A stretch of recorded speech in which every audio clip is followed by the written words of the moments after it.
feels like pillows of despair. Tuesdays feel like sandstorms filling up the air. Wednesdays feel like they won't end, and I don't know how I will get through. But then when Thursday comes around, and I get a special feeling in my special place, and I know what's sure to come our way. We can take it to the bank.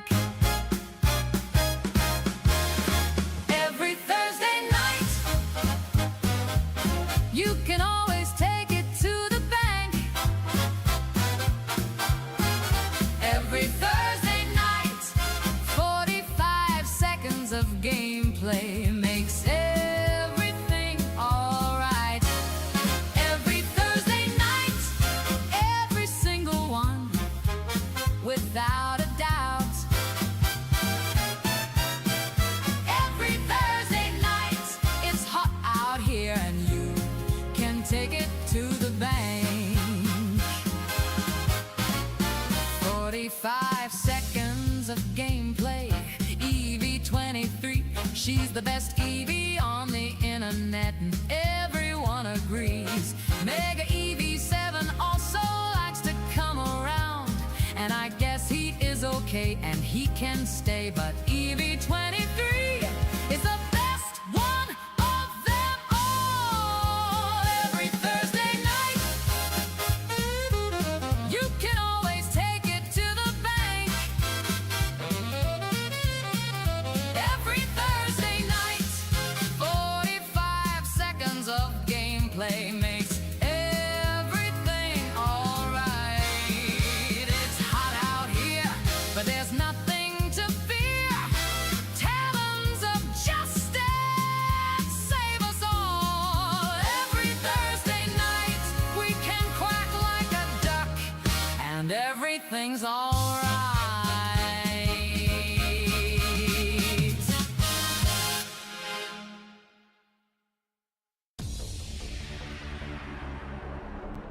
Well, well, well. It's Thursday night, and you know what that means. Every Thursday night, you can take it to the bank. Hello, EV23. Hello, Maxie. Amaze to you as well. And hello, Jeff. Hello, Nick. How we all doing? I'm doing all right. I think. Yeah, doing okay. I haven't been as stressed. Well, I take it back. At work, I've still been stressed, but it hasn't been getting to me as much. Like, by the time I clocked off of work today, I was like extremely grumpy at all the shenanigans that I'd been encountering. Not by my coworkers, but just like the crap that, like, the stuff that the parties involved in the things we're sorting out. A lot of them do a lot of irritating things. But, anyways. So I was grumpy, but I turned it off and relaxed. I'm in a better mood now. In general, I feel like the last couple of weeks I've been in, you guys know I was going through a period where I was, like, extra stressed. I feel like I might be coming out of that. So, hopefully, keep my fingers crossed. I started Beat Sabering again this week. I think I Beat Sabered once last week. I Beat Sabered 2 or 3 times this week. So I'm trying to get my shit together. Taking pain meds. Oh, nice. Okay. You don't need them as much as you did, but yeah, those things you'd still be probably feeling that for a long time. There was about, I don't know, 2 or 3 months after I got Millie, there was this period, there was this moment where we were like horsing around, running around the apartment, and she like somehow got right under my foot as I was taking a step forward, and I'm pretty sure I broke a toe or two. Like, it hurt, and that was 2 years ago. And that foot, some of those toes, like, you know, certain weather or certain times, it's like those toes still hurt. So, but it's one of those things, like, you're not going to go to a doctor and be like, we're going to put little casts on it and whatever. Like, toes are considered unless it's literally like snapped off and bleeding and bone, you know, whatever terrible, horrible thing, bone sticking out. They're not gonna. They're just gonna be like, yeah, well, tape it up and try not to bother it for a while. Nothing like what you went through, EV23. I was still able to walk, although I was limping pretty heavily for a few days. Welcome to your 50s. Yeah, I used to wail on my feet like that. I remember when I was a teenager, I went through a phase. I think it was when I was growing. Like, you hit growth spurts, and then you don't. Your brain has not accustomed itself to the fact that you take up different dimensions in space. So I go through periods where all of a sudden, like over the course of a week or two, I would be kicking like the corner of furniture that I never had problems with before, like just smashing my toes into like legs of beds and couches and shit like that. And it would hurt real bad, and then, you know, a few days later it was like it didn't happen. Well, it seems like now if that sort of thing happens, it's like, yeah, a couple of years later, it's just part of who I am. Doesn't hurt like it did when I first did it, but it's still like, yeah, wiggle my toes. Oh yeah, they're still hurt. Yeah, okay. Yeah, I did it right now. I wiggle my toes a little. Like, yeah, they're still a little tender from running into Millie 2 years ago. So let's see. Oh, Brad. Oh, hey, Mr. James Baker. You're gonna have an eye patch and a hook hand and a big Pegfoot by 60. I think I'm bringing this up to Brad because, Brad, I think you said this is one of your favorite Final Fantasies. I think Final Fantasy 12 is now on sale for the cheapest it's ever been. Just as of today. It's on sale for $14.99. I'm not ready to play it right now, but it's been on my wish list, and a few times when it's been $19.99, I've been like, because you know what, in the background I've been into like a lot of JRPGs for the past couple of years, and so I'm like, I kept it on my wish list, and a couple times when it's been because it's $50 is regular price, I think, and a couple times it's been $19.99, and I've almost pulled the trigger. But you know, my normal rule is, unless I'm ready to play a game right now, or it's like an incredibly good sale, that I refrain from buying new things just because they're on sale if I'm not ready to play them. Some people I was a little mixed on the combat when it came out, to be honest. I think that's one of the reasons. Like, if it was just flat out turn-based combat, I would probably not have dragged my feet about it. But I remember not being a huge fan of the combat when it came out. Now, the thing is since that time, they've released a bunch of Final Fantasy games, and I'm like, well, maybe given what came after, I'd be more willing to roll with the Final Fantasy 12 combat, because it's not like the flat-out action combat that they've evolved into, which I don't like as much.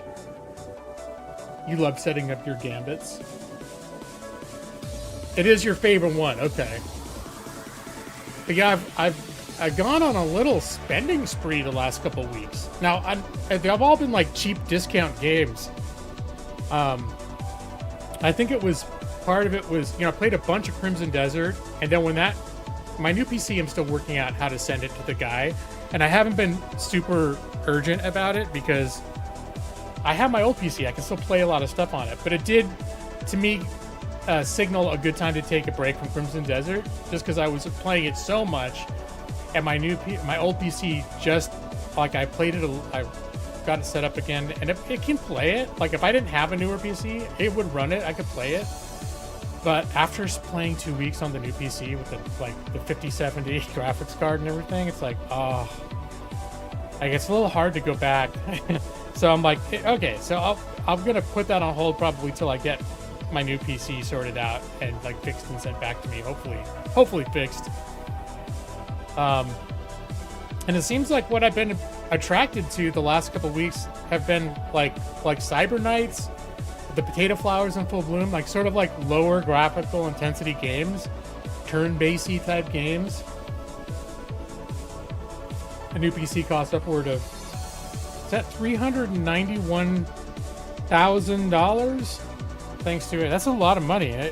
I guess I got mine just in time. I got mine 6 months ago. It was just under 2,000. I think it's a PC that if it weren't on sale, it would have been about 2,200, 2,300. But it was sort of right around. guess it wasn't even a Black Friday, but they had some good sales going on.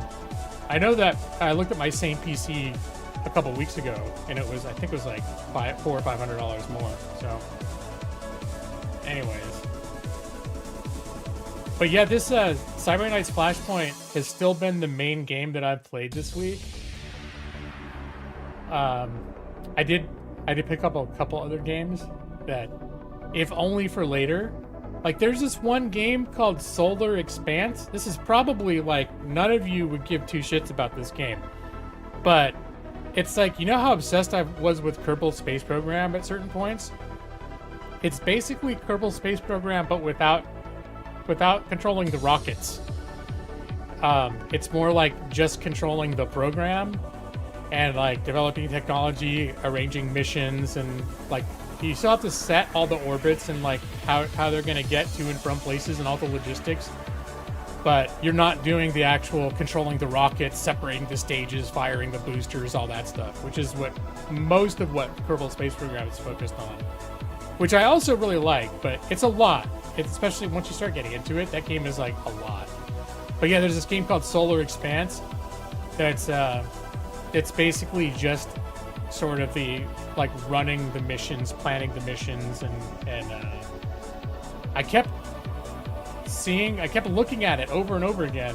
It's like $15 brand new, so it's one of those where it's just like, if I buy it, maybe I'm gonna wait for it to, before I really dive in, maybe wait till they finish it, because it's like in early access. There's a long roadmap ahead, but it's already kind of fun. I bought it and I played it for a couple hours, and I was like, yeah, I could be into this. Even the early access, like, it's kind of chill.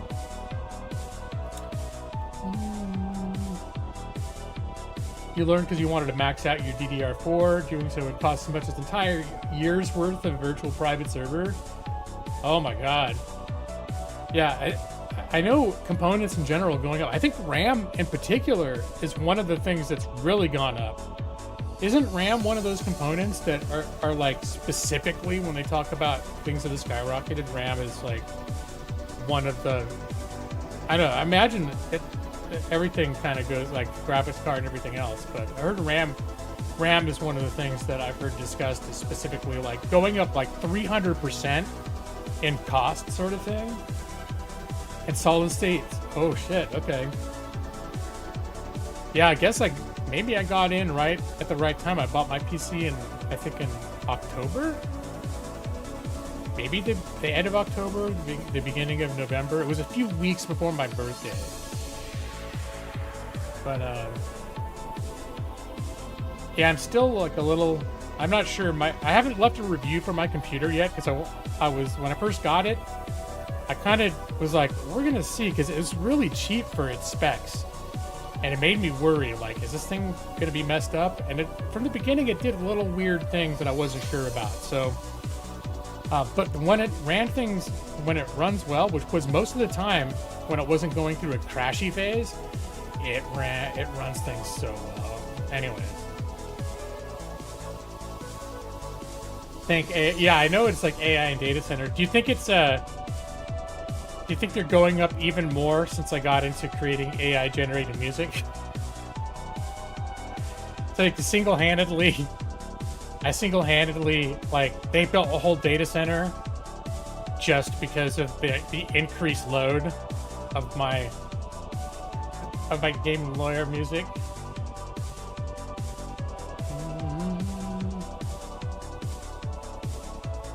So anyway, and then another game that just came. I only got one other game this week, and it was like $8, I think.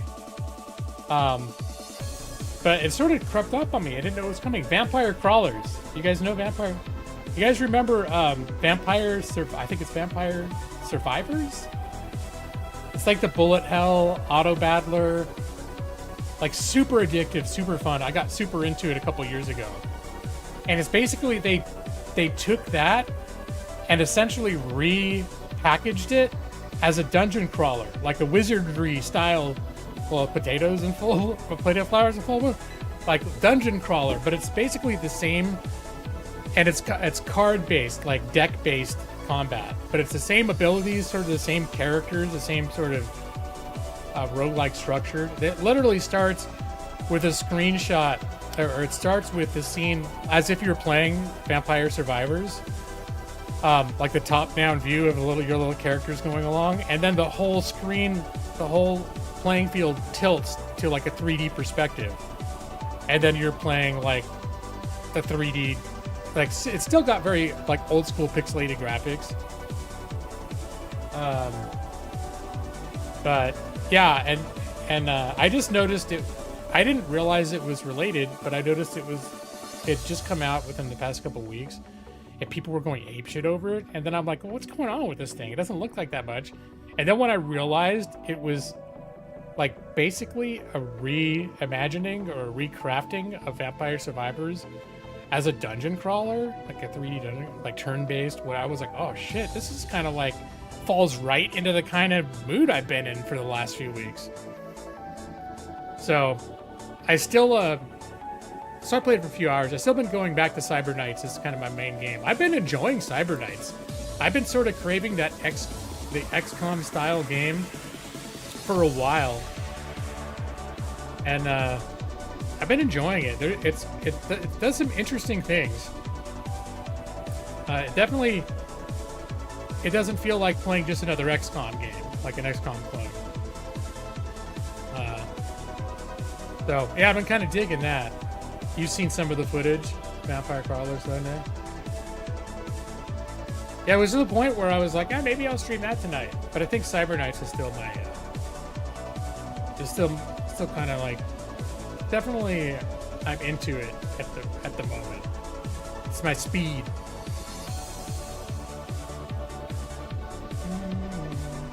Oh, I didn't see that, James. You were driving past the Amazon data center, and you heard the guy say "gaming lawyer." Yeah, and you're saying it's totally for reals. They must have been talking, you know. They're like, did you hear about this guy, the gaming lawyer?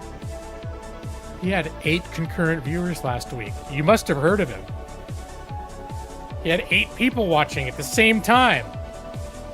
Like right now, they're probably like, oh shit, look, 7 people. He's almost he got 7 concurrent viewers right now. He's probably about to hit that high mark again. But they might have said something about gaming and lawyer, but I think the odds of them actually talking about me, you know. Besides, I don't do the AI music on Amazon. I do it on Suno. But, you know, word gets around. Maybe 30 people watched my DJ Law stream. As something tells me, none of that shit's catching on. But still, somehow I feel like I'll be blamed for all the AI data centers. One AI to rule them all. Let me see, anything else? I think anything else exciting going on. I try to think like if I've been watching new shows or anything like that, but I don't think I have. I've fallen down a new YouTube rabbit hole. I think it was the last time I played D&D. One of my friends recommended a YouTube channel called Sergeant Curtis. It's one of these, he does like police body cam commentary, and he's a retired police sergeant. So he has like kind of interesting things to say about, like, he'll critique the officers, like, oh, you shouldn't be standing next to the car at that angle, or, you know, he should have been more polite, like he could have de-escalated this if he had just given them a little bit of slack, but you know, also whatever. It's just kind of interesting because I've been into sort of those police body cam footage ones for a while, and he kind of brings a fresh perspective to it. So a lot of sovereign citizen footage of people refusing to show their ID because they're like, I'm not contracted with the state. I did not enter into a contract. I don't have to obey your laws. And they're like, all right, we're about to bust your window open. Okay, we'll see about that.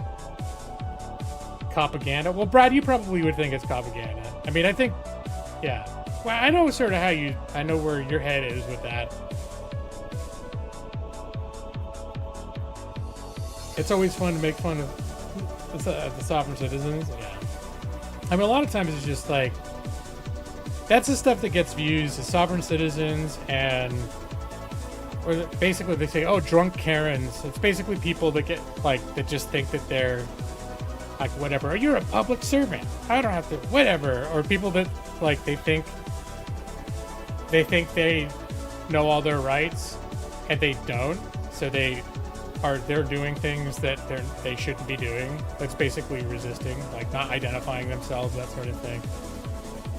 I find it interesting too. Not that I ever got like practice in criminal law, but I have some background in understanding how that stuff is supposed to work.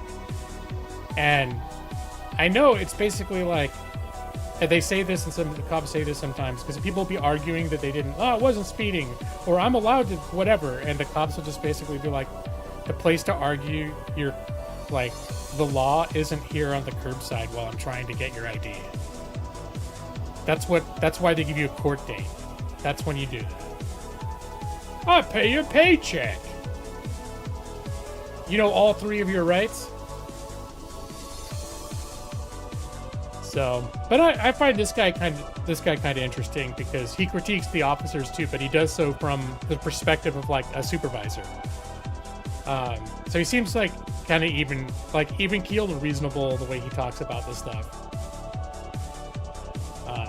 Which is after years of watching this kind of footage anyways in different contexts. I don't think I'd ever encountered it like commentary from that perspective, which is I thought was pretty interesting. That's Sergeant Curtis, and apparently I think he only started like a year ago, but he's kind of blown up. And it's one of those where if you start watching SovCit or police cam videos on YouTube, the algorithm will just absolutely overwhelm your feed with them, so you'll be just getting recommended them left or right. So like earlier, I was watching a video about Final Fantasy 12 when I saw it was on sale, and then when it ended, the autoplay took me straight to a Sergeant Curtis video. And then I'm like, ooh, another sovereign citizen, whatever. I just start watching it, You don't argue. Do you evade them, Brad? Or you just try to avoid putting yourself in situations where they will be coming after you? Which I think is the best thing, that's the best thing to do. But, yeah. So I guess that's the only, in terms of things I've been watching this week, that's the only thing I can think of. And it's been a couple weeks, but it's really taken over my algorithm.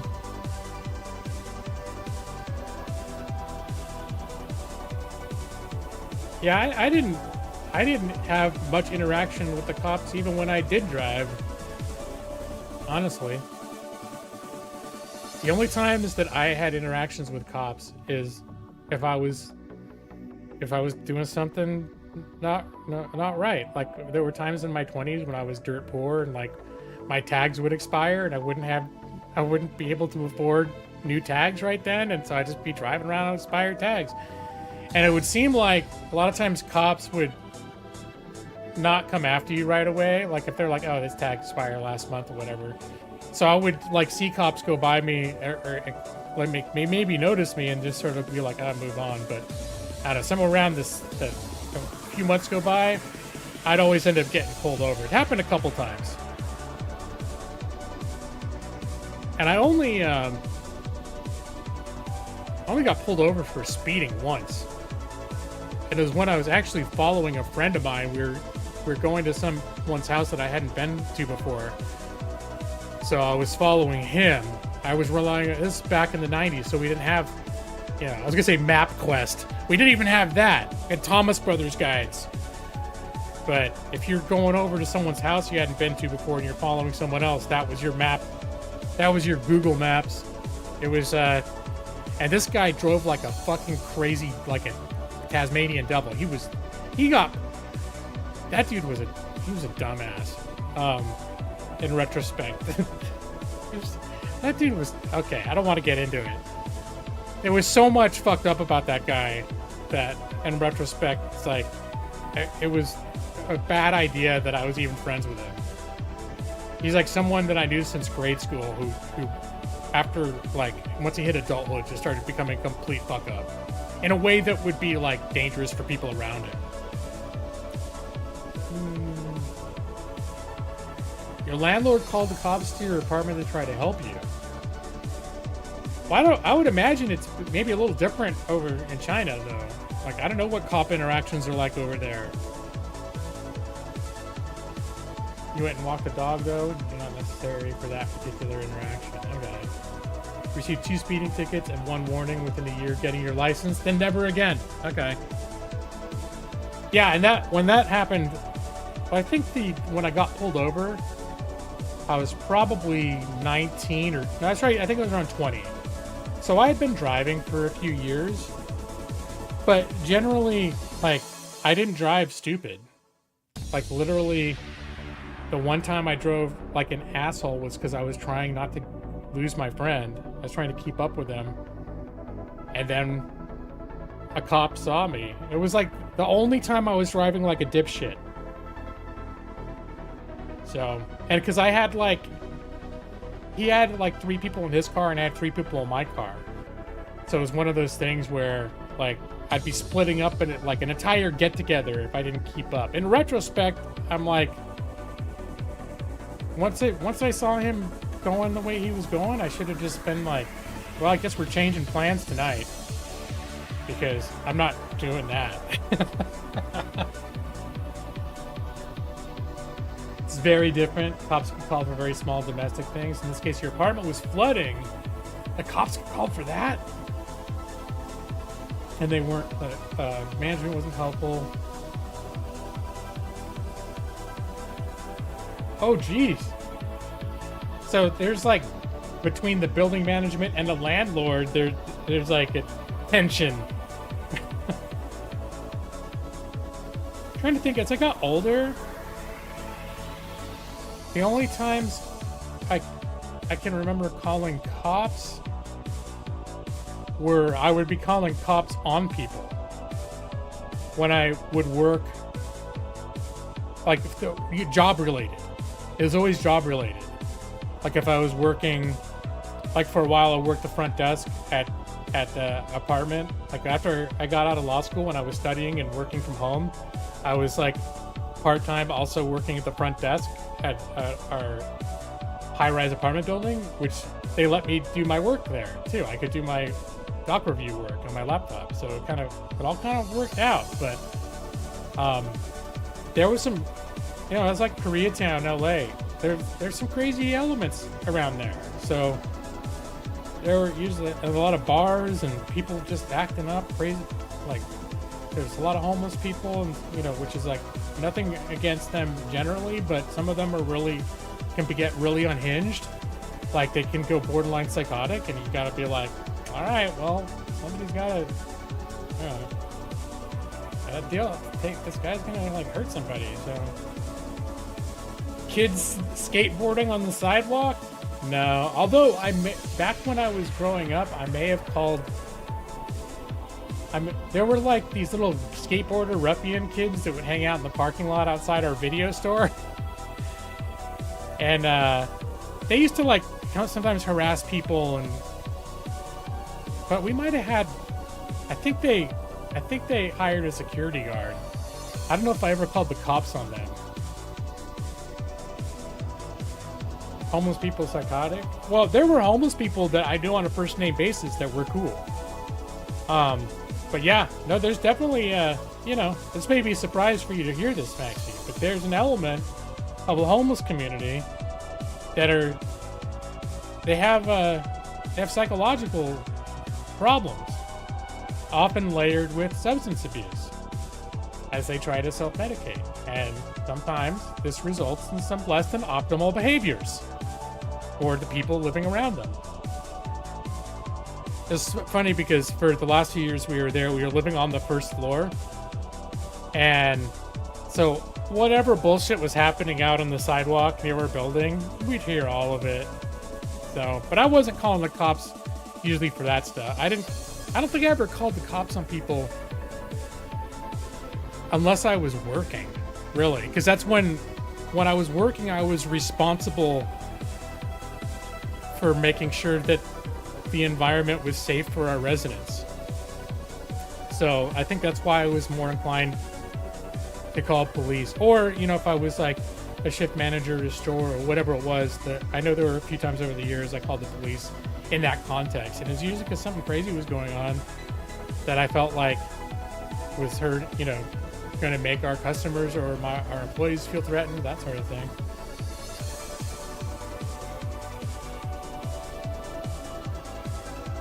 You live in a huge apartment tower. The flooding was other people's water backing up, so a pipe you have no responsibility for. Yeah, well, that used to happen in the building I lived in. That was what the thing we dealt with the most was clogged pipes. And yeah, it doesn't have to be your pipe that's the problem. It doesn't have to be anything you did wrong. If you're in a stack, because they'll run the drainage from the top to the bottom in lines. So anywhere along that line, someone could do something that will cause a clog that might end up affecting you. The other cool thing that happened at least once, I want to say it happened a couple times, is people would turn on their baths, like to take a bath. They'd start running the water, and then they would go lay down and fall asleep. So I know I got a call. I was working a night, and I got a call once where someone said water was coming in through the light fixture in their ceiling. Like a little waterfall. I'm like, oh shit. And turns out the person above them passed on his bed. He had like 3 inches of standing water in his bedroom.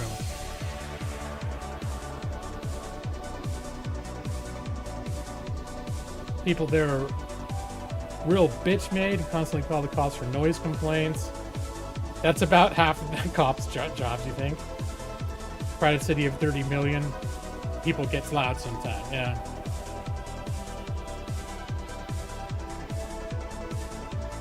You're the first apartment, didn't anticipate that particular problem. Well, I mean, hopefully it doesn't, if it's rare enough to be surprising. I know our building was like 100 years old, and there were certain lines that I think were just, I don't know what the hell, like if they build up sediment over time or what, but it seemed like, or maybe it was just the people living in certain lines. We didn't have garbage disposal, so if there are people that were like trying to wash their dishes and just letting like their rice and shit go down the sink, I don't know whether it was our problem or the residents' problem. It could be either one causing it. There are things you can, if you let things go down the sink, they can become like permanent. It's like arteries in a body leading to a heart attack, getting clogged. Oh, the waterfall happened in your previous apartment. Okay. The water heater in the unit above you exploded? Yikes. I think in our old apartment we had a water heater leak and but our apartment management was like, as soon as we noticed it, we called them. Someone was over, and it might even have been like a weekend too. Someone was there like almost within a half hour with a new one. Like they just were there. So I've been lucky in that respect. At the places where I've encountered problems, the building management has been super responsive, especially anything that has to do with clogs or flooding or anything like that. Like that's supposed to be super high priority.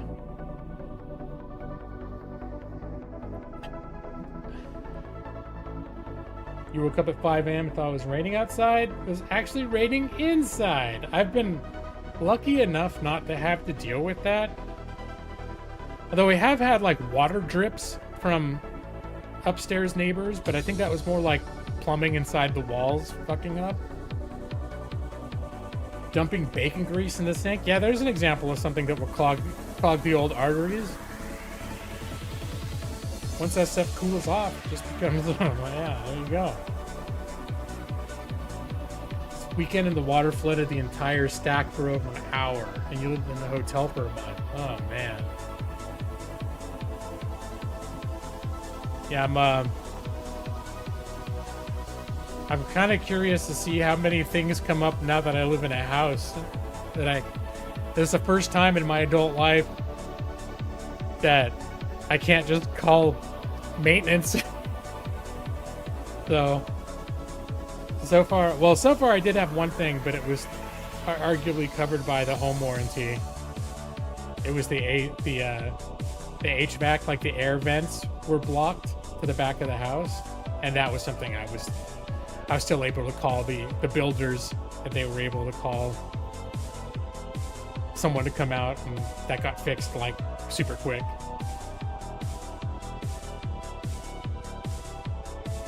Intake valve is what snapped. Okay. You're glad not to be responsible for facilities in which you live. Yeah, that's something. It's not always necessarily, the best move to own a home. I mean, maybe her investment-wise, it's not always. It doesn't always pay off.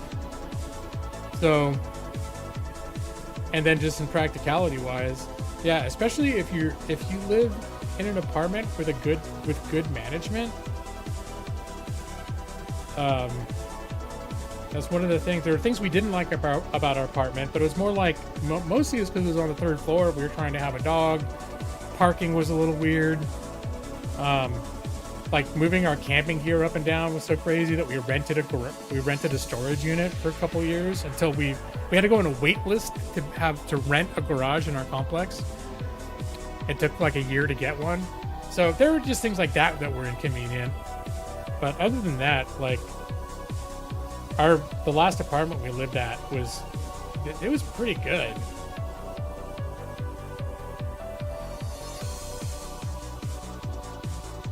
Renting isn't all good. Landlords can be awful, and you've had a really bad one. Well, yeah, I qualify that by saying if you have like good building management, because definitely like bad management can completely make it a hell living in a place like that.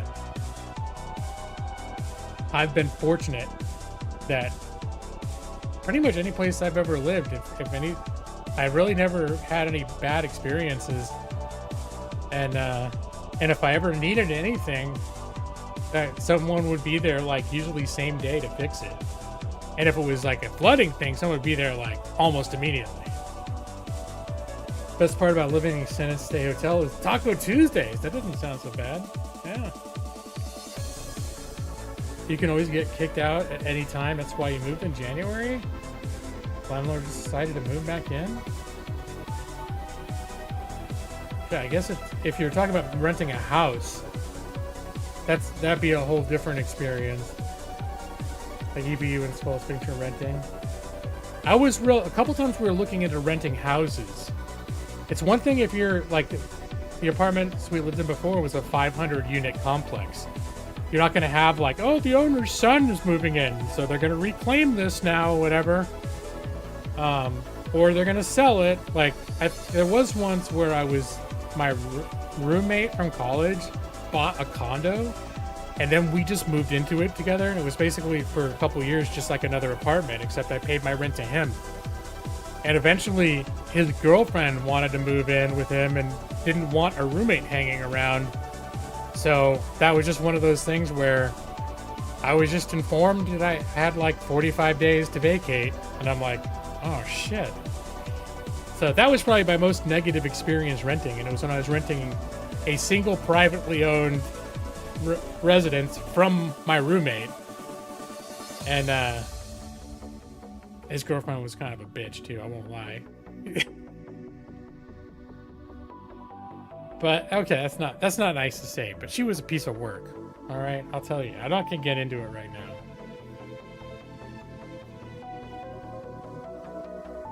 You've heard much worse things about corporate landlords. Again, it probably just depends on the company and the people you're dealing with. I mean, a lot of it would just boil down to who are you dealing with, who runs the front office of the complex. Like, how well they give a shit and what their work ethics are can go a long way to defining your experience. I mean, of course, if they are a management company that's unethical or whatever else, that can be awful too. But I know my experience.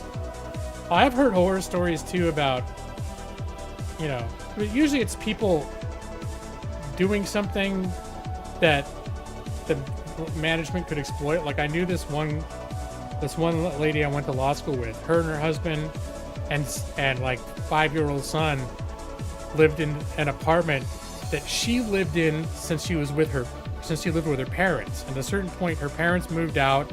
She kept renting it. It was rent controlled in LA, so it would have been like 2-3 times as much. But over the course of like 15 years, she lived there.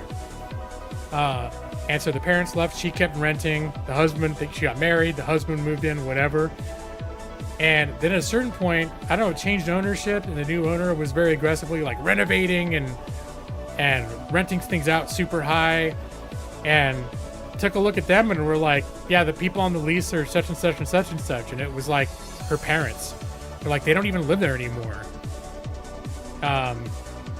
So you guys need to sign a new lease if you want to stay. And if you sign a new lease, it was like the rent was going up like triple. So they had to move. But that's one of those things where I'm like, that's a horrible experience to happen. But then it's like, on the other hand, I could sort of see like, yeah, people are, you know, I don't know. I could see both sides of that. But I sympathized for her, though, and her family, because it put them in a real shitty position.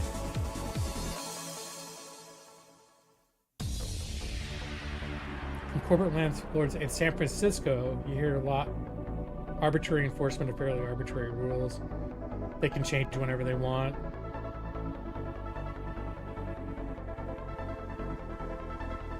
Inflation is bad. Well, yeah, and LA too, they got rid of rent control in the 70s. But any place that was renting, like any a property that was renting, or like in residential rentals, when the change happened, got to retain, or they were still governed by rent control. So like when I moved into that 100-year-old building in LA, that building was rent controlled. Now, when you first moved in, they charge you whatever the rate was, right? Whatever market value was. But then they could only raise it. Like, I think they raised it about 5% a year. I'm trying to remember if they could go up. I couldn't remember. It was variable because they do things like, well, if you sign a new lease, we'll raise it like 3% if you do it, whatever. If it goes to month, I can't remember what the max was. It was 5 or 7, but they can only raise it a certain amount.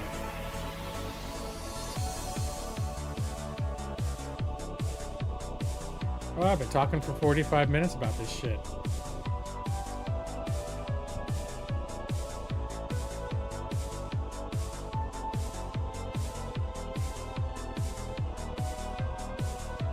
So bratwurst flavored Dr. Pepper.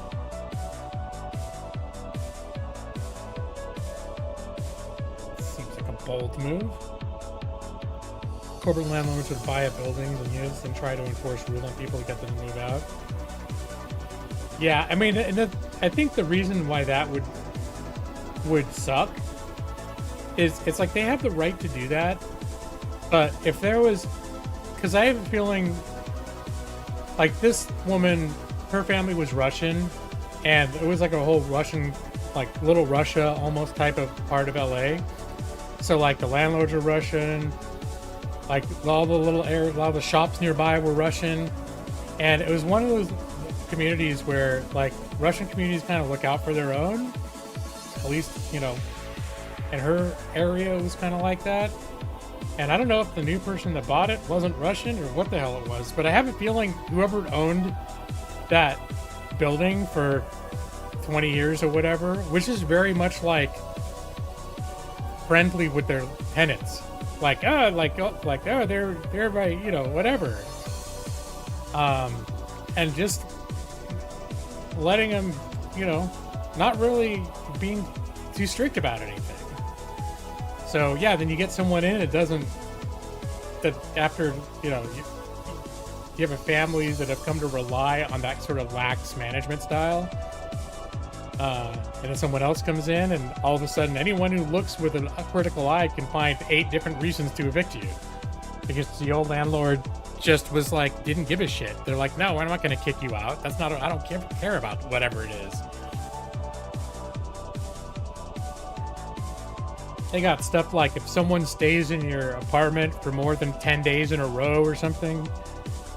Like, there's all sorts of weird little clauses that are kind of standard in contract. I'm just making that up. That's a variation on a real clause, though. I just can't remember what the time frame was. But there's things like that where if someone stays at your place too much, then you're in violation of your lease because, like, you only agreed to the amount of people living there that are on the lease, and now there's more people that have been there long enough that it's now considered a lease violation. Now, I know there have been a couple times where, you know, I've looked at leases that I've signed and I've seen clauses on there, especially after I become a lawyer, pay more attention. And I know a lot of that, like the thing about if you had one person staying more than 10 days or whatever, and I don't remember what the exact amount was, but that would be a hard thing to enforce because most property managers aren't like seeing who's coming and going and measuring and marking it on their calendar, especially if they got like a 500 units. But I think when that comes in is if neighbors start complaining, like, yeah, our neighbors, like, they always have like 10 people over and they never leave and they're always like getting drunk and fighting all night and stuff. And then they start paying attention, being like, well, those fucking people basically like live there now and they're causing all these problems. It's like, all right, well, let's bring out the, you know, whatever. Here's one. Let's bring out the laundry list of things that they're violating in the lease. Get them out of here.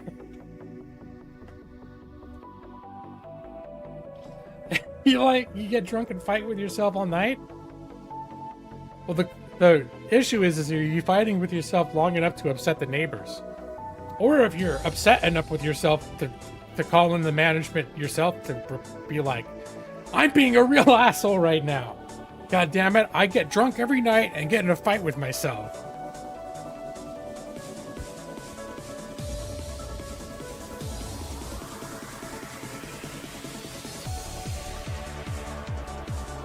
You're very quiet about it. It's more of an internal monologue, so you have to self-report. There you go. Okay.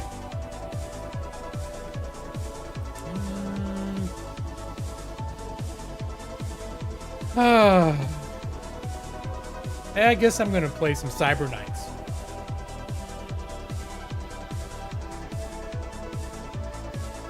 Unless you guys all want to watch me play Solar Expanse. I think that would be boring as hell to watch stream. That'd be for a very select audience. 35 seconds of gameplay.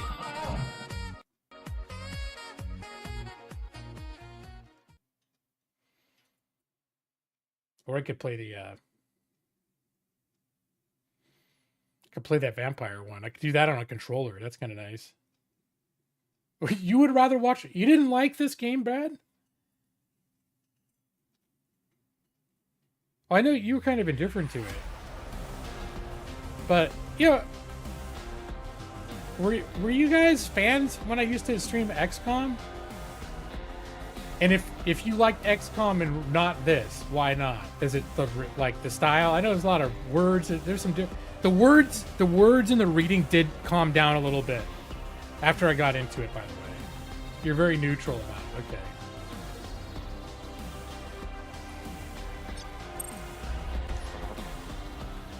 So I have expanded my roster a bit.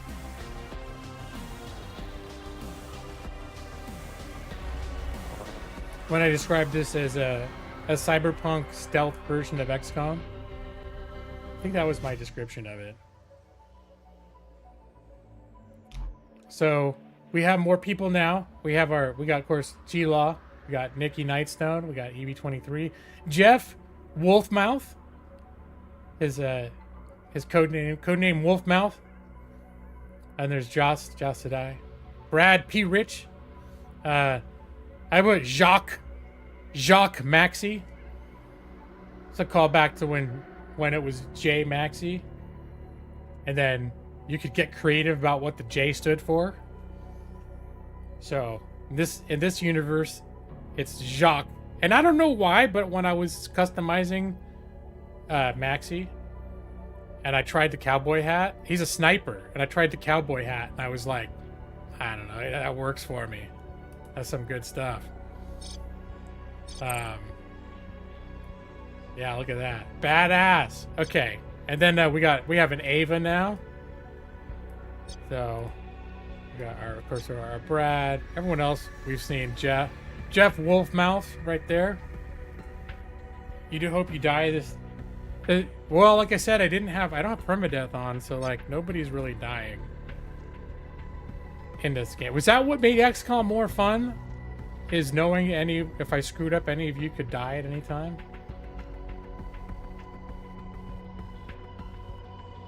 Yeah, I thought you specially requested the hexagons, didn't you? There's Nick with his with her big old shoulder pads. Nikki. The permadeath gave it friction. And there's me looking exactly like I do in real life. Lots of exposed scalp under my hair.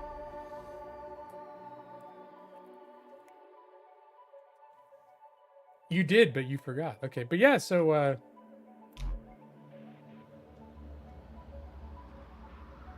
yeah, we got all sorts of story has developed. It is still pretty story based. So like one of the main storyline when I started with the game was like getting the Cyberknight implant to begin with, which is super rare and expensive. And the lady that set it up gave us this $2 million loan that we now had to pay her back over the course of a couple months. And so she was like, or if you do a couple of jobs for me, I'll forgive your debt. And I ended up doing that. And apparently she's like setting herself up for a big power play in her organization that she's in. And I think she's planning maybe a takeover. Like she wants to take over the whole fucking thing. And what I've done is helped her with that. But I'm hearing all this stuff on the back end that she's like a snake, and she like the last Cyberknight, the chip that I have in me belonged to a Cyberknight before that was working for her, and it sounds like he might have got double crossed, or she might have killed him on purpose. So like, as he got all excited about helping her take over, like overthrow the thing, and then something happened to him and he died, and now they gave it to me. So I'm thinking like, yeah, she probably had him taken out or something. But anyway, so after I finished the missions where she would forgive my debt, then she was like, all right, I'm gonna call you soon for the next thing, and then we're gonna go really big places together. And basically my response was like, because you could say, yeah, absolutely, or you could say, fuck off, we're done, my debt's paid, I don't want anything to do with you anymore. Or you could just say, yeah, I'm not guaranteeing anything, but when you have something, let me know, and we'll decide then if we're interested. So that's where things stand, and I haven't heard from her since then. So since then, we've been doing jobs for other people. Like last night when I was last playing this, I literally had just finished like a big heist job. That actually went pretty well. A lot less handsome than the real one. Yeah, well, at least I don't have the problem with my hair like that,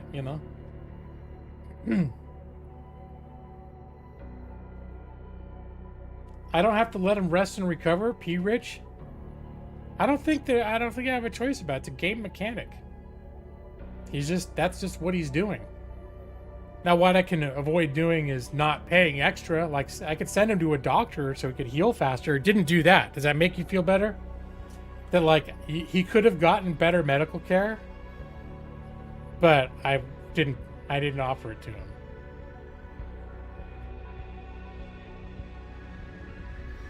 Really nice looking fella. If I get the light right and the hair's right, and I have the camera set up just right, I think I do okay.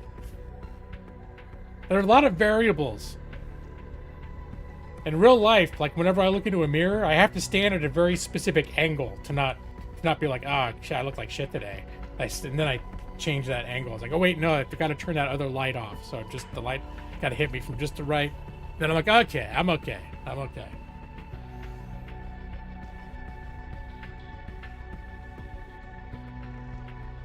You don't understand the healthcare system in this game? You're resting and recovering, man. Let me see. I could send for treatment, but I have to pay money. And I think it would just shave like like instead of being injured for 2 days, you'd still be injured for a day. But that's it. You know, and we got nothing going on the next 2 days, so I might as well just let you rest. There's also a stress system. Some people's stress is getting up a little bit. There's some people on jobs right now. Jeff Wolfmouth, his cyber deck was damaged, and that's something that it's almost like a person getting injured. When you're a hacker, your cyber deck health is important as your real health for doing hacker things. And then we have Ava is in surgery right now. She got hired on. She sounded like a cool thief type person. And then once she got on the team, I took a closer look at her roster, and she's the same exact class as Evie, the Vanguard, which is actually a good class. It wouldn't be terrible to have more than one, except you can multi-class in this game. And the way that you multi-class is your class is defined by like a surgical implant. A lot of them are like surgical implants to your brain. You can have a certain amount of implants.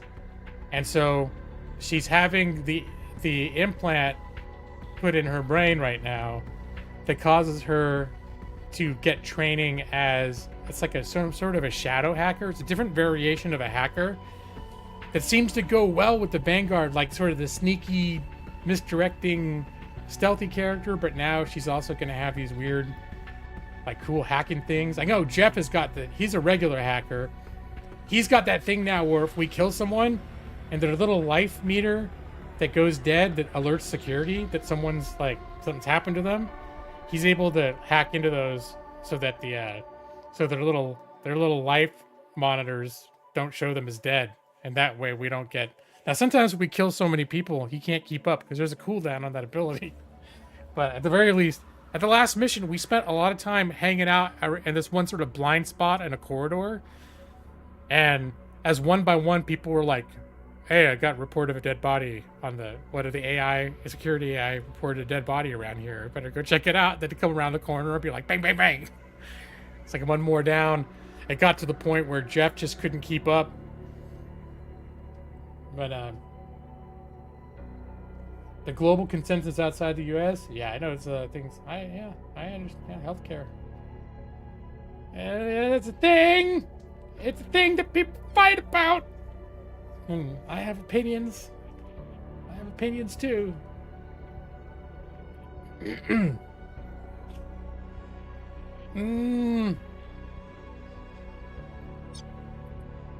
All right, so what we got on the menu right now? 6 hours. Nightstone is doing some sort of a VIP for a club owner. Actually, that's how Brad got damaged. It was Brad and Ava were together with Nightstone on this like week-long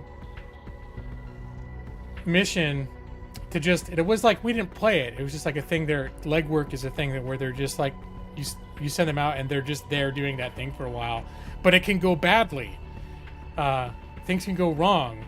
So apparently P. Rich got in some kind of I think you still had a good time. When all said, you came back beat up, but you're like, I had a great time. But that's how you got injured. It wasn't in battle. You got injured like getting drunk at a nightclub, getting in some kind of an altercation with someone.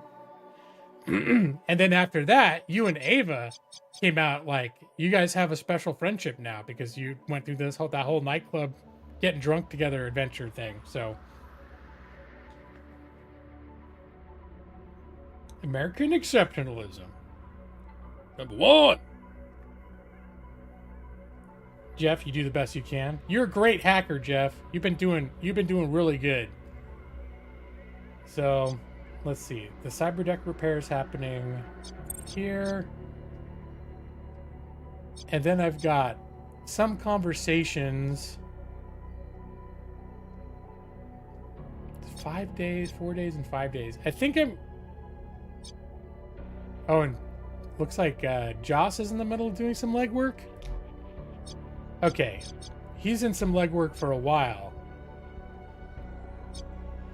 Oh, and I didn't realize Maxie's. I have him in the trainer. I think I didn't mean to put him in there. The trainer is it's a room where you can send people that are not going out on active missions, because you can only send out 4 people.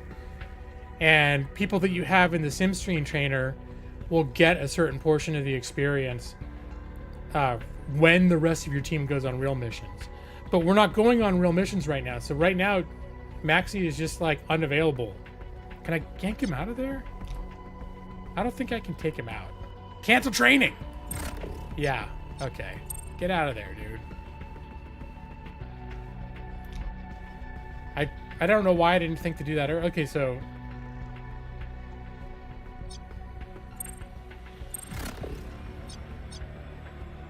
We'll let Nick finish up the... I think what we're gonna do is I'm gonna wait for Ava to finish her surgery, for Jeff to finish his cyber deck repair, and then do these conversations. So when you have conversations or missions waiting, you can... These are just sort of like the deadlines for them, but you can initiate them sooner. Like right now, there's one mission available. It basically, we have until like 9 days and 6 hours to do it, but I can wait till the 9th day. But I also, right now, if everyone is free and I didn't have anything better to do, I could do it right now.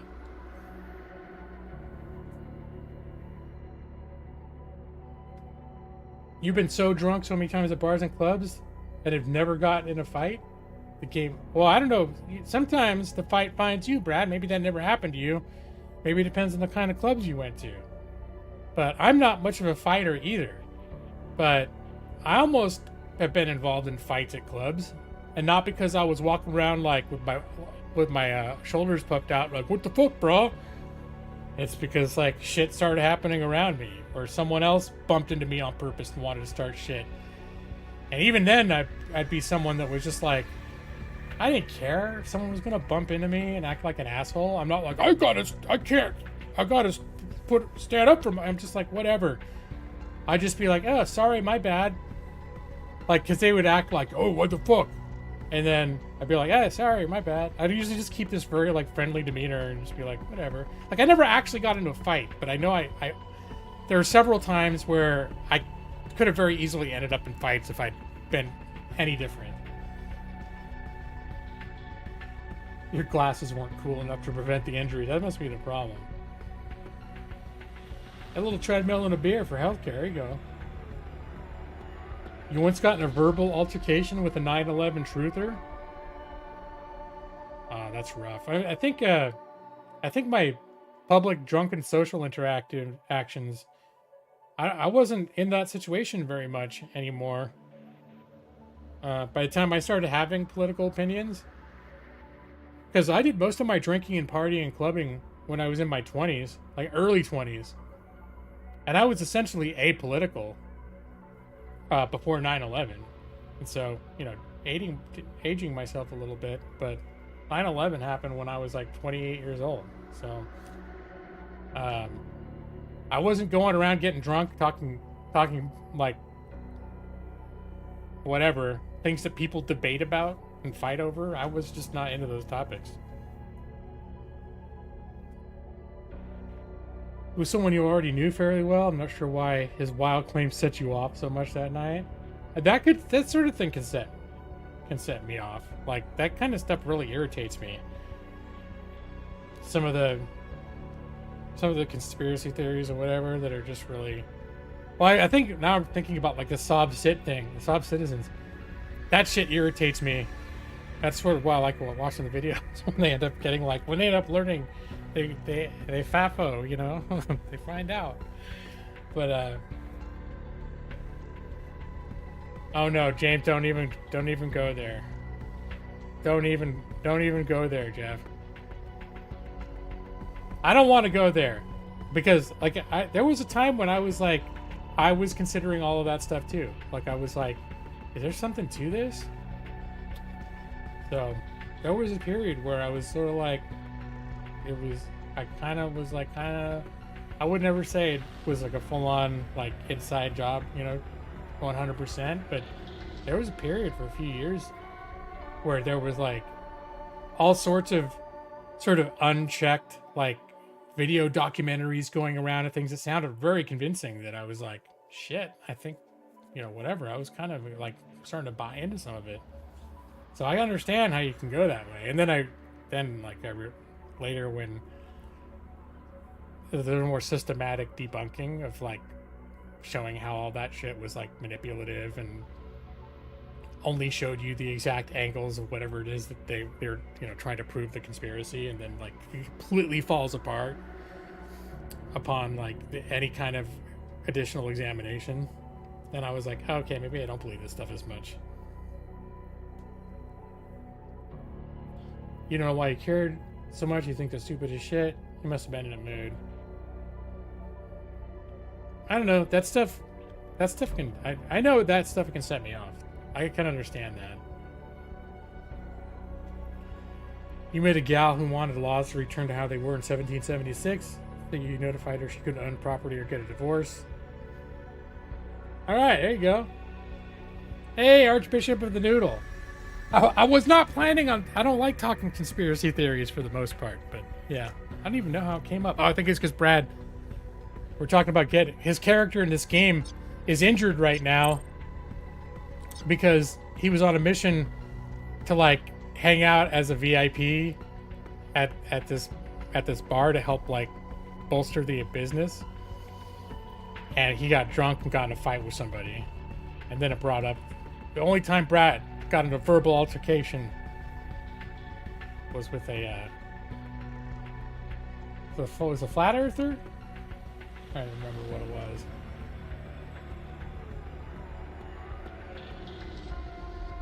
Oh, it was a truther. I kind of, at this point, consider a lot of people, it's the same sort of mindset that can, whether you're a flat earther or 9/11 inside jobber or a sovereign citizen. Well, sovereign citizen is a little bit different, but it's still that same kind of mentality of like glomming onto things that you don't understand and taking someone else's word for like how to interpret it, and it's all like fucking wrong or deceptive. At some point, usually it's pretty like intentionally deceptive. You never argue with a flat earther. Yeah, and I usually avoid, like I've looked at, watched videos and seen arguments and everything like that, and never to consider like, oh, I wonder if they're onto something there. Always just to be like, because I first heard about flat earthers when I was in high school, like in the 80s, and I thought it was a joke. Like, no, you're lying. There's people out there that believe the earth is flat. It's like, whatever. And they're like, yeah, it's just like whatever.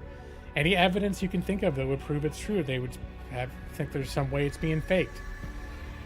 I don't know how they were doing LCD monitors in the plane windows back in the 80s or 70s or 60s or 50s, because that's how the plane travel works. Is they say, oh, well, all the windows in the planes, you're not actually seeing outside. They're just like very advanced LCD monitors or something.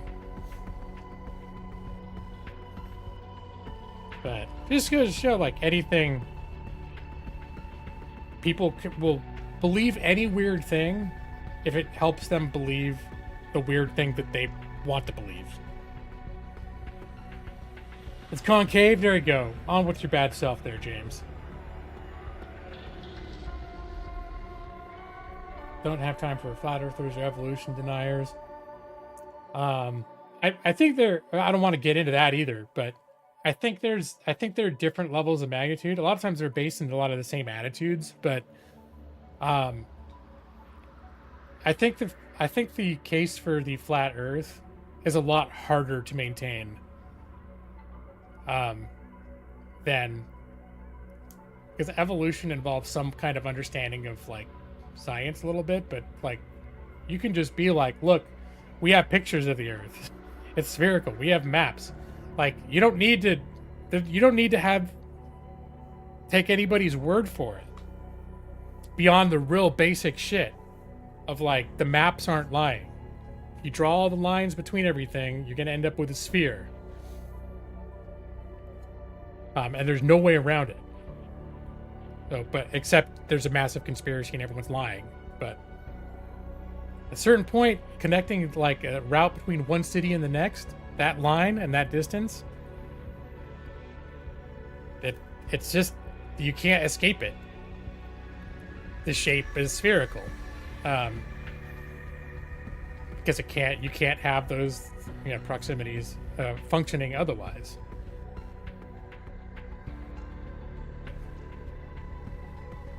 But anyways, in evolution, you can still be like, oh, well, it's, none of that was happening by natural selection. You could still say it was like the invisible hand of God was doing all of that. It's like, or it didn't happen. You've been deceived. You weren't there. Like, they still got to reach a little bit, but at least they can't like deny things that you can verify right now and just like be like, look, if you really can't deny that the Earth is round, is spherical.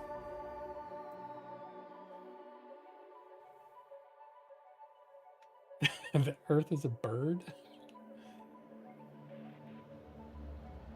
You really want to prove the Earth is round, you have to understand math at a high level. Well, I feel like what I was just talking about, like, I'm not a high level mathematician. If I were to prove it mathematically, yeah, it would be pretty complex. But I know that, like, if you spread out a map of the Earth, it ends up all weird because the Earth is round, right? And so you're going to have to split it all open. But if you're drawing a series of straight lines between this city and that city and stuff like over the Arctic, but even without having to go over the Arctic, just routes that people travel, in aggregate, there's no way that, like, it just like breaks the flat Earth system.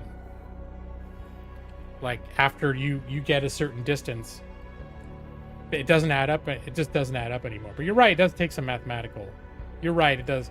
But I think it's just one of those things where you don't have to do the math.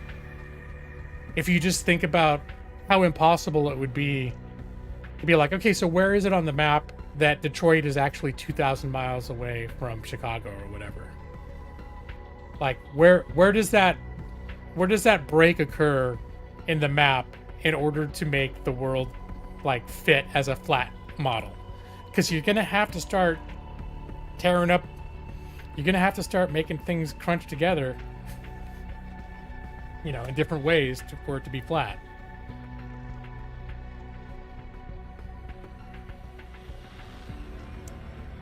People will. Well, no, I mean, you're right. Most people aren't.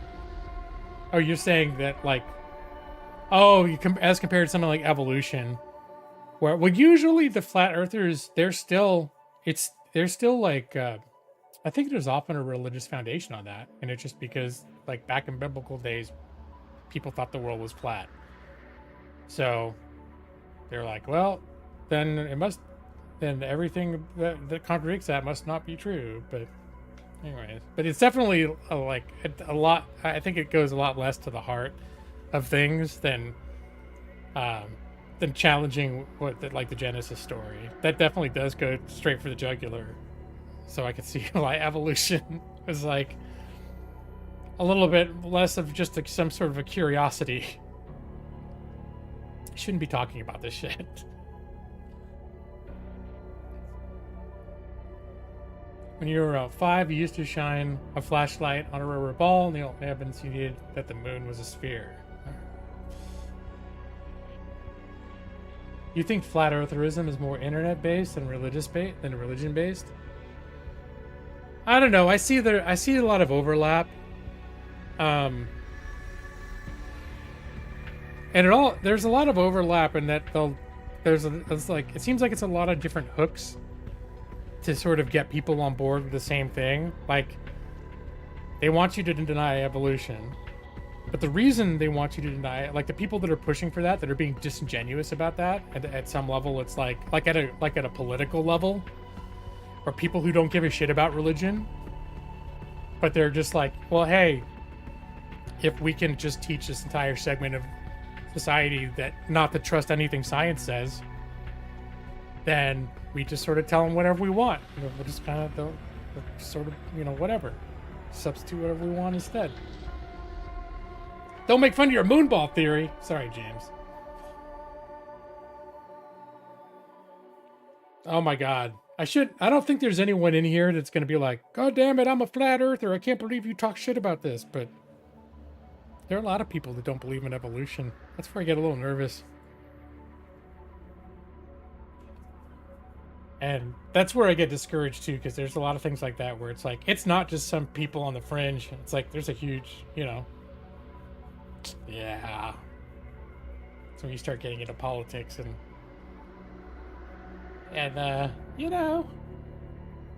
things that people believe.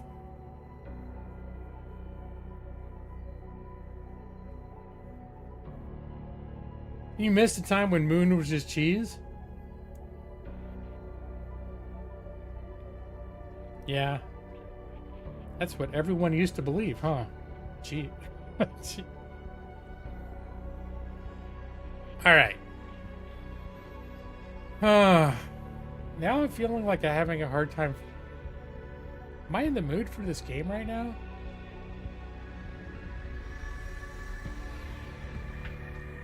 This game is kind of like requires a lot of thinking. Maybe once I get into it. That's where it's like I could do I could slowly wander around the world of what's that game? The one I was playing for 3 weeks and I stopped playing because my computer busted. Now I can't. Crimson Desert. Just slow walk around Crimson Desert for 2 hours and talk about conspiracy theories. Alright, let's see what's going on with the nightclub thing with Nightstone. Alright, she's leaving. She promised me you'll come back, Nightstone. This is the owner lady. The club won't be the same without you. So the whole thing was Nightstone went to this club to sort of like help promote it. Because the fact that there's a cyber night is like this kind of big deal that like everyone thinks, oh, that's fucking cool. There's a cyber night. And Nightstone is kind of like representing like, yeah, I'm part of this like cyber night crew or whatever. So that's why she was asked to go to this club, was to like give it this kind of like, oh shit, that's the lady that works with the cyber night. And they said having the actual cyber night would have been too direct. But having like the face of the cyber night there. And then the other two, Brad and Ava, were optional, but they thought it would just give some clout if Nightstone went to the club and basically had like her people there, like her entourage or whatever, her bodyguards, entourage, whatever you want to call them. And but now it's all over. Club won't be the same without you. You're right about that. Make your choice and continue. And she said, promise me you'll come back. And you say, I will be. Keep that booth warmed up and the bottle of Turilli Silver chilled for me. Or when we got something to celebrate, I'll be bringing your crew down to, build up your clout. What? I'm not sure what that means. Or just, that was a pleasant interlude, but my real work is calling. Let's keep it friendly. Keep it warmed up. Even though in real life, I don't think Nick would be all like, yeah, I can't wait to hang out at your club all the time from now on. But this is, this is like, it's like cyberpunk Nick. Slowed up Ripton. Launching Skyrim on this computer would involve a lot of technical legwork at this point. Because of my whole broken mod situation on this computer. Anyways, there's a lot. On my new computer, if I start new games, new Bethesda games, it probably isn't going to be an issue. But my entire, everything that I had, every Bethesda game that I had with mods is fucking broken. And I'm sure there's a way to fix it, but when I tried, I bounced off of it. I just kept getting errors and errors. Until I just said, fuck it, I'll deal with this later. And that was 3 years ago. It's just one of the reasons I haven't played Bethesda games really. It happened during like Starfield. I did play, and I think it happened during Starfield. That's when like Nexus changed the way that they auto-loaded your mods, and because I work off of multiple drives on this computer, it like completely broke my shit and would not let me unbreak it. You hate clubs and booze. All right, well, this would just be Cyber Nicky. Cyber Nicky has a few differences from real life Nick. Anytime, Nightstone.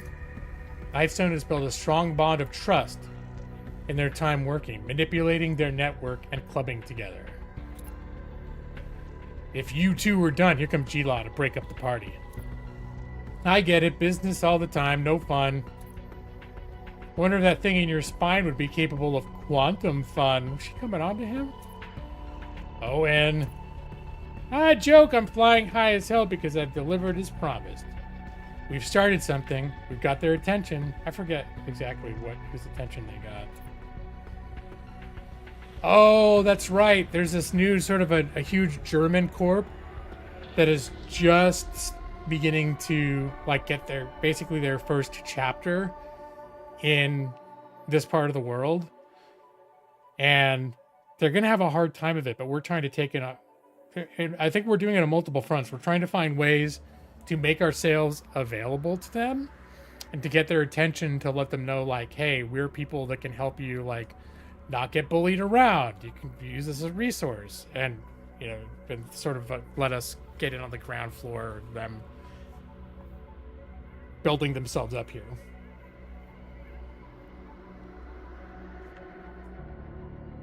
Particle accelerator, hardly know her. All right.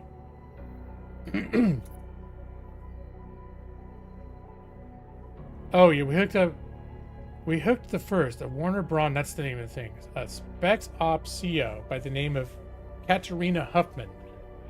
Take a look at her V-chip. I'm about to slot it. We'll be connected. What's she doing?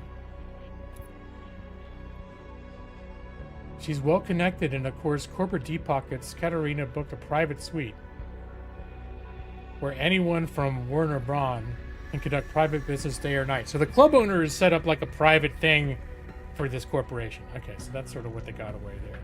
The idea of Nick at a club is very confusing. Well, this is Nightstone. It's Nikki. It's an alternate universe version. You have to look at it from that angle. Owen Morales has gained the German connection trait and the illicit nexus trait. So all of your the people, these contacts out in the world, you build your relationship with them, and then their own standing and influence also can grow based on whether you choose to do jobs that will support them or not.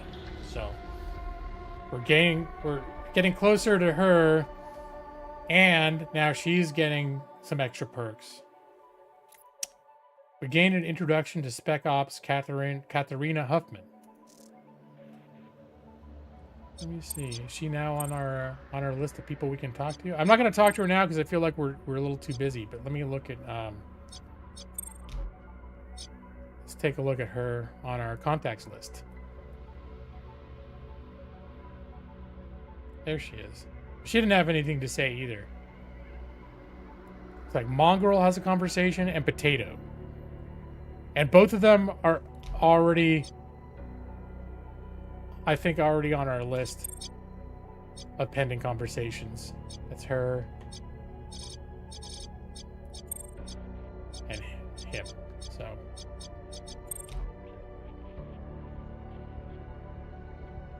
I think that one was Potato. Katarina, commanding officer of a special operations unit. Services highlighted in yellow are maxed. Cannot be upgraded further. Okay.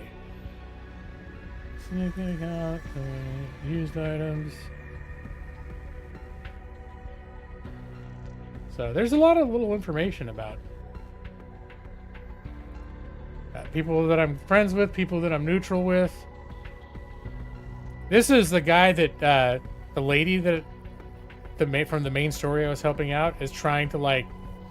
This guy is part of the same syndicate, and he suspects that she's sabotaging things. Like, she's been stealing from the syndicate and stuff as part of her power play.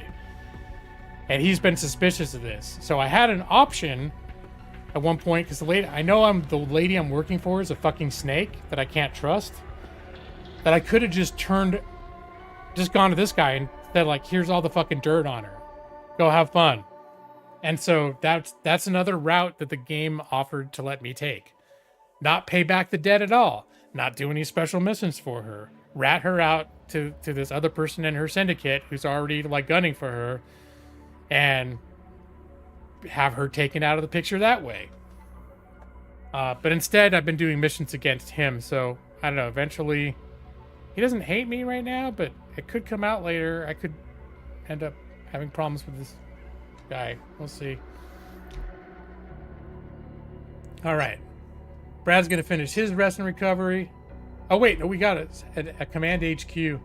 That's the other thing you keep an eye on is Command HQ is how many upgrades you can be doing for your home base. And looks like I had another clean room available. Half of these things I don't really know what they do, but I think the triage clinic probably reduces injury time reduction. While not as well equipped as a true hospital, the triage center allows for rapid response to injured mercenaries returning from heists. Immediate care and essential repairs can reduce long-term injury and decrease chances of wounds developing. All right, we'll build one of these. This could be good. I've set up the room to be able to do this. So we're getting a triage center built here. Now, sort of when you're keeping an eye on this timeline, that's what you're doing. Seeing what's coming, who's available, are we ready for any next jobs? Are we doing... And I think I can upgrade... I think I can upgrade this room to increase the number of tasks they can do. Actually, that's not that expensive. For 30, if I upgrade to power level 3 for Command HQ, it's only 36k to upgrade the room to level 3, which will let me do more. I think I might do that next. Oh, someone's ready to train.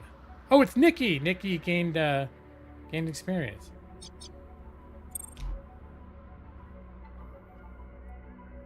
Let's see. What's good for Nikki? Nikki doesn't do combat, but she's still a character. She still has a progression, but all of her skills have more to do with, like, stuff that's managing our crew, managing our deals. Like, this deal maker increases the amount of money for different factions. You can upgrade that. Opposition research. Activate the grants map access and security system list. And this makes it gain an extra charge. All right, let me... Co-conspire. I haven't used this once, so... To find a job that will benefit. Well, this is what you can end up using. Like, if I didn't feel like I was already busy enough, I could be generating more jobs by developing this. I could do it now, but I've never used it. I always feel like I've had enough on my plate. Talent, efficiency, grid, any safe house room that generates tokens, spend a charge to gain a safe house token. Okay, I haven't used that at all. I've upgraded the care and feeding. Your people can have these limit breaks. A hype one is a good one. That's when their positive thing goes to max and then they get sort of a perk. If their negative goes up, they have a negative limit break and bad things can happen. And when those things happen, you usually have an option. There's 2 or 3 different things you can choose from for what are the consequences going to be. And this basically allows you to re-roll. I haven't used it yet, but it's not super compelling to me. When a contact or influence has an exposure limit break, you may spend a charge or re-roll. Again, re-rolling the options. Handpicked. Whenever you encounter a potential recruit, this passive talent allows them to gain +2 starting levels. I just don't recruit that many people. Arm work. Spend a charge so you can attempt legwork with a base success.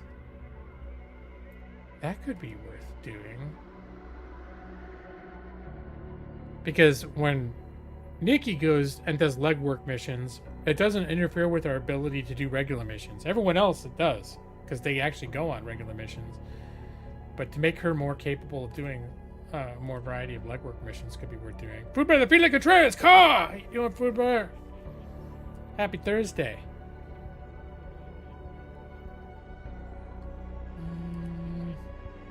Safe house hacking station room. I don't have one of those yet.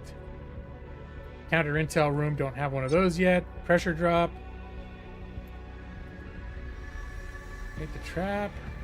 Spend a charge to increase the chance that headhunters attempt to collect. So I think when you're really bringing on the heat and the missions, there's a possibility someone will send a headhunter out to come get you. But the headhunters aren't friends with with your enemies either. So they basically show up on a map, and on their way to finding you, they'll kill everyone they come in contact with. So apparently, it's called bait the trap. If you can help, like, maybe encourage them to come more than they would have otherwise, just to, like, fuck up the people in the mission you're on.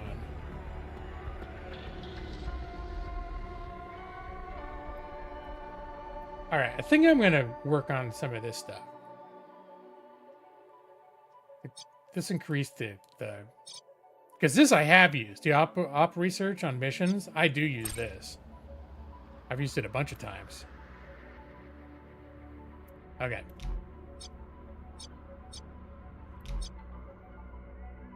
Hey, Rich, almost out of the hospital. Oh, I got a hype limit break. All right, that's exactly what I was talking about. So the green side, I think the big one on top is the larger, like the overall state, and the smaller one on the bottom are more like temporal stuff. So like you can still be loyal or not super discontent, but you could be so stressed out that you like have like a little event.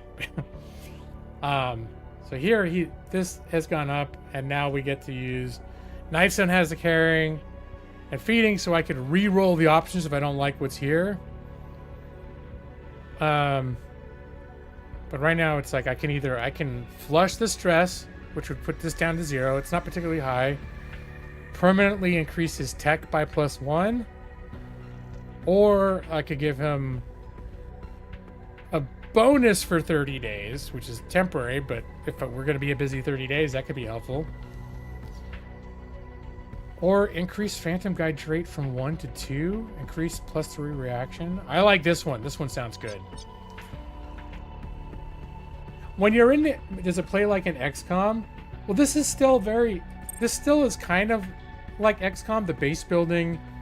There are timelines in XCOM. There's not a world map. The whole world occurs... You're in one city. You're in New Boston. And so it's basically all the stuff. So instead of like choosing things on a world map, that's where you're having you're watching for new conversations and new opportunities through your contacts. So as opposed to in XCOM, you have like a couple blips show up. It's like, here are the couple places where the aliens are going to attack. Or here you've heard that there's like people to be rescued, or whatever it is. You choose what you're going to do.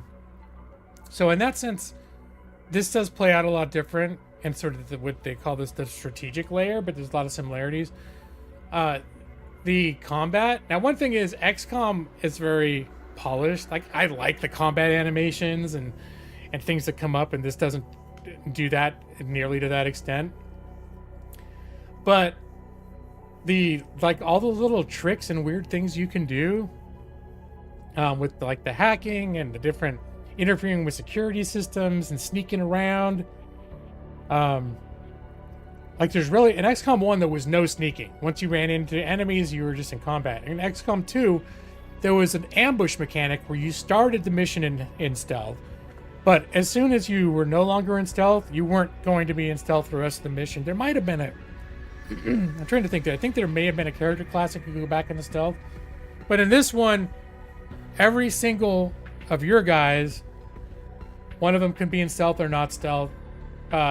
The enemy can see one of your guys, and not each enemy has their own awareness level, and each character has their own. So there's a lot more going on with regard to that sort of thing, because this is focused on stealth and infiltration. Although you can go in guns blazing. I've done a lot of killing, but I tend to do it very strategically. So the way that you end up playing it is a lot different. And you could just go and start shooting everybody, but it would, like, the game, the reasons probably, it's not optimal. We'll just say it's definitely not optimal, and it can make your game a lot harder. So, well, yeah, I'll be getting to a battle soon enough. We can get there. All right, this thing got done. Manage room.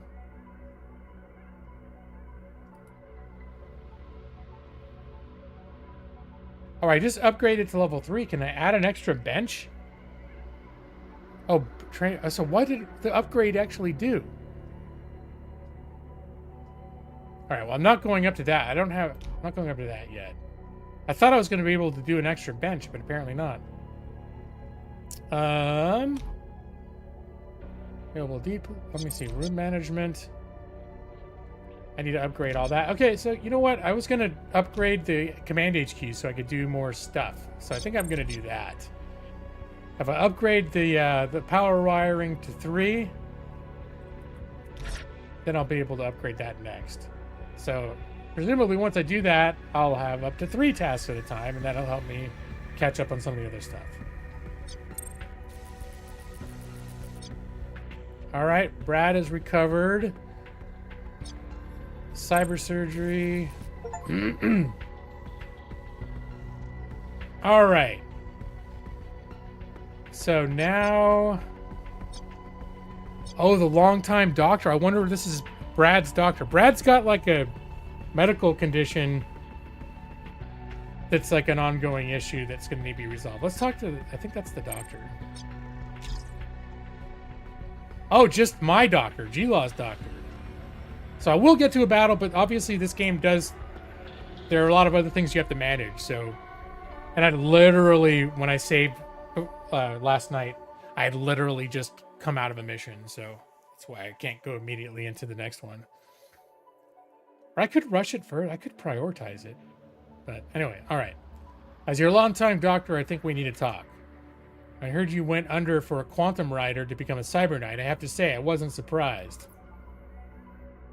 You always had that gleam in your eye, but I was a little disappointed you didn't come to me. Apparently the doctor that did the surgery on us is dead now. That's, by all accounts, that's the rumor. I've always stitched... So it's probably better I didn't come to you. Anyways, I've always stitched you and your friends up. Bullet holes, broken bones. I spent enough time in Med and Go to know what you could handle, Dr. Ash. So I think when you do say someone's injured and you have that option to send them to treatment, I think literally it's like a couple people who can do treatment pop up, and this is a contact that actually, like, everything you do like that corresponds to a real contact that you have a real relationship with, which is also kind of a cool component of the game. And those contests can actually lead to missions and other things later too. Let's see. Okay, so I spent enough time in the Med and Go to know what you could handle, Dr. Ash. I integrated your dermal plating. But I get it. I don't have the razors here for that kind of surgery. Spinal. Damn, I'm glad you're still alive. Who integrated the rider? Who did the nerve splice?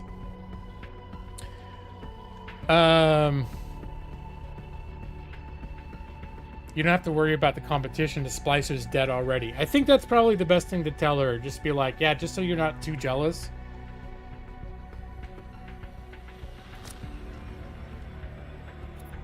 Whoa, hold on. I didn't mean... What do you mean dead already? Dead as in caught by the Megacorp and disappeared.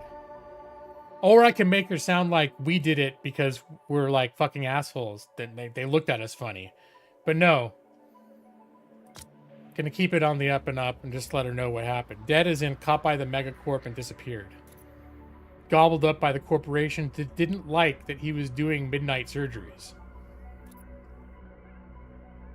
And Nick, it was all very quick. The good Dr. Ekman is just no longer with us. If they scooped him up that fast, then you weren't that safe either. This is exactly why I don't like the idea of you going under at a corporate clinic, G-Law. What do you really know about that cyber surgeon, their loyalty, how careful they're being? That's why I really wanted to talk to you. The equipment I have in the Med and Go is limited. I can patch, but I can only do minor cyber surgeries here. We have a history. You know me. That rider in your spine doesn't change anything. You're going to find trust is hard to come by. You can't buy that. But you can buy a whole new cyber splicing kit and integration unit. One where I could do a lot more than bone grafts and derminal. So basically what she's saying is that I'm the person you trust.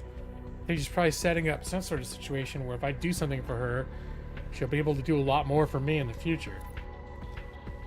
You got that kind of money? Me from doing patchwork down here to street level? Oh, no, I don't. But you're going to. That gleam in your eye is going to turn into hard currency soon enough. I'm asking you to invest in the clinic. With an investment of $500,000, Dr. Ash could upgrade the clinic, medical services, and cybernetics offered here.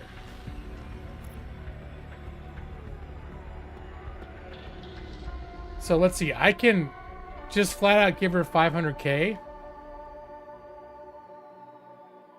Let's see. I bet, or I could do legwork. I bet we could drum up a discount on the equipment you need. This is just us flat out giving her the money. Let's see what the, I can click this just to see what would be required. Oh no. Everyone on my team would suck at doing this. They're locked into a 7-day assignment.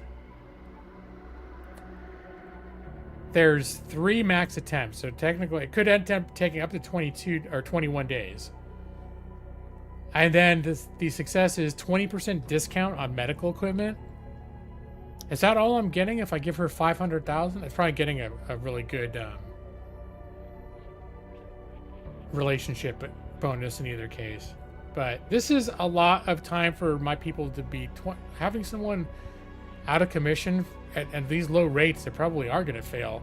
Having someone unavailable for 21 days, up to 21 days. I'm just going to pay her. If I had someone that looked marginally competent at doing her legwork, I would send them out. But partnership, I'm bundling our loyalty. But yeah, you can't take it with you. I got money. We could go far, G-Law. I'll set everything up in the Med and Go storage room. It'll be all yours and only yours. You or your team come in bleeding. I drop everything.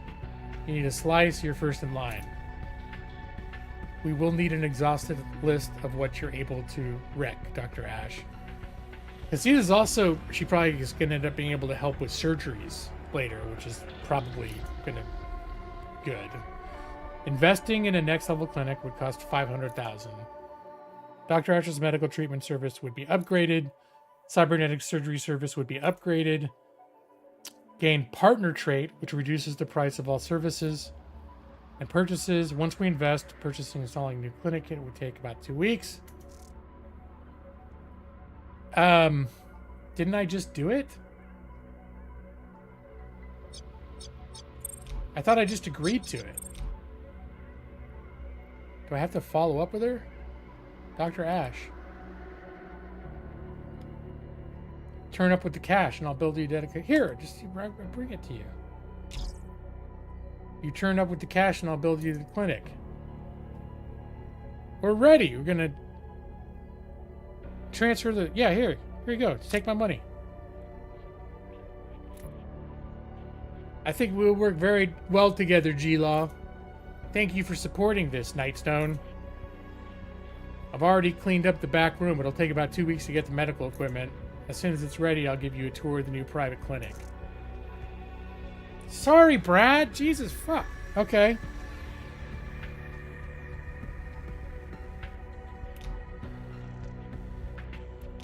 Yeah, I feel like maybe this isn't a streaming game.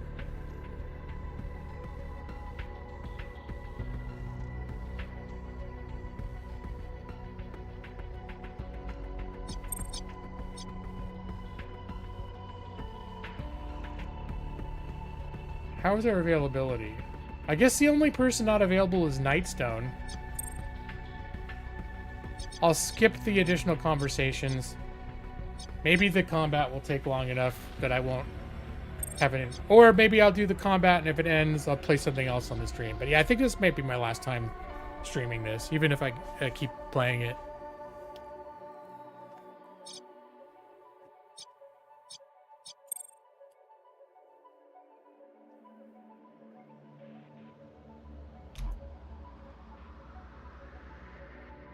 All right, center mission planning. Hold on, who am I going to send on the mission? I do want to do just a marginal amount of planning so that whoever I'm not sending on the mission, I can put in the trainer so they can at least gain experience. So I think we're going to send Ava on the mission because she needs experience.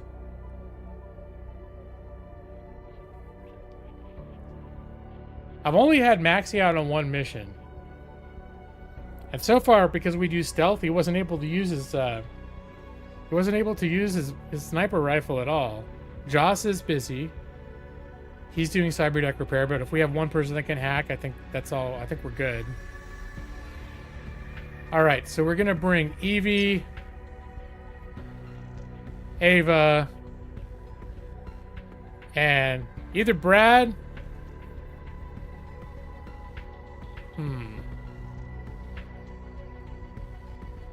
All right, maybe we will put Maxie back into the training thing, because unless, well, he's still good at fighting, but unless he's going to be using, like, unless it's a mission that can make use of his sniper, most of his abilities aren't, like, they go to waste on a lot of missions. You couldn't see through your chocolate covered optic. All right, so we're gonna put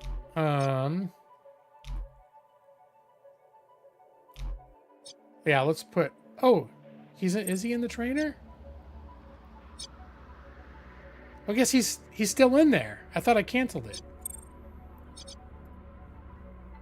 Oh yeah, but it's considered open? All right, did I fuck it up? I took him out thinking we weren't going to go on a mission for a while. All right, so I think that, okay, we're going to send him to the trainer. Right? So now he's in there. He's in the sim stream. We have an open detox bench. Who is not going on the mission? Who needs some mood improvement? Jeff is not going on the mission. Joss is already busy. Busy. All right, so the only person left is in fact Jeff Wolfmouth Harbo. So we'll send him to detox for a little de-stressification. So we got one out of one detox bench, 1 out of 1 trainer bench taken,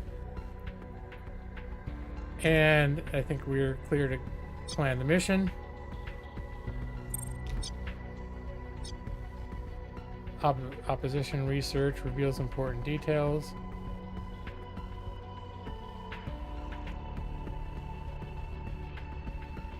Yeah, it's the only mission on a radar. Go ahead and use that ability. Let's see, an abandoned way station in the underbelly of the dome provides a hacker's haven. From this safe place, we need to locate and steal a specific valuable pay data file before disappearing back into the Undercity. Hacking required. All right. Wait, is this a... Oh, this is a flat-out hacking mission. Okay. I haven't used her version of hacking before, so that'll be interesting. This is not a regular mission. This is a flat-out hacking mission.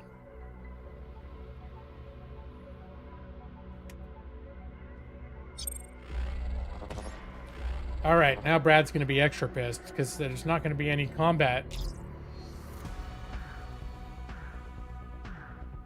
This terminal has the matrix cords plugged in here. For target matrix relay, our three pay data files are in there somewhere. Let's go hunting.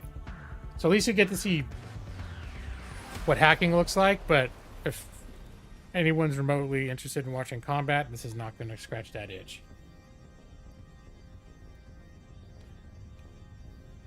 Yeah, the hacker, I mean, there is hacking in the regular missions. And sometimes there are like vital parts of those missions. But then there are missions like this, which just to flat out the whole mission is to hack. And that's literally like, the person just goes and does the hacking. For the control, we use Evie for elite control V abilities.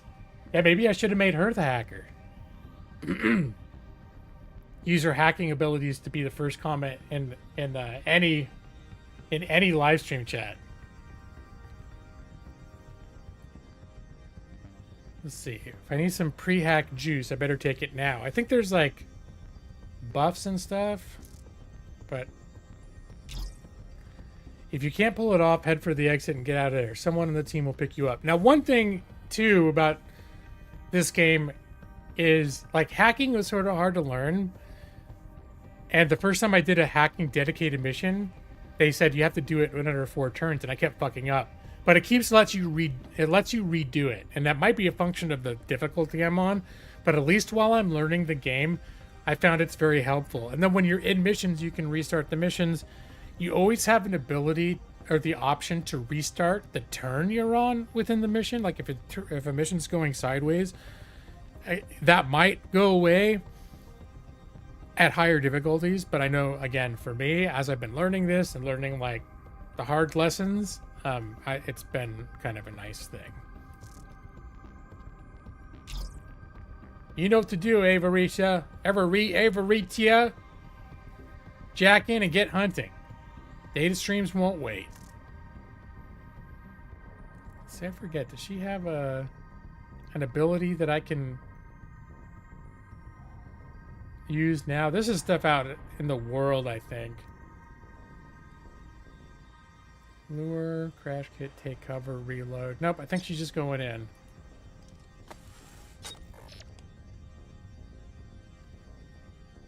All right. So basically you have these programs that you load, and it expends these resources. So when I use this, it's going to take up a portion of my IO and the active memory. Like you can only have so much loaded at one time. And so now that's active, I can hit C to scan, which will give me more information about what's going on in the next node. So the next node has this little brick wall thing. This is a security checkpoint. This is a passive defense. There's also active, and also there are traps. And I think traps you don't find out until you get there. But I'm gonna have this loaded now, so this is ready to go, because I know I'm gonna need it there. And then we're going to connect, basically move to this node. All right, so what we found here is this passive defense. It's just something that prevents loading until disabled or destroyed. But what I'm going to do first is I'm only a single scan level, so I'm going to scan again. That turns up this. I want to say sometimes it turns up more stuff where you're at, but it could also just be if there's a trap, it becomes visible because you set it off by taking an action in a trapped square. All right, so now we are... Oh, prevents program loading. Well, I don't think I need to load any programs in here. Oh yeah, I want to load this one. All right, yeah, we'll keep it. And once you've neutralized a thing, I can come back to this one later. Like, 'cause if you run out of action points, you want to make sure you're in a safe spot at the end of the turn. Because ending your turn in a bad node can cause problems. Depends on the node. But now I know I've got an active defense on the next one, so I'm going to load this. So this is ready to go, and I'm going to head over here. So what this thing does is unloads your programs when you take any action. So I think I want to... I have 3 programs loaded. It does take some of this I/O to load, to take those load actions. So hopefully if I do this, I can avoid having anything unloaded. It could be just by doing this, it also triggers it, but we'll see. All right, so I got rid of that without it having the effect. So I still can take more actions this turn. And this one, the money thing, is basically just loot. So in this case, this is something that I can sell through my connections network. And it'll be worth a certain amount. Oh my god, there was a trap. I just set it off. I didn't know it was there. It's triggered and has ongoing effect. If you download a file, it steals 10 matrix AP. Well, that's already happened. I'm not going to be able to use all my AP anyways because I'm running out of my other resources. But all right, let's finish our scan. And let's look at the overall structure of this thing. Oh, there's a 3-turn limit. Okay, so probably every one of these things you infiltrate has like a master node that you can disable and spike, and I think after that it will relieve this. So I should probably... I wasn't even thinking in terms of like I've got to rush this. All right, let's move on. Let's disable that. Let's scan. What's going on over here? Security checkpoint. Hard disconnect at end of turn. I think I should be able to come back if I need to. Oh, this one has... Oh, no. I can disconnect normally here. The hard disconnect... I want to say certain times when you disconnect, like, partially, you actually can take damage. So, feels familiar. It might be the Shadowrun games that do something similar. It might be. Yeah, it's been 15 years since I played a Shadowrun game, but I know they have... And, And I think... Well, Cyberpunk has hacking, too, but it's a lot different than this. I still don't remember that either. Alright, so we're going to connect. I'm going to scan... Oh, the scan... Can I still load it? I can't load it. I don't have the I/O. But I can disable this thing. And... Okay, I'm going to head back here and end the turn because I want to reload the scan before I proceed. And right now I can't do the second level of scan because I'm basically out of resources. So we're going to head back here. I'm going to end the turn. And this is still... Was this still all the first turn? This is all the first turn. I have 3 turns. I have to complete the mission under 3 turns. So, in like a regular mission, you'd pop out of the... You'd pop out of the you know, the matrix, basically, and everyone else would take their turns, whether they're fighting or whatever it is they're doing. And then the next round, when it's the hacker's turn again, then they pop back in and continue where they were going. So these hacking operations do occur in the middle of regular missions. It's just this one doesn't have anything else going on. Cyberpunk hacks were very simple. Just look at a thing and have enough RAM and initiate. The game calls that version quick hacks. Okay. It's been a minute. I remember the last time I played, I got really into the... Like, I was developing the hacking part, because it lets you do a lot of bitch tactics, where you're, like, taking over the cameras, and... Yeah, I was doing a ton of stuff remotely, and I thought that was really cool. Like, certain missions especially really lean into that, so you just start hacking into everything. You can get a lot done. Alright, so we're back in. We've got all the resources refreshed. I want to have the scanning program loaded again. We're going to move back over here. I'm going to scan. Alright, so this is not the master node. When you're at the main, like, central node, when you try to scan it from the adjacent node, nothing shows up. I think that's how it works. So I wonder if that was the... Anyways, we'll know if I fail the mission that I should have gone the other direction. But this felt like... I kind of thought this was going to be it. Alright, so we're going to want... We have the actives. We're going to want the ability to attack the active defenses before we go over.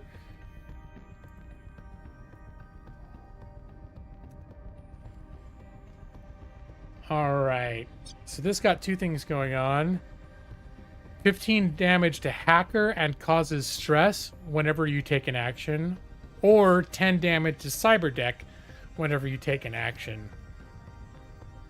Cyberdeck damage, it turns out, is very expensive to fix. So I think I'm going to disable this first. And now we will... She's like, oh, she took a little damage there. Please hit like. Thank you, Jeff.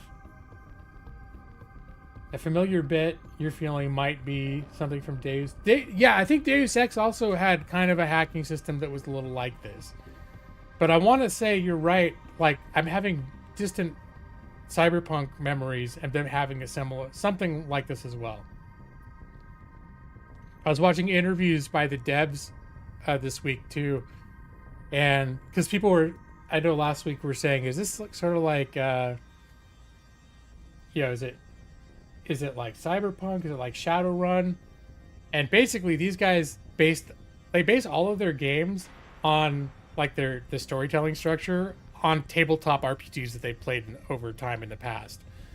So the way that they like have all the contacts and characters coming up and showing missions, they compare it to like when you're playing D&D and your party befriends the innkeeper, and then the DM will later use that innkeeper to like inject story plots and stuff. It's sort of like what they do. But they were saying that both Cyberpunk 2077 and Shadowrun tabletop RPGs were a big inspiration for this, and I guess they also did a modified campaign on tabletop of basically a non-magical, non-fantasy version of Shadowrun, because they like the Shadowrun rule set better, where they basically made it Shadowrun in more of a cyberpunk setting.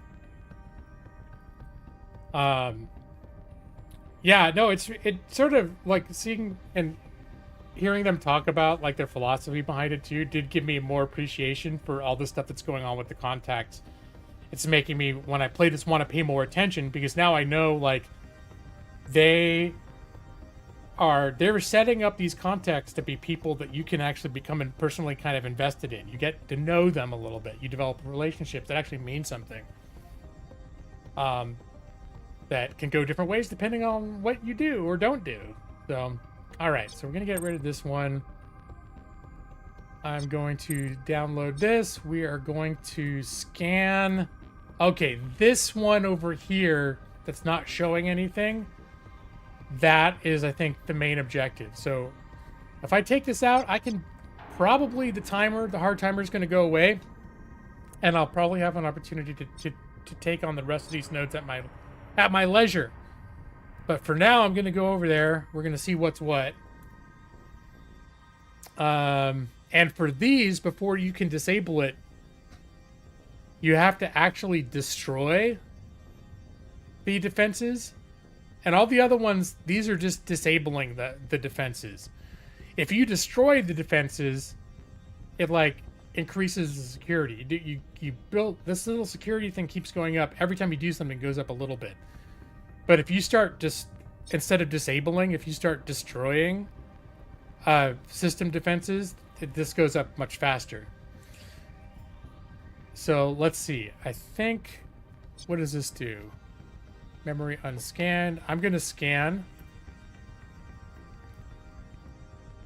Unloads your programs when you take any action. That's okay. I'm not really using any programs at the moment, so I don't care. 10 damage to cyber. Ooh, when you take any action. All right, well, that's just something. I've already taken damage on the cyber deck. Okay, I'm going to need to take that out. So we're going to do this. Attack. And I lost. So I lost another 10% of my cyber deck health. And that thing has gone away, but now that got unloaded because I took an action. So I actually have to leave the node to reload.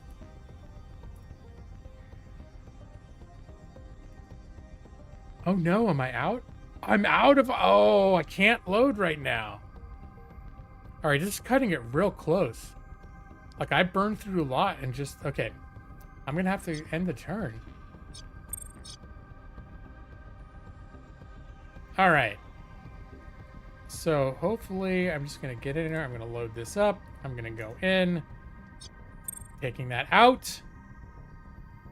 Now I need to finish the scan. Now I can spike it. Quantum CPU has been damaged and corrupted with a viral spike. Oh, the objectives were to steal all this stuff. Oh, for some... Oh, no. So I was waiting for them to say, like, oh, you don't have to worry about the timer anymore. But apparently that was irrelevant to this mission. I think I have fucked it up. Because what I'm supposed to be doing is stealing bioformulas, which would be, there's probably one here. How did I not get... So this is it. This one, and this one.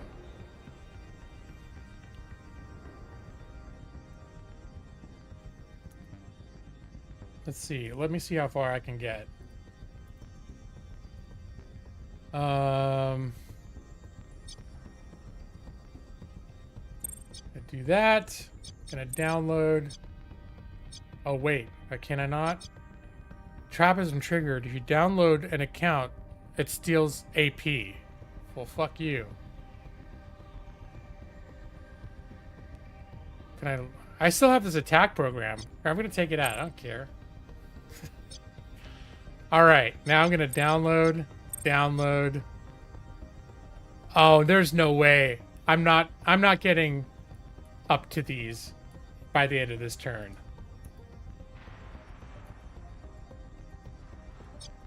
Nope.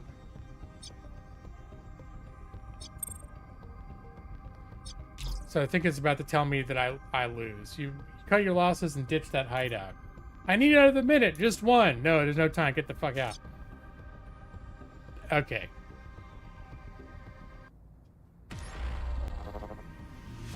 So this is where I can retry the level.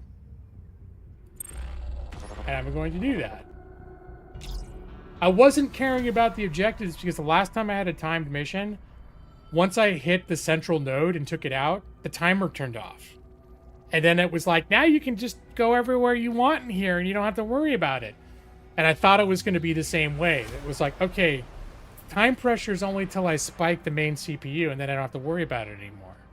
But that wasn't the case because I did that within 3 turns. But when I spiked the main CPU, the timer didn't end. So I just didn't understand that what I was doing wasn't going to make the timer stop. You said she's only a partial hacker. I don't know if you'd consider, well, yeah, she's multi-classed into, there's 2 types of hacker. One is just flat out hacker. And the other one is ghost, a wire ghost, which is like another form of hacker. But there's, but they do like more weird stuff. They have more weird abilities. They seem more like stealthy and thiefy and infiltratey. But I'm not sure how that plays out in terms of like when you're actually in the hack itself. I don't know them well enough to know the differences. But yeah, she's a hybrid class. So half of her talents are the Vanguard, the class that Evie is. And now she's multi-classed into the Wire Ghost. So she's, you know, and I imagine it's just like however I choose to spend those, basically the talent points, will determine how she develops one path or the other. All right, let's get in there.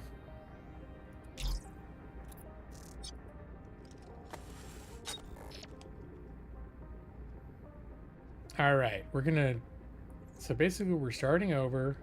I'm still gonna proceed, do the scan, load that, get rid of that, scan, get this prepped, over here, delete that. I'm gonna complete the scan. There's the trap that I triggered. And what does it do? Immediately trigger if you download a file, which I haven't done yet. It's ready to trigger. And then it steals 10 matrix AP. Which actually it's kind of like, I think I'm just going to take the hit. Because it'd be worth it, I think, to lose more matrix AP than it would be to, let me see, if I load... If I just to load the attack... Or, wait, no, to load the web. It costs 5 just to load this. Well, I'm about to run out of IO anyways, though. All right. Oh, I can't load it anyways. All right. So if I want to do it this turn, I'm just going to have to take the AP, the hit. That's fine. So I'm going to download it. I'm going to lose the extra 10. I'm going to run out of this, or run out of this way before I run out of this. So I'm going to end this turn with a bunch of unspent AP anyways. So it's not really a problem.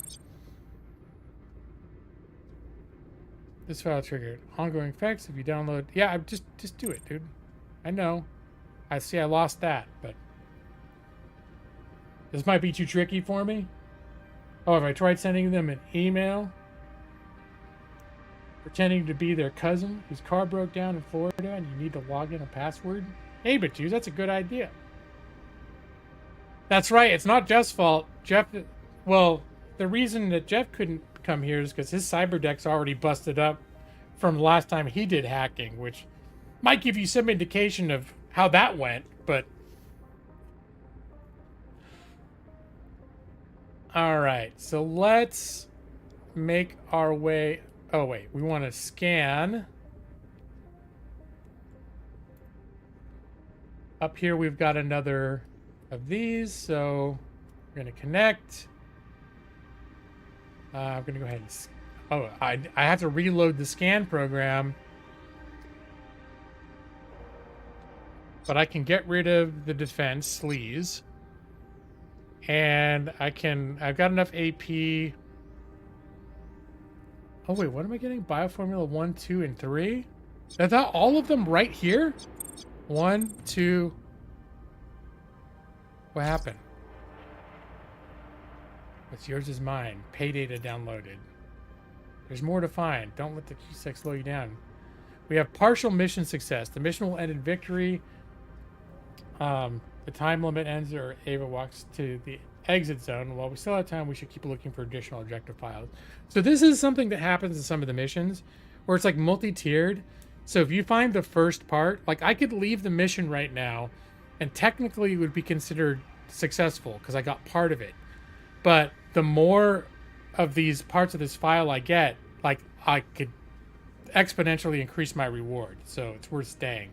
I was on a heist mission that was like this. It wasn't just hacking. It was going through a map and finding a bunch of things. And when I found the first one, like literally almost by the front door when I went in, the mission thing popped up and said, okay, you got the minimum that you need to consider this mission a success. You could walk away now, or you can keep pushing in to see if you can get more. Look Chauncey in the eye. If you didn't get all the files, that's a good point. I mean, she's covered up right now, but she's real and she's not dead. And she's not animatronic, so. All right. Good. Oh, and I'm all out of AP. Hard disconnect. All right, so we're just going to end our turn here. And I grab... Wait. Track is triggered. If you download a file, it steals 10 AP. And I want to download 3 files. So this is a problem. So, in fact, I think it's worth it for me to actually disable this one. Alright, so now I don't have to worry about all that shit happening. Download that, download that. Why are you leaving again? File by file, we're taking what we came to get. It seems like all the files we came to get, maybe by luck of the draw, all happened to be in this one node. There's more to find. Don't let the Q6 slow you down.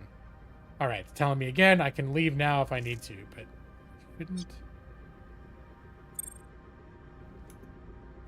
Oh, I still don't have part 2.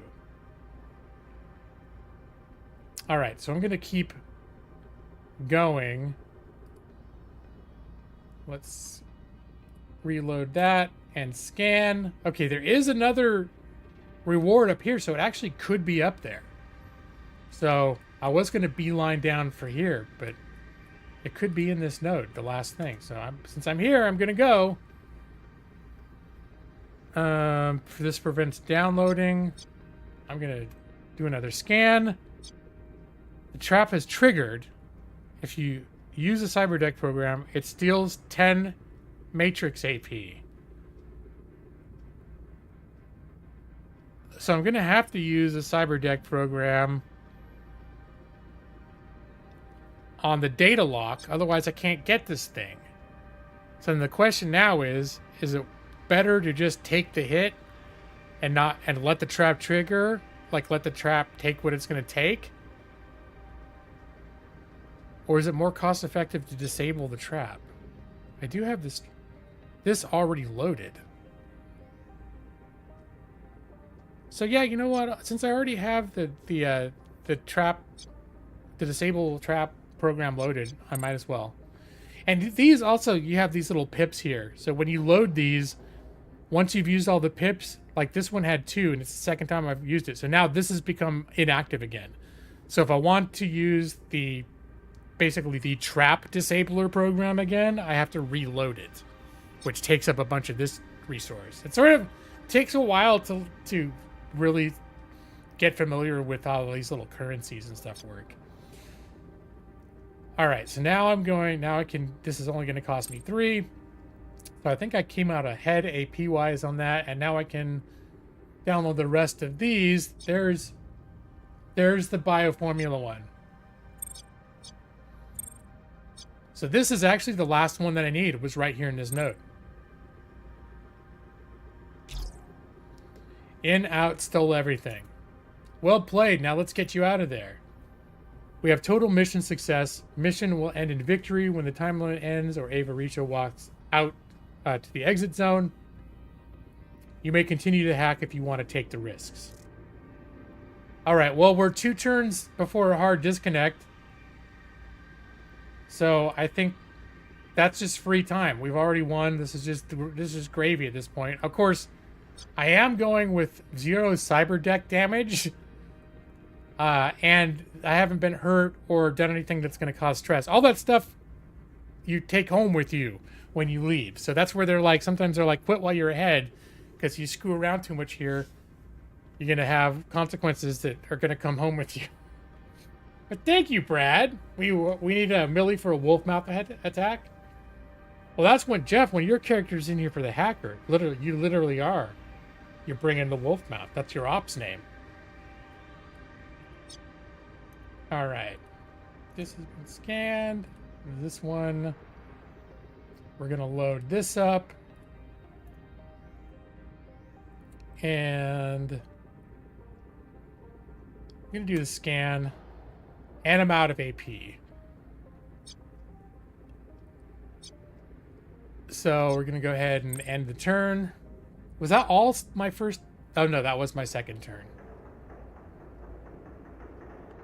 Adds 4 AP to all actions until disabled or destroyed. Well, the thing is if I just leave, I think I don't have to come back here. So it costs me more to disable it since I'm not taking any more actions here. I'm curious if leaving is going to be considered an action for the purpose of that. We'll see if I go down more than a point, if this hit me on my way out the door. But I think as long as I'm not trying to download files or doing any other shit here, I can just leave this. I can leave this defense in place. It's not going to bother me if I'm not. I think it's not going to bother me if I'm not doing any other nonsense in here. Let's see what happens. 74. It did take the extra ones. It's still, I think I got away cheaper. All right, this adds security when I take any action. Go ahead and disable that. And we'll go ahead and do the scan. Okay, this has got the 2 active defenses. I'm going to load up the program to counter those. And let's see. 15 damage to hacker. Oh, it's this again. We're gonna save the hyper. The deck is, sorry, Ava. The deck is, it's more cost effective to let you get hurt than the deck. So, and there we go. You'll live, Ava. No one said that combat missions didn't carry some risk. All right. Let's do the other scan. Okay, there's the node, which I don't think does anything for us on this mission. This is our last turn, so I think as long as we get this thing out, if we get this thing, we'll have gotten everything of benefit to us. So I've got that loaded. Gonna head down here. Damage to connection when you take any action. I think connection I'm not that worried about.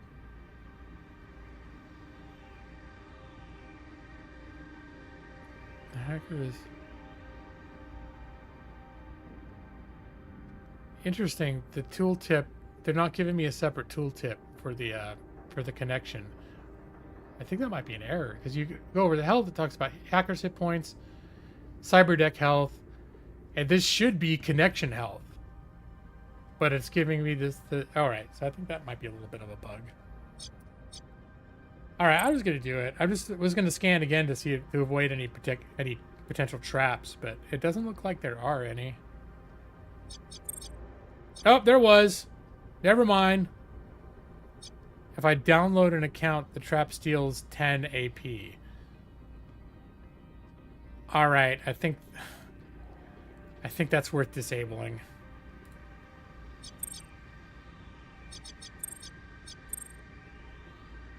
Alright. Oh, steal additional pay data? Didn't I just take everything that they have?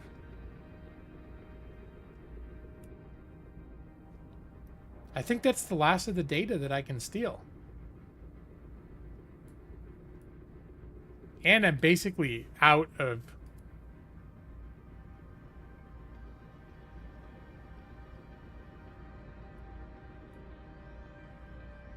I think I'm basically out of the ability to do anything. Can I do anything up here? No, there's basically nothing to be done up here. All right, I think I'm done. You're made. Time to get out of there. I think they just say that when you decide it's time to leave. If I had a few more seconds, I might have been able to scrape a little more pay data. I'm pretty sure I got everything. Ava Risha, you scored everything we came to get. The mission is done. It's time to cut the cord and ditch the hideout. All right, boss. I'm disconnecting. Look at Nick being the boss. Victory! The game is right and I'm wrong insofar as there was more for me to get and I just wasn't aware of it. The additional data maybe... Well, I'm going to see here. I was going to see if they maybe mentioned, oh, you got the extra thing, but maybe there was... I would have expected there to be an icon saying there's a thing for you to hack here. Like usually there's those little $ cards that say there's something for you to get here. And I'd gotten all of them. So, but obviously there's something that I didn't get because I think that one particular bonus objective I did not get.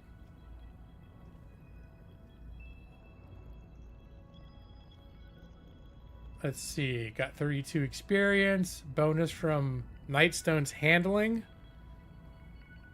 I wonder if there's a way I can buff Nightstone so that people get more experience when they go.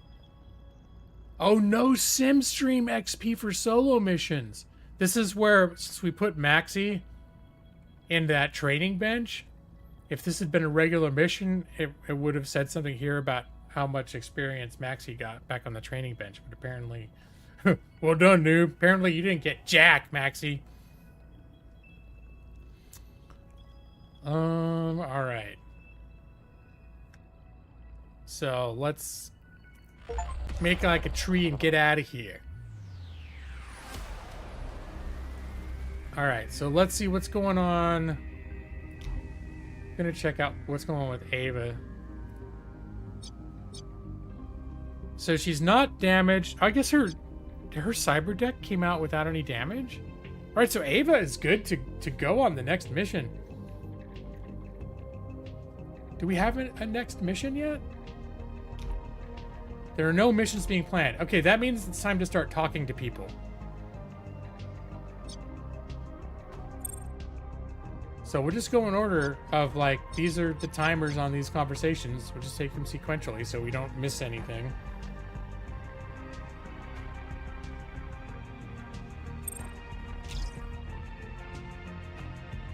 I've got coordinates of one of Warner Bros.' new quantum relays. Prime target for spiking the CPU to deploy a little virus. So wait, this is us attacking the people we're trying to ingratiate ourselves with? The sheer number of entangled quantum endpoints and hardened relays they'll have to deploy. The mess of background radiation, quantum interference, and other corps broadcasting quantum countermeasures. Who's going to notice a little matrix breach? Exactly. The Warner Bros. Global Matrix security team is likely to catch most attempts to deploy a worm, but some will be missed. We might be able to make that hack for you then. Is this gonna... We're doing all this stuff to try to befriend Warner Bros.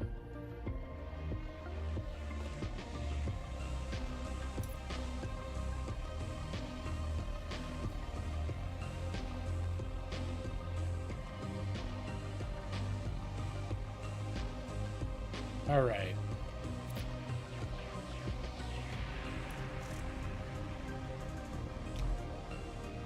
Do I want to do this?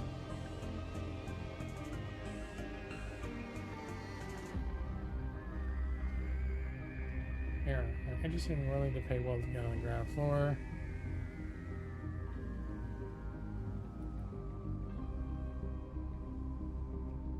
Yeah, I'm a little concerned about if I'm trying to get on the good books these guys, and then on the back end, I'm taking missions to, like, fuck with their computer systems, and they catch me. I think I might skip this one.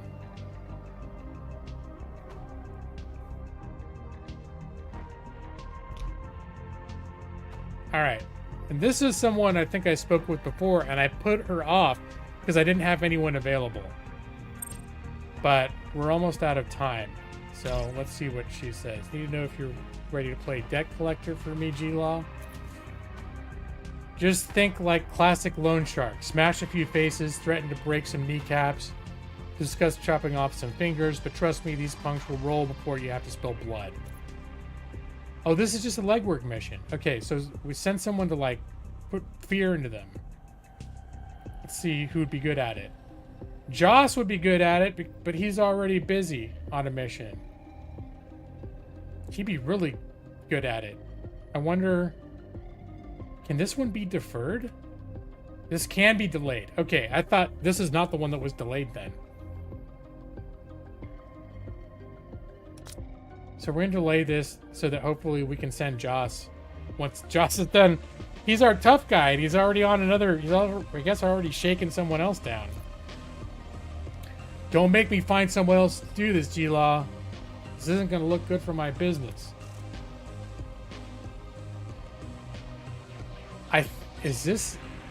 Was that it, though?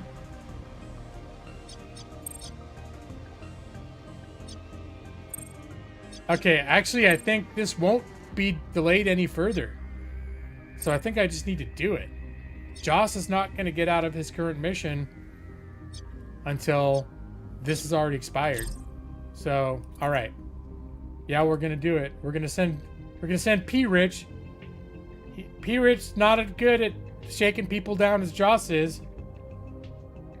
But, you know, we'll see. Hopefully P-Rich doesn't end up with the shit beat out of him again. He'll be assigned to legwork for 7 days. There's a risk of injury if things get nasty. But there's still some gain to be had. So either way, we're going to get something, but Brad might get fucked up a little bit. P-Rich, I'm going to enjoy this too much. Remember, Choppa, I still want them as customers. Alright. You don't find it like getting him killed is super fun, but getting him beat up is like still fun, but like half the amount of fun? But literally, killed is good. Being beat up and not killed is somehow like not just not as good, but something you hate. You're gonna have to remember that in the future. Hopefully you don't get beat up. Oh, you don't feel that way at all? Okay.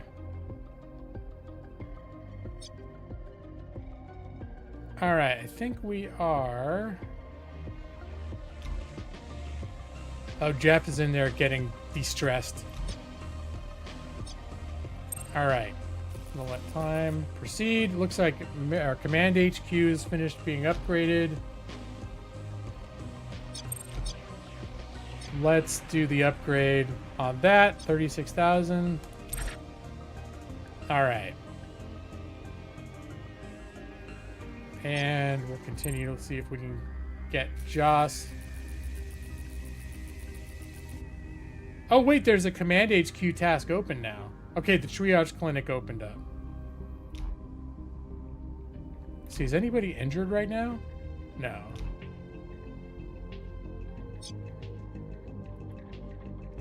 Let's see. Reduces injury time and prevents...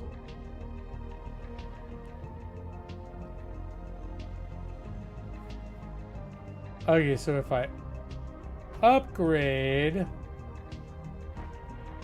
Alright, that's how... I think I'm going to do at least the next upgrade. But first I need to get the room's cryo cooling up to the next level. So we're going to do that. You're not injured, but your feelings are hurt. That's awfully sensitive. You look at you. You look like such a badass. I wouldn't think that you'd be having hurt feelings. That's what, that's the walls that he's put up.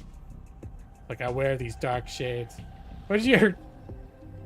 Always Sunny, where Mac is playing he's the bouncer, and he puts on those sunglasses with, like, the little side things like that. So he can do his, what is that? He calls it the ocular pat down. And then there was this whole thing on the side where Charlie's like, and they can't see how scared you are. He's like, no, that's not... We're not supposed to talk about that. The glasses are so I can do the ocular pat down.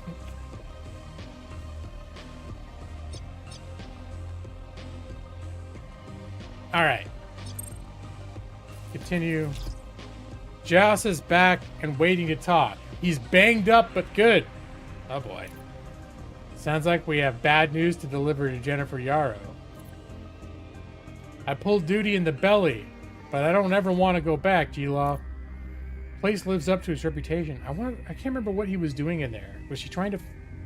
Was this the one where the lady wanted us to... Like, her son had disappeared in some, like, the bad part of town? And they're trying to, like, see if we can get him out of there, or if he's dead, to make sure the secret stays buried? I don't know if this is the one. There's a lot of stories going on, though. That was the son. I found Brendan Yarrow already dead and strung up outside a Ricksham camp. The trouble started when I wanted to cut Brendan down. I guess Ricksham wanted to make an example of him. So we found the person's son. He was already dead. Joss was trying to take down the body, and then he pissed the people off. Not sure what he did to piss off those drug-running train gypsies, but they weren't keen on talking about it. But you dealt with it? It wasn't a pretty burial, but I stole Brendan's body away from their camp at night and found a flop house to bury him in. No one will find him. Okay, so it sounds like he accomplished a mission. He just had a little bit of a hard time. Maybe don't tell Jennifer Yarrow that part. No one should be left to just rot like that. But you can't get far in the belly carrying a corpse. Joss has suffered some stress, but gained the soft skill, the belly, which will help in lead work that requires operating in that dangerous zone. Alright, so that's kind of cool. So now if any other missions come up in the belly is the name of that area he was in, he's probably gonna hate it. He said he never wants to go back, but now he's gonna be our go-to guy. That's a little bit like how things go at my job. Do something, I'm like, that was a pain in the ass. It's like, yeah, you're the one that knows how to do that, so we'll call you when we need more.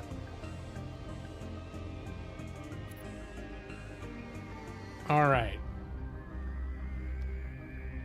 What about the Syndicate? What else do we know about them?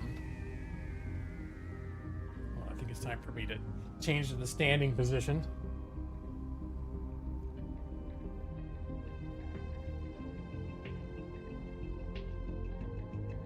One thing I don't take enough advantage of when I'm streaming is one of the problems with streaming is just sitting there. I get stiff in the sitting position, and then like I just might have the desk that goes to the standing position now. I gotta remember that. I use it during the workday. For some reason, when I'm streaming, I always forget about it.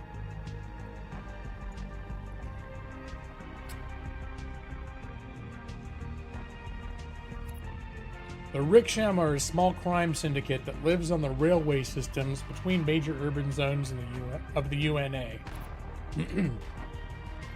With all the challenges to air and sea transport, rails are the most reliable and fastest way to get things around stateside. So what in the hell did Brendan do to piss off the Ricksham?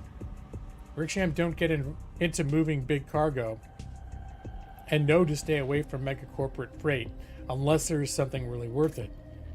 They move a lot of drugs, people, and guns.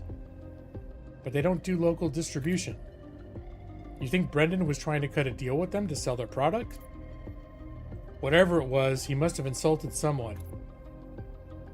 We'll never know, but let's keep our ears open for whispers about the Syndicate. Agreed, they're a ruthless, dirty little band of smuggling hobos. Oh my god, I love that description. A dirty little band of smuggling hobos. But maybe there's an opportunity there. A bunch of Walters running around smuggling drugs.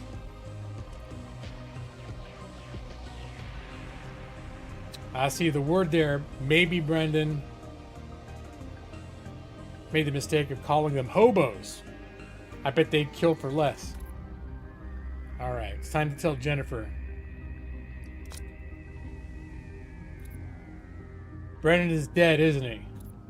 I felt it. I knew it this time. We're not sure what Brendan was doing in the belly, but you need to know he was mixed up with the Ricksham Syndicate. They killed him and evidently wanted to make an example of him. The who? The Ricksham live and operate on the rails between all the major urban zones of the UNA. If you're trying to move something illegally by train, you've got to work with them.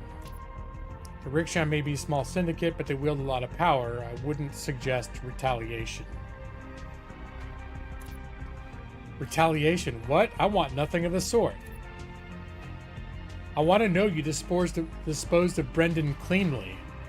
Yeah, that was their thing, is either get the guy out, or if he died, make sure all just vanishes. Yes, everything was handled. Brendan has disappeared, and the rest of the story will never surface. Thank you for handling this, G-Law. I need some time for mourning. Alright. We gained 2 favors, influence, and trust with Jennifer Yarrow for cleanly resolving the case. To grieve or just keep her head down, Jennifer Yarrow is taking 2 weeks to step away from the underworld into hiding. Alright, so as a contact, she's going to go MIA for a little while, but I'm sure we haven't heard the last of Jennifer. Alright, there's Jeff is detoxing. P. Rich is doing the legwork. Oh, Joss got 4 days to recover. I need you to play bodyguard. Help move one of my couriers safely. Let's see what this guy's got to say. I'm hoping to uncover more missions, but 2 of our combat-focused people are like in the infirmary right now. But this should at least I find out if there's a new mission. I won't have to do it immediately. Need you to play bodyguard and help move one of my couriers safely. You know how it is. I've got critical data I need to move, but I can't trust the network is secured. Of course, you know all about it. This is why Cyber Knights were created in the first place. Regular couriers and quants can get the job done these days, but a century ago, that's why the first quantum riders were created. When Knights were created, it was to protect data, but now you need us to protect the meat. Exactly where your team comes in. My courier has the data safely stuffed in their headwear, but needs bodyguards. We might be able to play protector for you.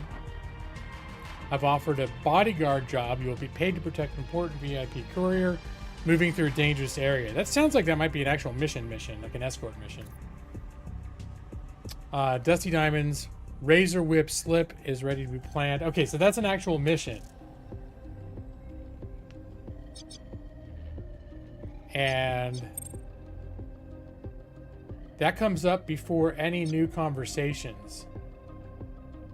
So I think what we may do...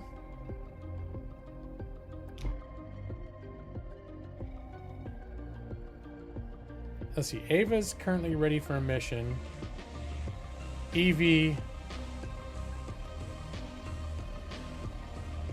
But we want at least one of these 3 people available. Joss, Brad, or Maxie.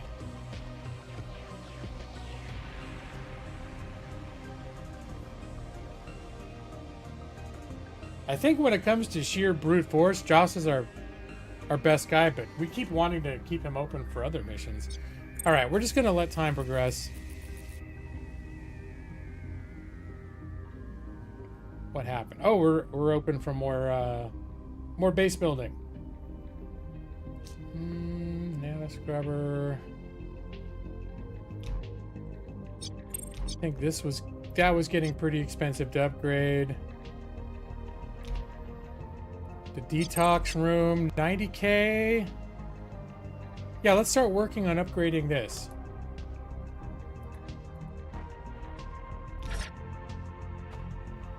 And I can do one more now because I can do 3. I can do 3 things now.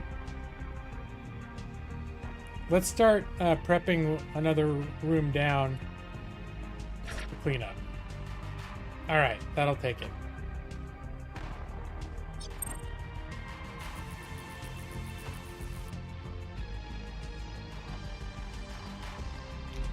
Let's see, triage clinic,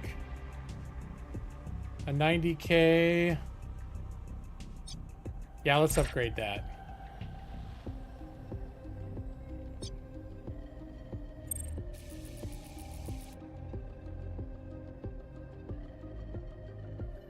Let's see, what can I upgrade? Anything else here? Available detox bench. And it looks like I can't build any more of those right now. I can upgrade this for 90K. I think I'm gonna at least get the legwork started. It needs the level 3 cooling, so I'm gonna do that. That's relatively cheap. So it'll be ready if I decide to make a move on that. Hey look, Nightstone and Wolfmouth hanging out together in the command HQ. Alright. There's Gila all by himself.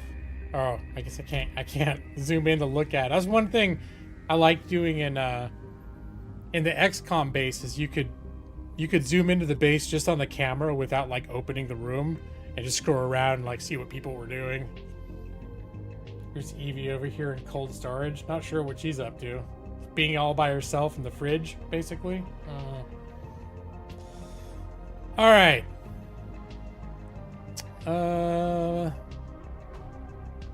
You hope you don't get your hand bit, else I won't be able to do any party missions. You're Nightstone. You don't do any party missions. All you do is hang out at the base and boss people around.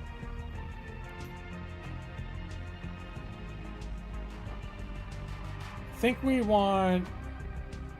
Well, what is the mission? This is the escort mission. They don't know we're coming. We can go quietly. Score quickly.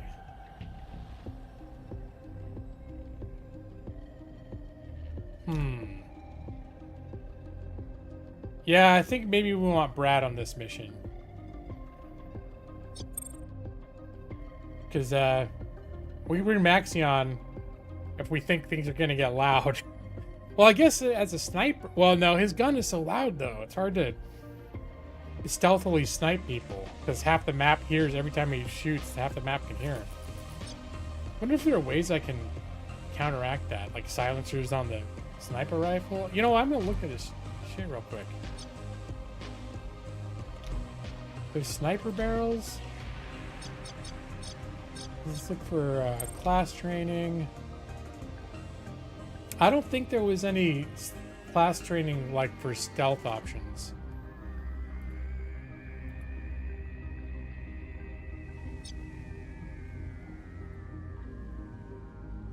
Okay, there's the thing.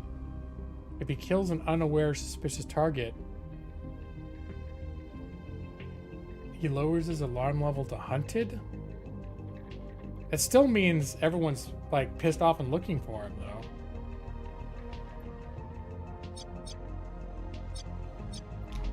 All right, I'm just gonna real quick check in at the market, see if there's any sniper barrels, weapon mods. Let's say sniper barrel. We'll look at all the sniper mods. Oh, ooh la la, a suppressor. Oh no, that's the wrong one. So this significantly reduces the damage. But maybe it's worth it because honestly, we took him out on one mission. He was never able to use his rifle because we were trying to keep a low profile. And it warns you, like if you're going to use the weapon you have armed, it'll show you who it's going to alert. And it was always like, you could shoot the guy in the room with you, but then half the people on the map were going to hear the shot. So I just never ended up... So, you know what? I'm going to get this. Let's see. This is, again, when you buy stuff, you're literally buying them from the contacts on your list. It's not just a random store. And in this case, there are two different people I can buy from. I'm not sure if the price is dictated by the relationship, but this guy is willing to sell it for cheaper, so... just gonna do that.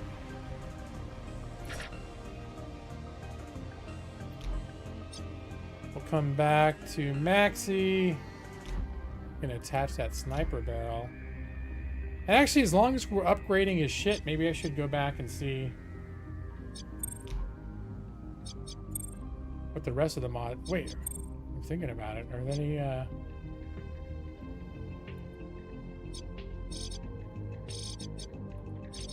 Any sniper rifles?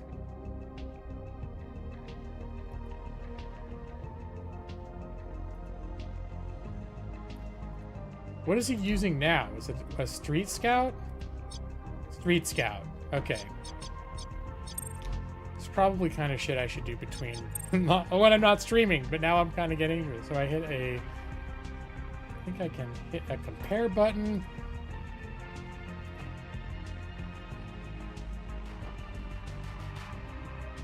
All right, so the red is the one he's got. Accuracy, armor shred. So I think that the damage difference would make up for the suppressor maybe, but otherwise it's not a game change. It's not a game-changing upgrade.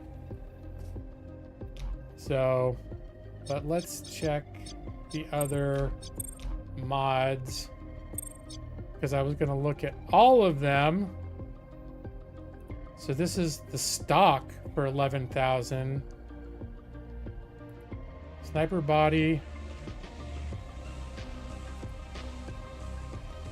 Okay, there's other scopes. And we got 2 body mods. Bigger arc, less recoil. Okay, no, I like leaning into stealth, so I'm going to buy this too. Let me see. And the filters were sniper body, sniper barrel, and sniper scope. Oh, I didn't get a sniper scope either. I forgot. That's the first thing I got was a barrel mod. Okay, bonus damage, accuracy, but this does increase in recoil. This increases accuracy and also recoil. Oh, I like that better. All right, we're gonna get that. Origami Joe is the way to go. All right, and we're gonna get that stock as well. Origami Joe does it again. I think this means now I want to bring Maxie on the next mission. Let's see, get that installed and get that scope installed. All right. So I think I'm gonna do a little save here. All right. So we're going to bring Evie, Ava. No, wait. Hold on. What does Ava have? I think we're going to bring Jeff on this one.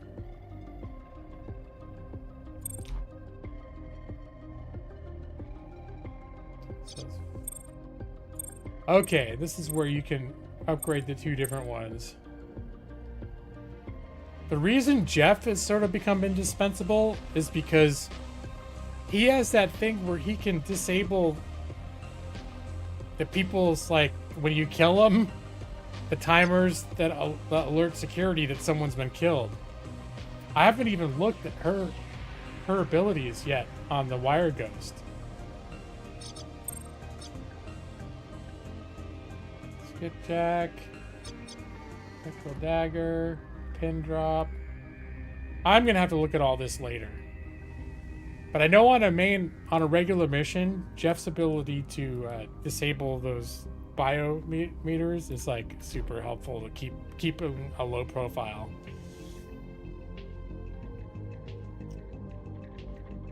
So we're gonna bring Evie, Jeff, and Maxie. So let's put Ava in the trainer so she can gain some experience from the simulation while the rest of us are going on the mission.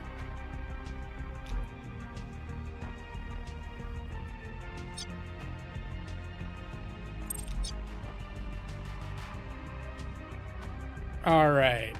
Reviews details about the location. Yeah, if I've got a pip, why not? Let's use it. These are extra leverages I can buy. If I spend 5,000, I can have some sort of charge to be able to disable all cameras for a turn. For 5K, that's worth having up our sleeve. Let me see. I can use a favor or 5K. I'm going to do 5K. And violent diversion cancels any reinforcement deployment for 2 turns. Cannot prevent arrival of headhunters. Nah, I'm not going to. Don't worry about that. All right. Ruins of a major intersection and hover pad are still hotly contested stretch. We need to successfully bodyguard our charge through this deadly.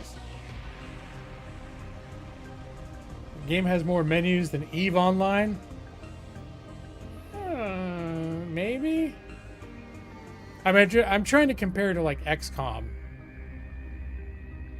I guess there's more stuff. Like when you start a mission, the ability to have like all these extra leverages and things. Yeah, it does open up more interface that you have to interact with. All right, we're gonna plan this path, and we're gonna start the mission. We're bringing on Wolfmouth as our number 4. All right, going back down to the seated position. More menus than Cheesecake Factory. It's been a while since I played XCOM 2, which is what I would compare to determine if for this type of game there's an abnormal amount of menus. And I'm not sure that it's that much more. Oh yeah, no, the story is definitely, yeah, I guess between like all the contacts and all that stuff, there are more menus. And then at XCOM, I don't remember if there was like a flat out store you could go to, like a market. Yeah, so I think you're right. There's some more stuff going on. And yeah, the story definitely is more involved because it's all tied into like people and they're like, yeah, there's definitely, the story is much more grounded in like people and things going on with people that you know. Okay, I think we're good on this.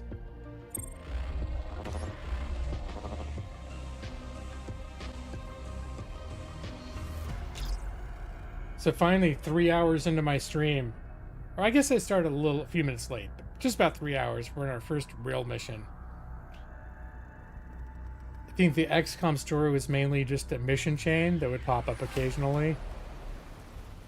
Well, in XCOM 2, there was like some of the people at your base sort of had stories, but they were still just driving the main thing. Like, hey, here's this engineer person who's, when she's in cutscenes, she's kind of interesting, but there's not like personal stuff going on with her, right? Let's see. All right, we're in, just short of enemy contact. Meet Selena, you're charged for the evening. Keep her close. All our pay hinges on Selena's survival. But if she goes down, there's a kill switch in her head. What? It'll wipe the quantum headwear memory so it can't fall in the wrong hands. That's great. So it's like not only... Oh, it's if she dies, they can wipe the data she's carrying in her brain. Waiting 3 hours until gameplay. Technically, I've been playing this whole time. I just haven't been engaged in the combat portion of play.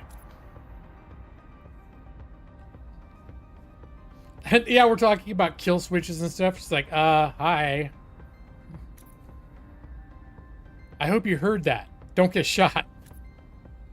We need to safely deliver Selena to an extraction point. If she gets injured, it won't cost us. But if Selena dies, the mission is a failure. They're like, yeah, she can get shot. We don't care. But just make sure she doesn't die. All right, this is where we got to get a look at the map. Here's an extraction point. Here's an extraction point. Is it just those two places? Here? Here? I guess that would make sense because we're in this corner and all the extractions are in the other corner.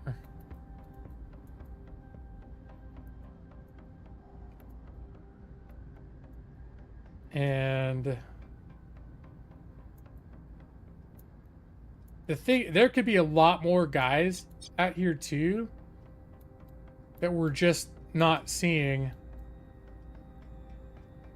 You don't see them until you regress further in the map. Is there a way around the back? No, there's not. I was like, can we sneak around the back of these buildings? But no. So it looks like...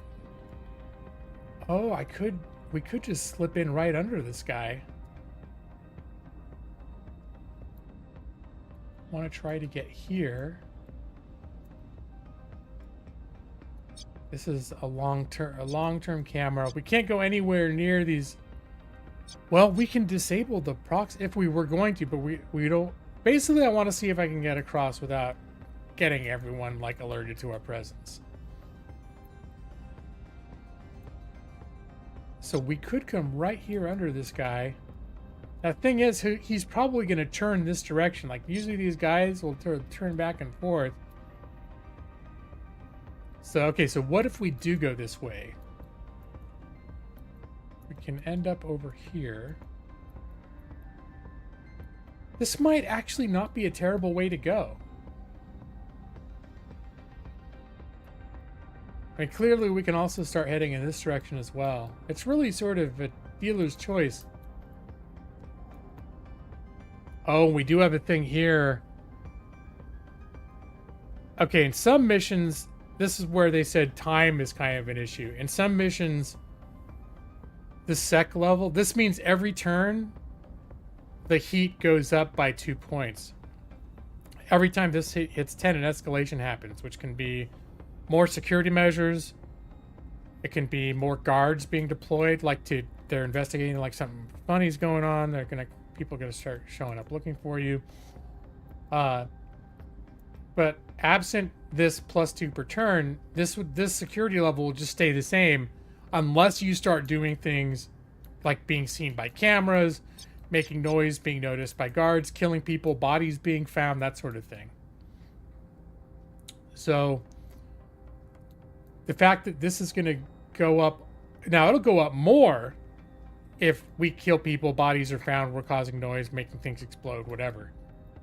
But even if we do everything perfectly, this is going to go up every turn. So that does apply some time pressure.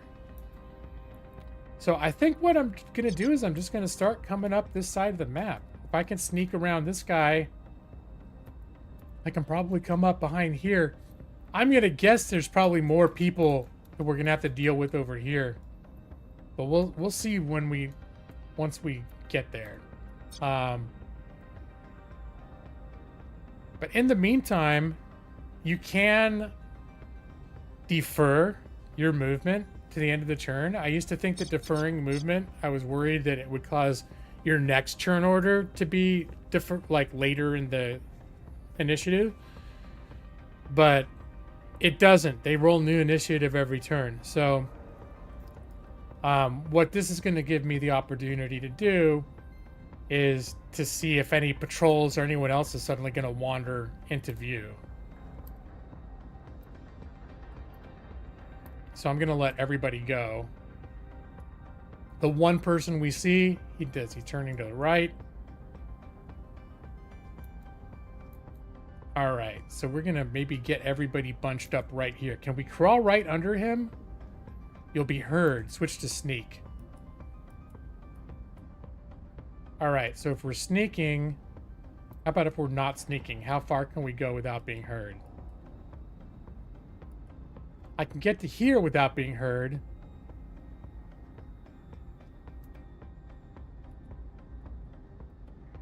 Let's see if I can, if I do a mixture of sprinting and sneaking.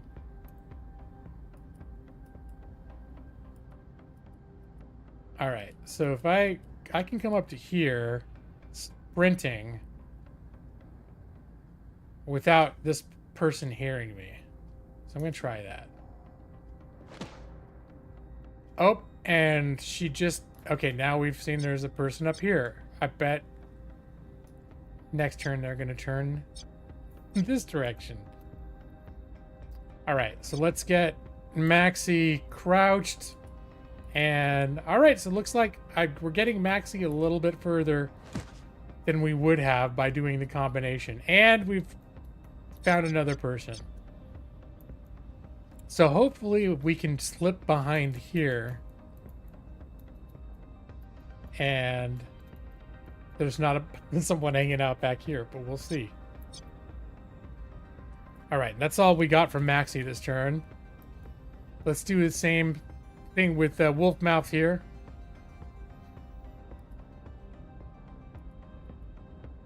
Let's see, Wolfmouth can get to about here, sprinting without being heard. And now we will switch to sneak, and we can get to about there.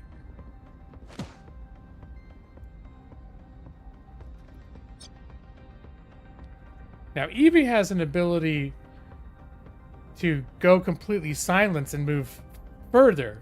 But at this point, it doesn't benefit us a whole lot because we have to stay with our escort. So if Evie somehow gets super far ahead, it's not going to help. And then as it is right now, if she goes past this point, she's going to be spotted anyways.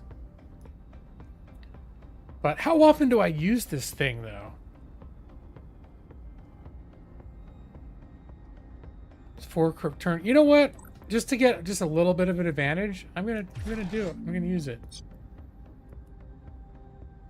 And this way, she can run all the way as far as we can go. We sneak around the back the rest of the way? Yeah, okay. She should remain hidden, and that's the way I can have her sprint, and this dude's not going to hear. Yeah, Evie got out of the fridge. Yeah, that's right. Is the alley between the building and the level boundary blocked off? I assumed yes, but let me see. Yeah. Yeah, there's like some crates there. And then I could tell by the way the map was, even if we could get back here, it would be like there was flush against the wall there. So I probably should have checked that before I started moving people. All right, let's move her. All right, and lure, anticipation. We can use, maybe I can use anticipation, exact movement of patrol. Let's see where this guy is gonna look next turn. Which direction is this guy gonna? Yeah. All right, so next turn, this guy's gonna turn and walk up here. What about this guy? Is this guy gonna move around? She got another one of those? This guy's out of her range. All right. So this person, I'm guessing, is just staying up here, but it's good to know this person's actually going to be walking back and forth. This person might be walking back and forth as well. G-Law also has an ability that lets him see that. So maybe it'll be, this guy will be within range. If probably not, but we'll see. All right, since she has a little bit of action, I'm going to use that for her to use her take cover ability, because why not? Can't take it with you, your action points. And now she's done. Selena.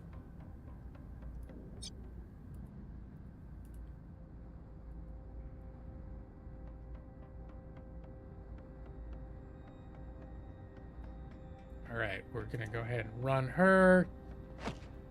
And then hit her to sneak. And then that's as far as she's going. I should have checked. Does Selena have abilities? Sprint and first aid kit. Okay, not much, but she does at least have something. You hope I botched this? Thanks, Brad. Appreciate it. And let's see. We're going to have we're going to do the same sort of thing. And have G-Law run as far as he can. And let's see, his ability is free to use. So I'm going to move him up as far as I can and then see if I can use his look ahead on that last guy. I'm going to guess, how big is the look ahead? Oh, no, he's not even close. He'd have to get like up to here to be able to get this guy in his little spy radius. All right, never mind. All right, but let's get him crouching anyways so that he can take his next few steps in silence. Oh, he can get right up here with Evie.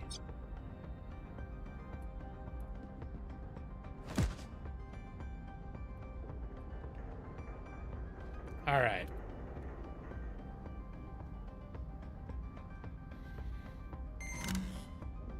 Oh, there was a camera just turned as well.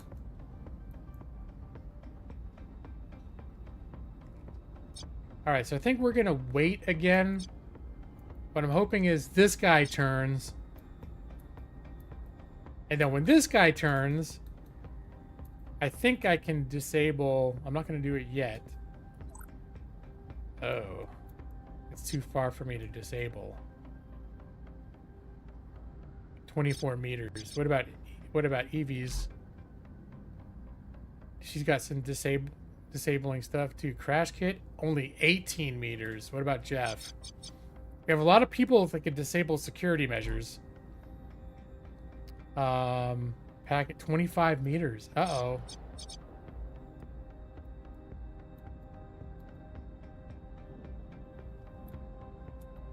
I don't think anybody is,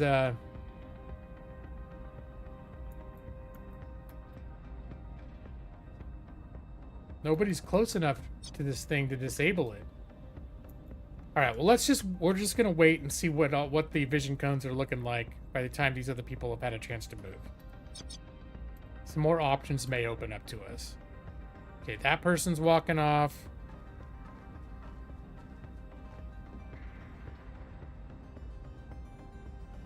That person looking towards us, but we're too far away for them to see.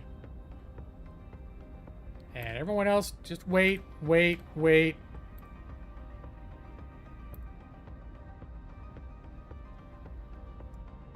Can you wait?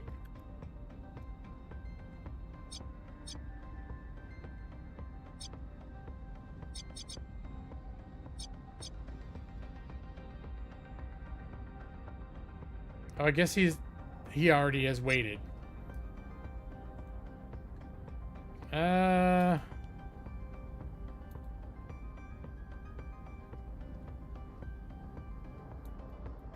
How far away is his disable ability?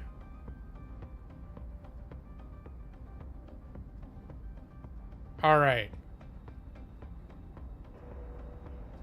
If I'd thought ahead, I probably could have planned this better, but what I'm gonna do is I'm gonna have him disable the prox mine temporarily.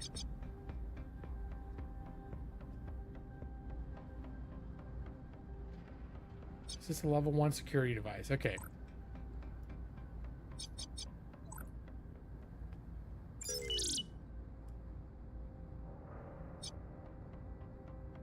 And then he can, oops, stay crouched.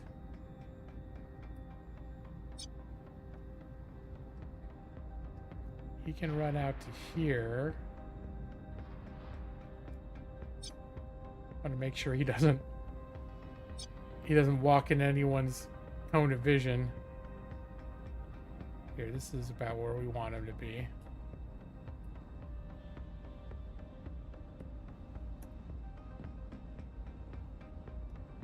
All right, now let's see if his ability can reach that camera.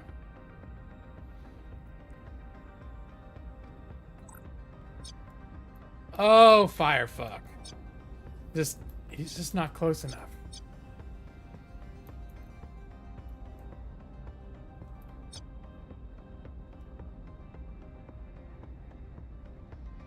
What's this camera even looking at, though? Is this a camera? Oh, no, I think this is just like a light fixture. All right, no, we're not going to have him run over there. All right, G-Law, you go back. Go back in there.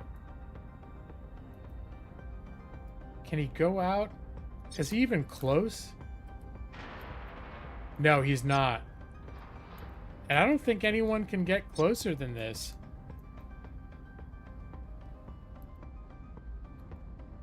I guess if I got somebody to here, but that's getting them way too far out of the way. I'm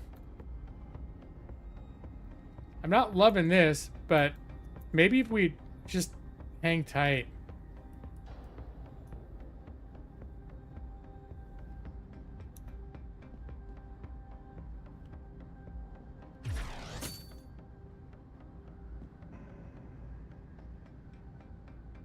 Oh, there, now that person is facing this direction. That opens up some opportunity.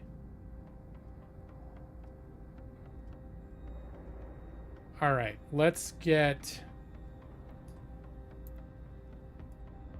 Evie. How close does she have to be? 18 meters. We get Evie out to here.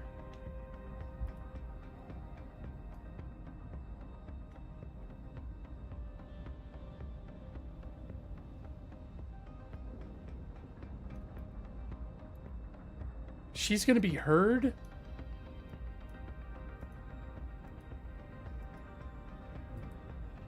She can't move at all because this person's so close to her. Well, shit, now I wish I hadn't used her silence ability on the last turn, because now she can't even sneak without this guy hearing him. How come G-Lock can move all willy-nilly? Alright, well, I guess she can't do jack shit.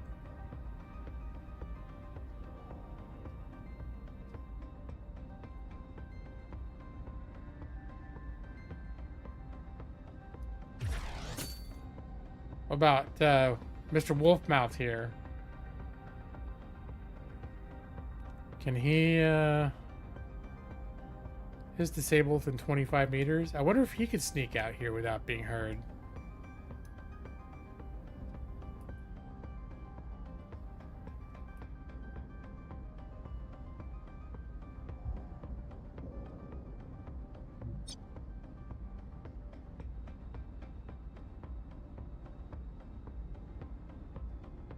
Alright, let's try this.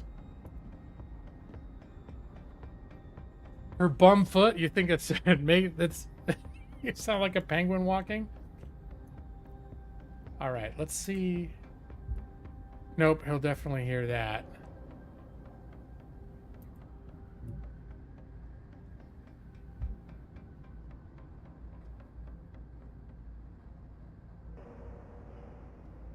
I feel like this is a very risky move, but we can sneak his ass up. Looks like he just revealed another guard. Alright, there's another one. So last turn, this dude just stood here and changed directions.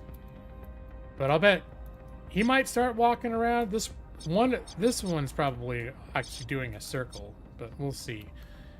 Oh no, Jeff can't do the security cam. Because I used all of his action points. I forgot. Oh, faked vitals. He needs an... Okay, well. It's not anything we can do about it now. Alright, let's move Maxie up.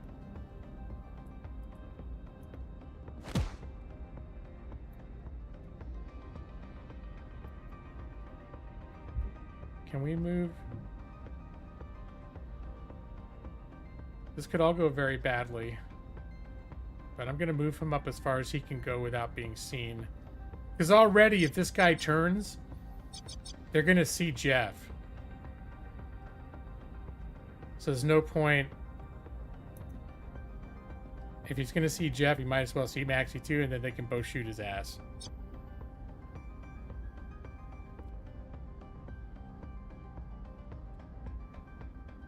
Alright. And then, I guess she can also... I'll move her up as far as she can go.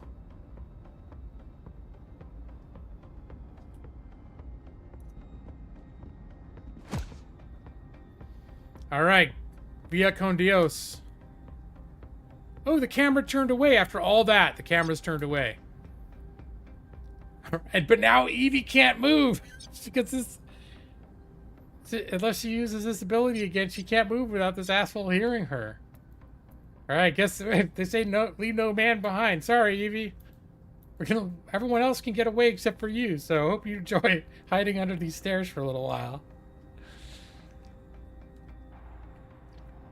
Yeah, I just want to make sure there's no getting away for Evie right now. Oh, you know what she can do? She can lure this guy away for a minute. Person's gonna be like, hey, there's something back here. There's something back here I need to look at. Oh, look, Evie's pulled an ace out of her. All right, now she hang out here she can delay her action. And in the meantime, this guy's gonna go be like, what was that noise I heard over there?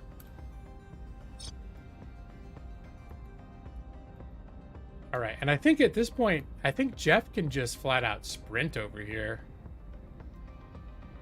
Hopefully there's not someone else hanging out right back around this corner that we can't see.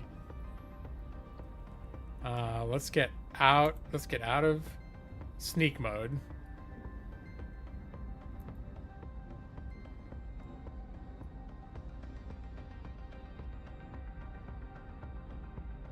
All right, let's get him to this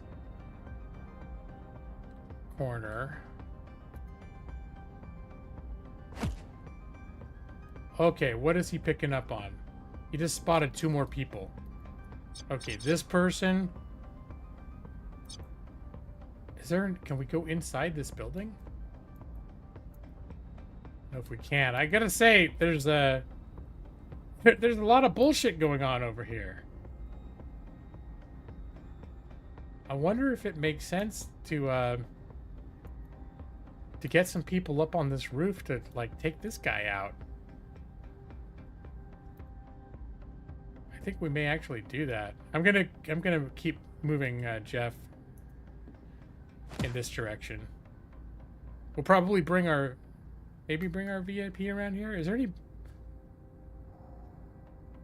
think this still may be the best way to go. Well, if we get people up here, there's a lot of cover for them to avoid all these eyes over here.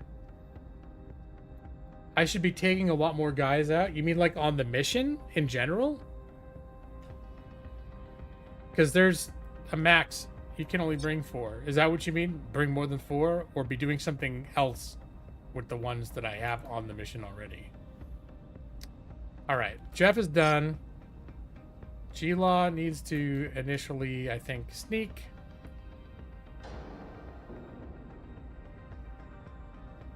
You know what? Why don't we wait? We're gonna wait, and then everyone can sprint. Once this guy goes, all right, you're over here.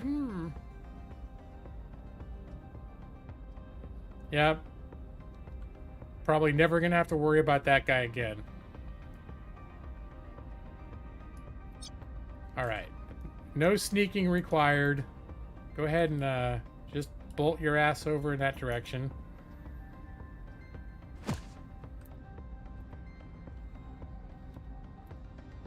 Now Evie can bolt her ass in that direction. Who are we going to put up on the roof?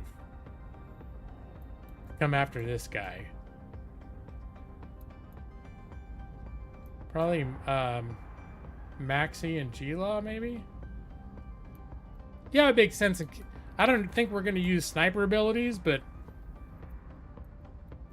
having Maxi up here, just in case there's a sniping opportunity, it'd be better to have him up high. Oh, taking a lot more guys out, like killing the people. Okay, never mind. There were multiple ways of reading that statement, and my brain just took the alternate route.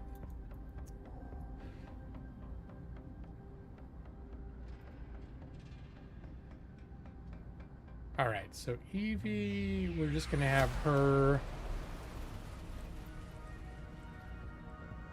You know what? I think we're gonna start having everyone sort of come up this direction. Didn't the dev come out last week and say it's fine to go in gun blazing? What he said is that you can go guns blazing if you're geared and spec'd for it. But no, he didn't flat out say it's a good idea to just willy-nilly go gun blazing. We also did say that, like, the security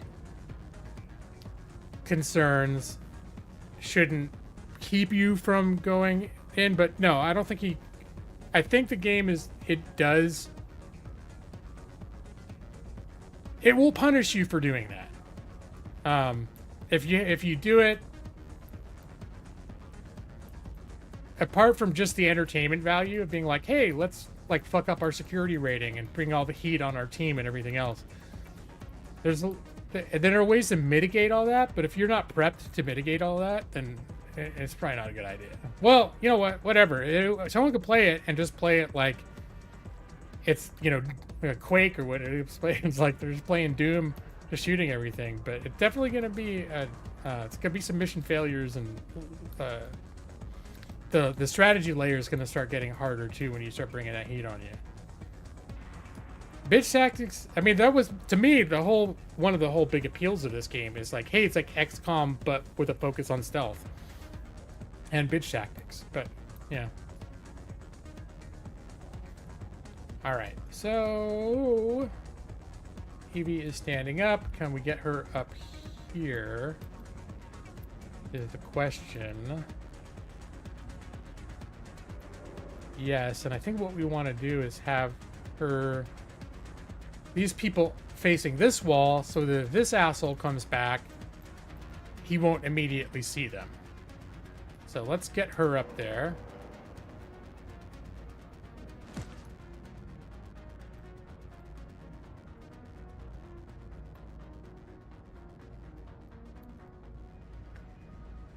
I mean, maybe next week I'll play Duke Nukem or something like that. Yeah. I can figure out what my audience is craving.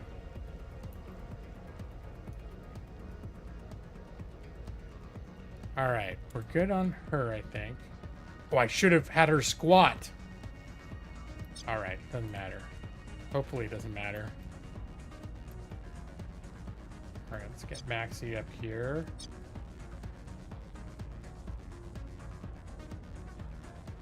This part craves RPGs.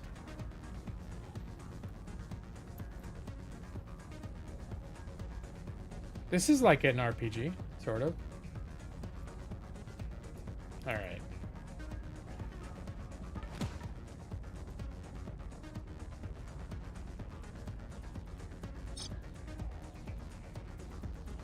And fewer menus. Okay. Well, I think my takeaway from this week is that this is not a game that, at least my audience, there is an audience, I think, for this game, but it's not my audience.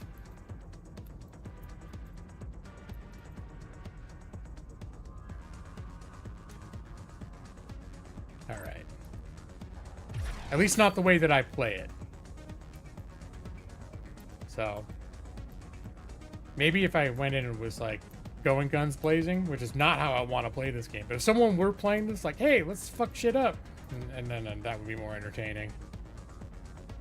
So anyway, I started blasting. All right. Where is this guy? Okay, probably next turn. Gonna come back this direction. What? Who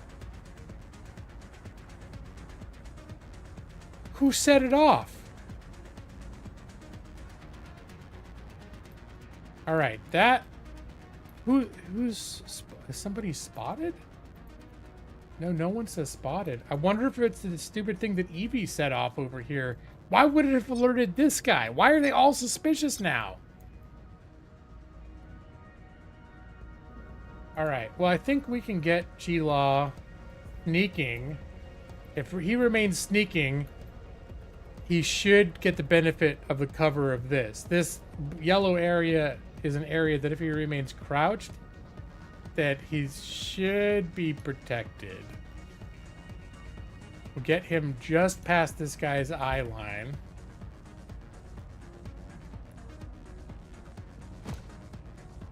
And can we sprint him the rest of the way up with the rest of the fellas?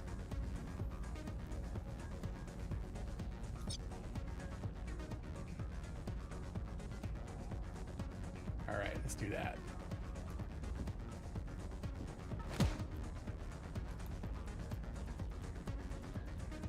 All right, now let's see what happens.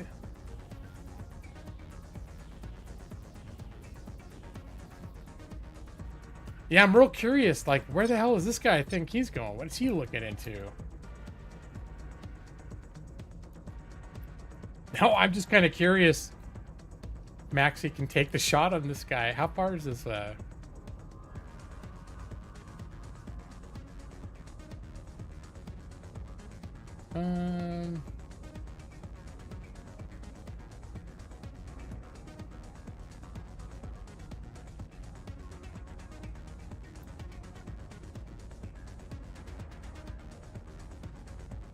Let's move him up, because if we move them up now, if we delay, this guy might turn around and then we suddenly can't get in here without being spotted. These guys are way better at security than you were at Intel, and yet still not very good. All right.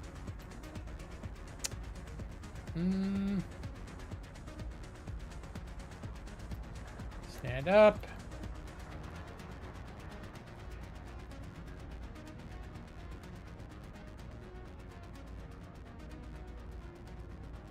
Question, do I want to move him over here?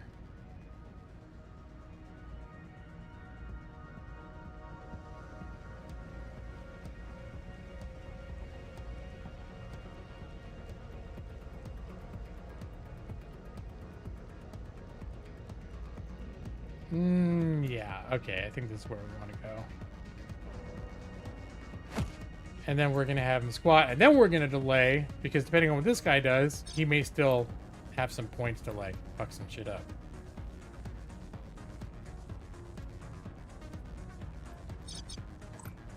Ooh, Maxi can take a shot from here.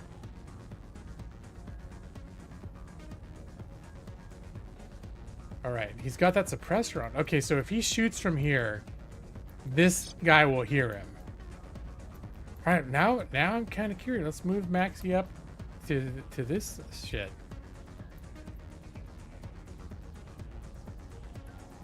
And see.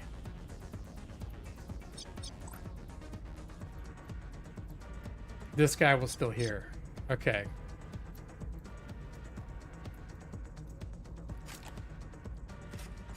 See if he switches the other weapon, that guy won't hear. Alright, let's move Maxi up to this corner. On this side, not that side. There we go.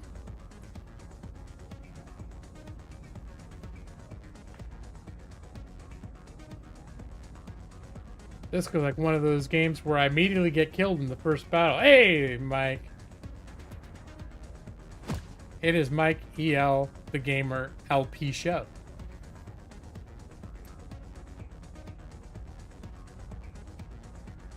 All right, I think he can take it. No, well, this guy will hear him.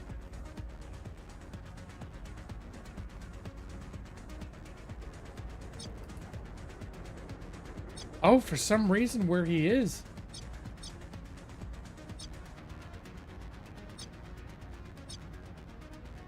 Take cover.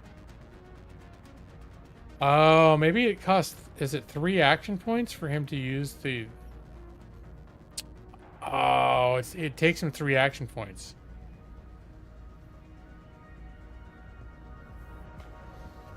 Yeah, that just occurred to me, Mike, that probably has always been the @ behind your name. Because I was like, oh, did you change your thing to LP show? But for the longest time, nobody got to see the whatever this @ shit was in the background.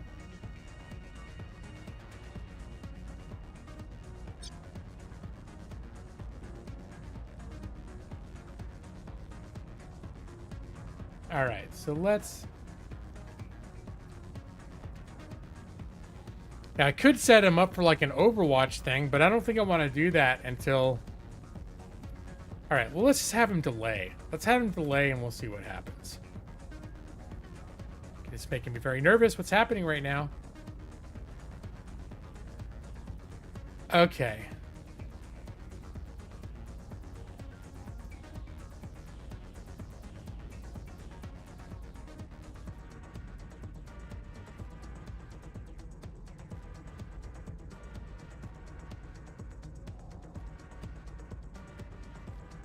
I'm still wondering what the hell this dude that was running over here all suspicious was coming to check out. Okay. So... Evie... We're gonna delay Evie pending what happens. I think T-Law and Maxi are gonna try to take this guy out.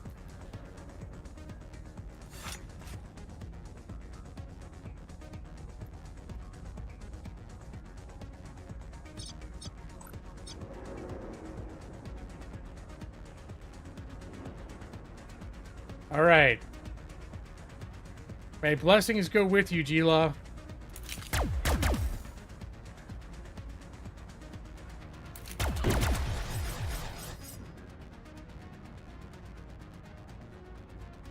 Alright, I think he's done.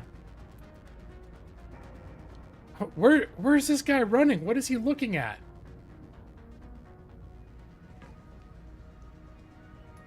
I think he got triggered by Evie's little lure thing, but the thing was half a mile away from him. Okay, I don't know.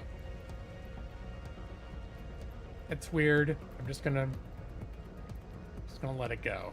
Alright, we're just gonna keep moving people. Oh, now...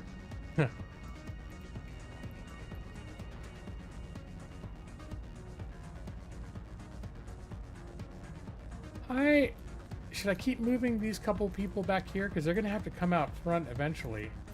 I feel like this is a better path to go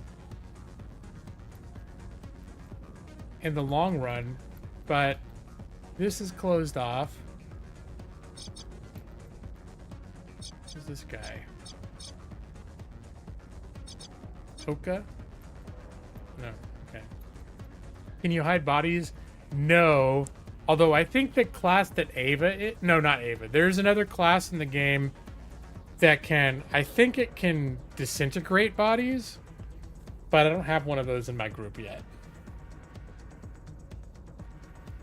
But you can't, like, just... Like you would in a lot of stealth games, like, anybody can pick a body up and stick it, like, in a dumpster or something. They don't have that. Okay.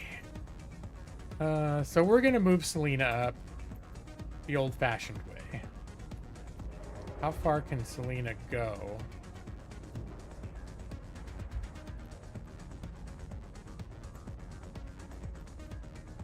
I think if we keep Selena close to this wall and we keep her crouched once she gets over here, if this guy turns, he shouldn't be able to see her. So we're going to go ahead and do that. Is there anyone else that might suddenly turn their face and look at her? There's this camera. No, well, won't be able to see her. Okay, we're going to run her there. And crouch her there. How far can we get Jeff? Can we get Jeff over here? Oh, yeah. You get Jeff all the way over to those steps. Oh, but if he's running, this guy's going to hear. Okay, that's not good. We don't like to see that. All right, so he's going to have to just slide in behind the behind her here. Oh wait, they're either indicating the ear is his if he uses his machine gun. All right, that might not have been for his running. Nope, don't get carried away, Jeff. How far? Oh, can you get all the way over here? Okay, yeah, all right. All right, Jeff. All right, good luck, brother.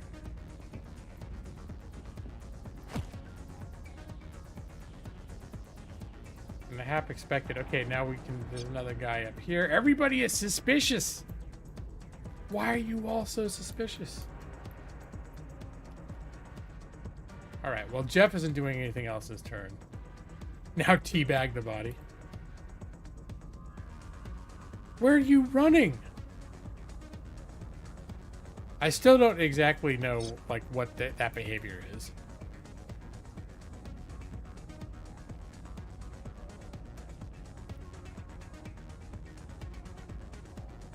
Can we get? I think Maxie is. I think Maxie maybe is staying here for the rest of this turn.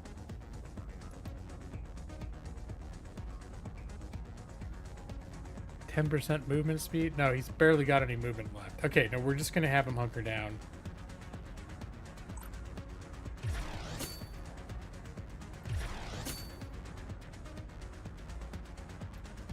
And how far can we get? Evie needs to take her first couple steps sneaking because If she stands up, this guy will see her. Did homeboy maybe call in Evie's ping to all his friends? I don't know what. Yeah, that's... I don't think they normally do that. I've used that thing a bunch of times, and it literally just like the person who in the radius of the effect goes, "Oh, what was that?"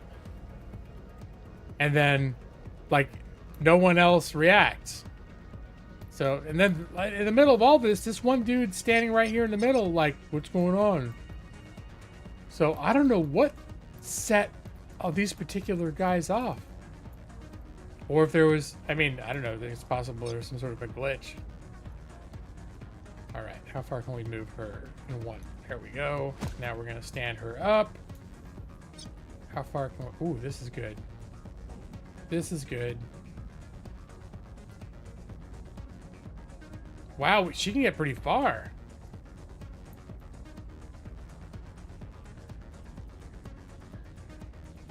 All right, this is how far we take. Are we gonna take her all the way over there? Yeah, hell yeah. And go ahead and crouch her ass down. And there we go, making progress. Although we're getting we're getting close to an escalation security event, so they're already acting like there's a security event. Oh, extract at exit 56.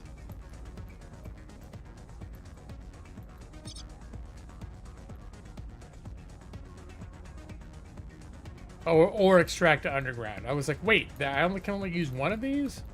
Like, no. We're fine. Okay. I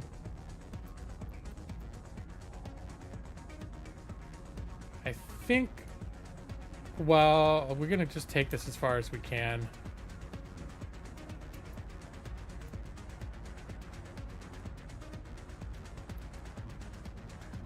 We're gonna take him to that corner, because up there there's no cover.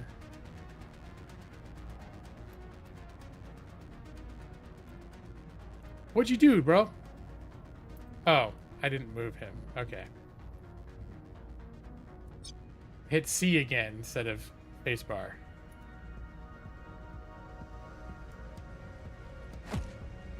Alright, he just... Okay, now we got a guy down here.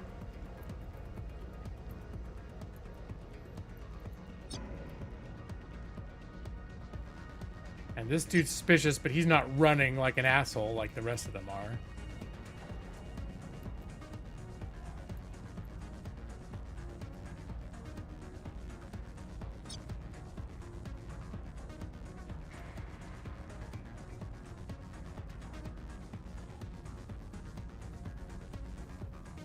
I think this guy is ripe for some covert murder.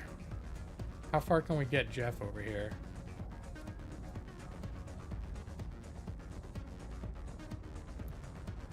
The thing I'm not liking is that I can't get anybody into... He's too far away to get into any cover.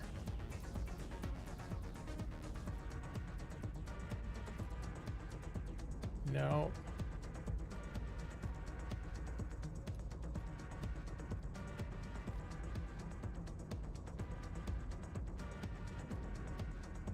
I don't think this guy's line of sight extends up here. So what I'm gonna do is I'm gonna run Jeff back here, because I think he'd be far enough to... This guy wanders down here. I don't think he's gonna see Jeff up here, even though Jeff's not in cover because of the elevation.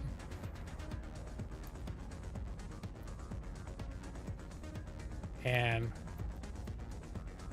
let's see if we can do something similar with Evie. Can anybody get over here? Not quite. All right.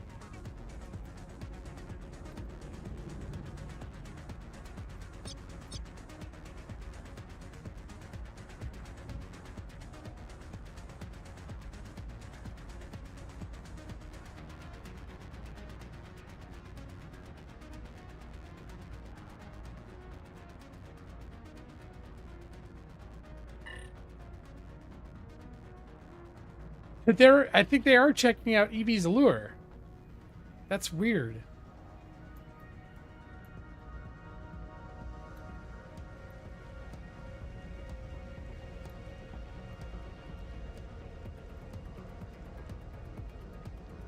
All right, he's gonna need to take cover behind this wall.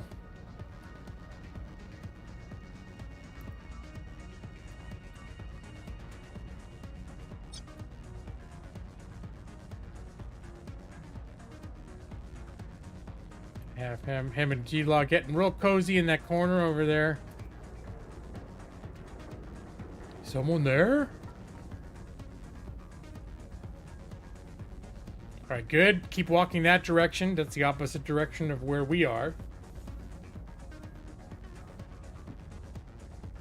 Okay, that guy, I think they are, I don't know why.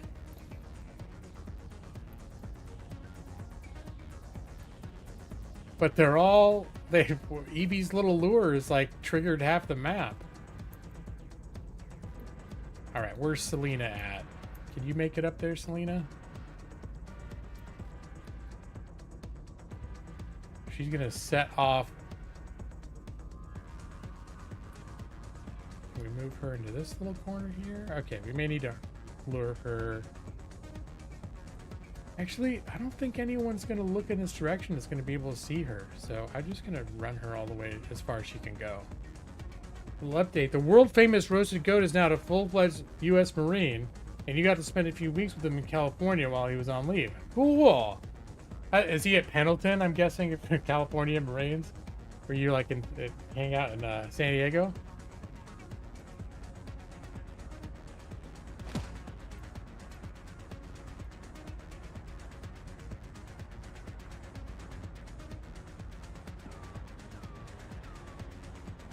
Searching for quantum inter. Oh shit! Okay, there's backup. Reinforcements nearby.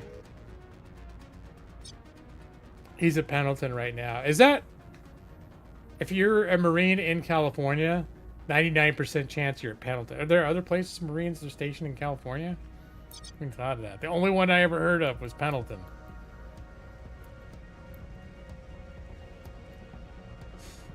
Alright.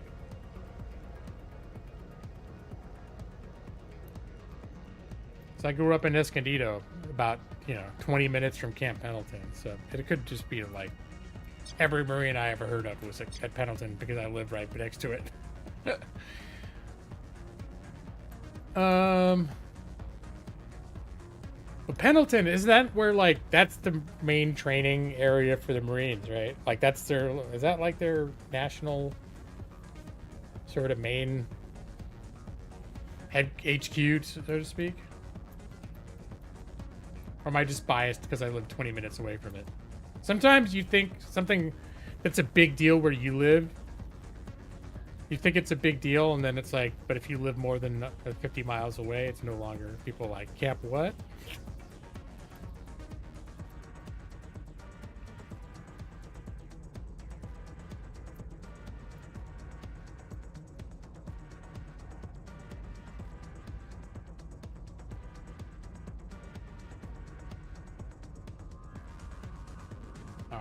Can we get him over to here? Is my question. Yes.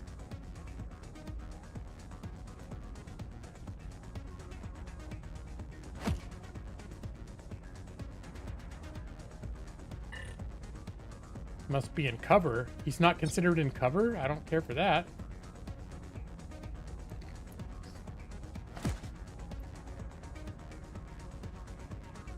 It's in Virginia, okay. 29 Palms. And I had heard 29 Palms first. I don't know why. I was like, oh, isn't that Navy? It's like, why would it be? It's the middle of the fucking desert. Okay, that makes sense. It's Marines. Okay, and Marines HQ is in Virginia.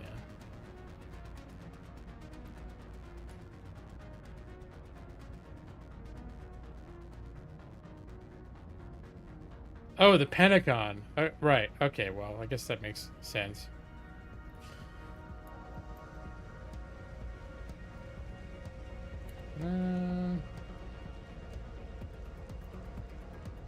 All right. Should we... All right, I think for the people that are up here, we're going to have them wait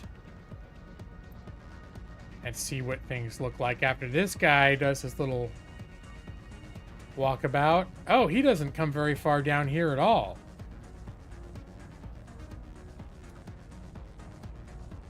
Alright, I think it's time to sneak up behind that guy and give him a few little shooties in the back of the face. Alright, stand her up. And I think the idea is we're going to get everyone down here. We're going to shoot this guy. And then sneak out. Get out here. That's the plan. And I think at this point, this guy's going to start going this way. So we're not worried. This area, at least for the next turn or so, is probably no one needs to worry about one looking this way.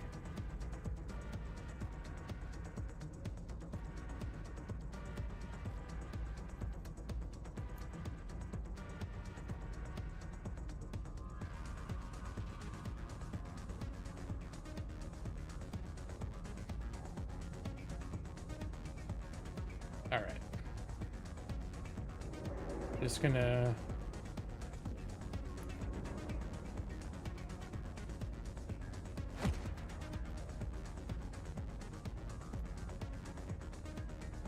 Now, if that dude suddenly just turns around again and sees all of us, that'd be the dumbest stealth move ever. Like, half the team is, like, all just running down these stairs, assuming no one's gonna turn around.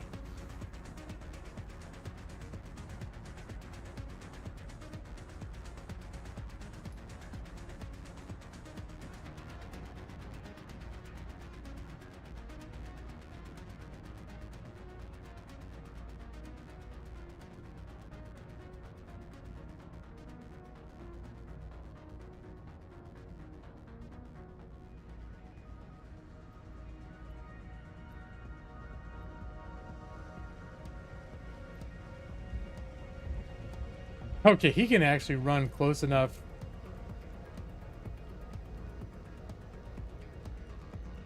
I'm gonna say, can he run? I was like, can he go close enough? Like, if him and Evie both went, they could take shots at him, but from that distance, it's not gonna be helpful. All right, so I think we're gonna run him there. This is good because apparently it's gonna give him a little bit of cover even. And it's just far enough away that he's not going to be heard running over there.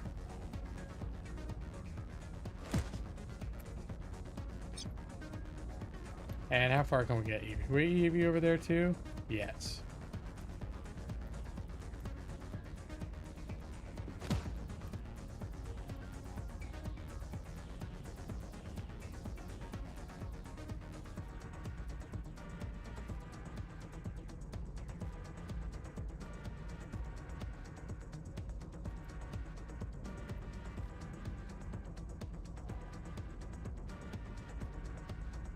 How far can we get?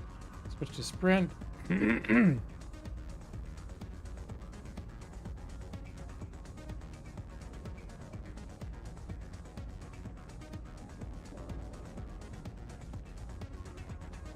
Let's defer him, because he's always run in. We've already got some people in position.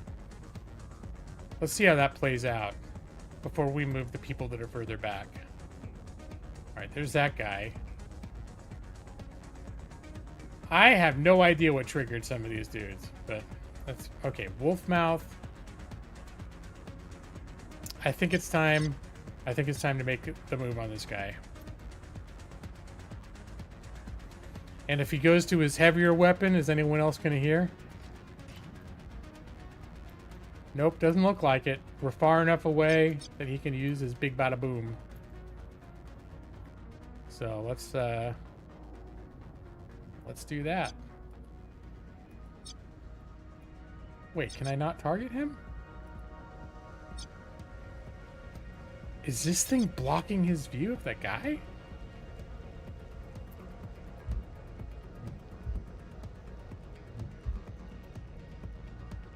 I guess I didn't think this was enough of an obstacle.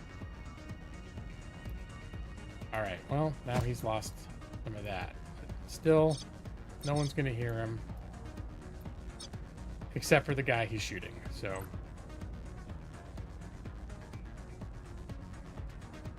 Alright, let's do it.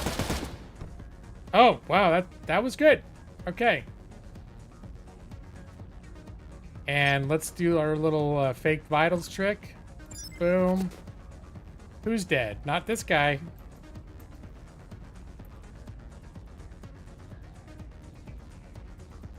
Oh, there's someone else over here. Okay, this person. Have to keep an eye out for them. Ooh, I really hope he's not in a spot where she's gonna see him when she comes back this way.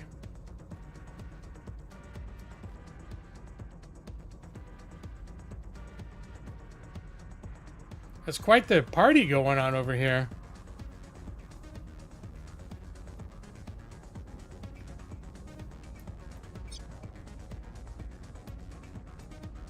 Alright, well, as long as,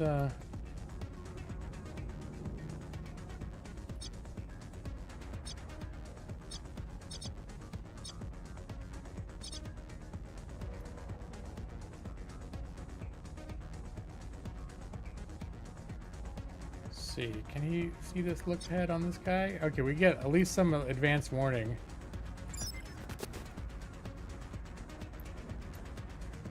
All right, looks like all this person's gonna do is turn to the right. So I was a little worried if this person turns around and starts patrolling this way, they're gonna see these, and I have everyone just sort of like standing out in the open. That'll be the end of my my stealth. All right.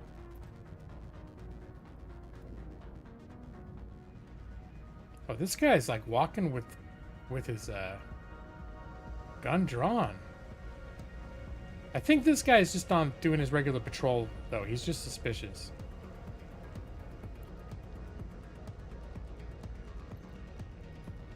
All right, how far can we get Maxie?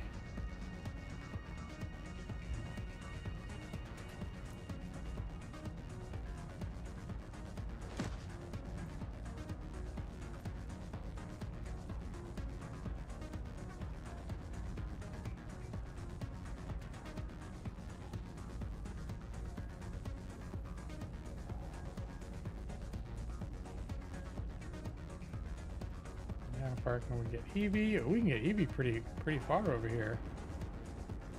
I think we're gonna keep her where there's some cover, though. There's no point in her getting like super far ahead of everybody else. Although, does this camera? I don't know if this camera turns, but just in case it does, I'm gonna move her back just a little bit too.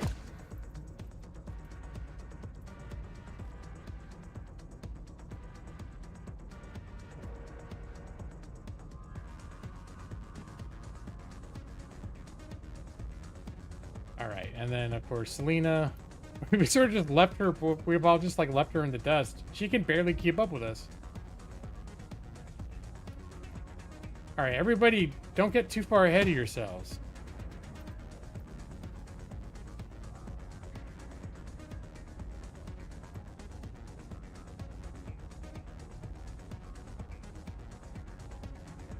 Okay, this camera does in fact turn back and forth. But I think what we're gonna do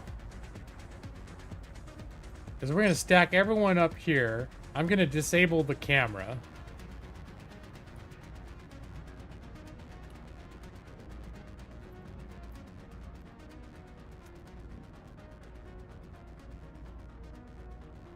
How long does your disable work? Until the end of next turn? I think G-Law's disable lasts like 3 turns. So if we can get... Yeah, if we get G-Law up there, we're going to have him disable the camera. That should take us through the end of the mission. But we're still going to have her wait in case anything unexpected happens. We're going to have her delay instead of end her turn, just in case something I'm not thinking about explodes. He needs 1 point left for the security scramble, so we'll move him there. We'll do the security scramble on that guy. Boom. And then we'll go ahead and just move him up like that. Get Maxie over here.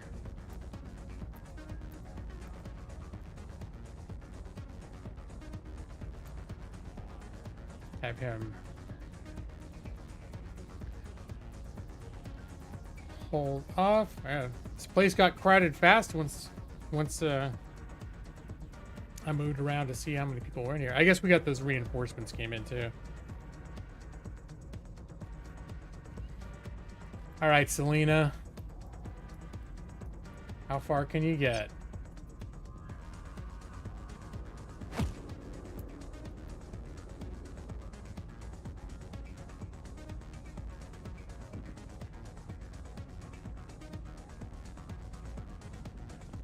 Okay, they're suspicious, but they're keeping to their post at this point. They're not like investigating actively anything. All right, anyone at a point where they can get over inside? Not quite. So we're going to run Jeff here, stack him up with everyone else.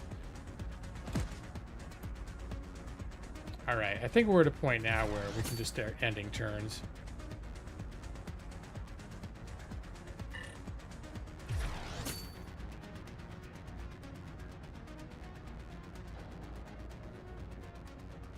One guard missing. Investigation and process. Oh! I forgot to use the, that first guy that we killed up here. I forgot to use the thing on him. Whoops. They can at least tell their bosses they were suspicious. Yeah, that's true. They can, but I had a tingling that I was doing something security related. All right. I think at this point we can just get everybody over here. Right.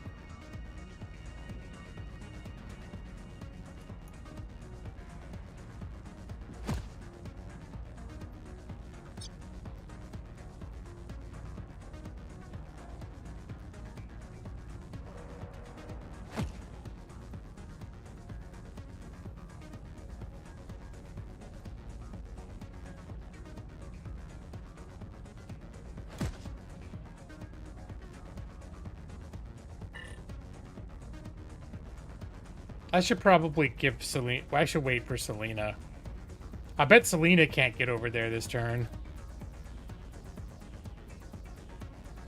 Be a gentleman and do like a little ladies first thing. Like, all right, the person we're protecting, you go ahead. I'll get in. I'll come in at your 6.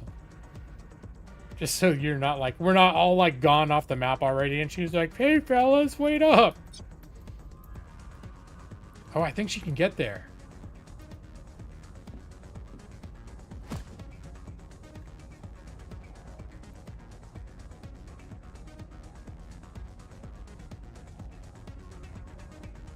Is that guy gonna see this? No, he didn't notice his dead friend there.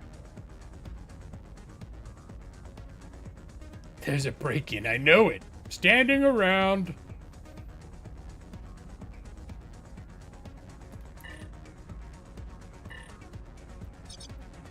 All right, this should do the trick. And now that I think about it, I didn't even check, but I don't think there were any like loot containers on this map. This whole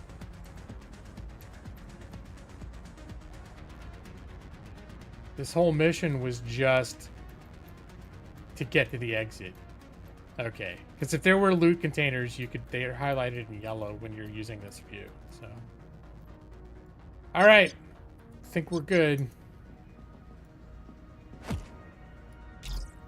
We've cleared the dangerous zone, but let's keep moving to get farther away. Well, I think the mission should be over though.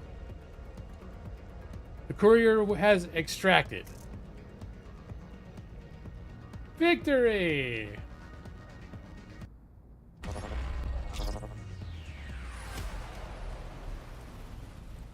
Q Milieu were on alert for the courier, but we cleared a path. I knew my data was in good hands with you, Gila. Next time I need a bodyguard, I know who I'll call. Let's see, we got a lot of money. Full mission payment, 472. Bonus payment for finishing in 11 turns. Now here's one thing is you can keep adding people to your home base roster, but the more people you have, they're all getting a cut, even the ones that are at base. So you don't want to like overpopulate your roster because you have 4 people on the mission, but I think someone said a good number is 8. One of the videos I watched about like tips and tricks. They thought 8 was about the nice spot where you got enough team variety and people to rotate out during like injuries and stuff without it costing too much. But you can see that's taking a good bite out of the reward. But we're still, it's not like half or anything, but it's quite a bit. Oh, I didn't realize. Okay, so they got 87%. They get a little bonus from Nightstone. The person who's back at home in the Sims train, I didn't realize they got so much experience. Like, they got the majority of the amount that everyone else got. Yeah, you're apparently your handling is so good that as like the person running the thing, that everyone else is better for it. You're just that good, Nick.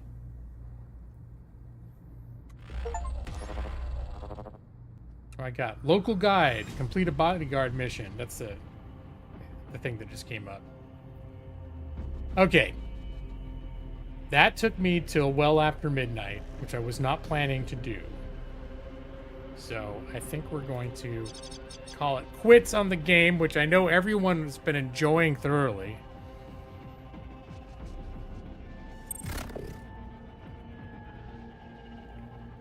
I don't know if everyone disliked the game as much as Brad did, but I actually still really enjoy this game. But yeah, I don't know that it's like, I don't know if it's a great spectator game.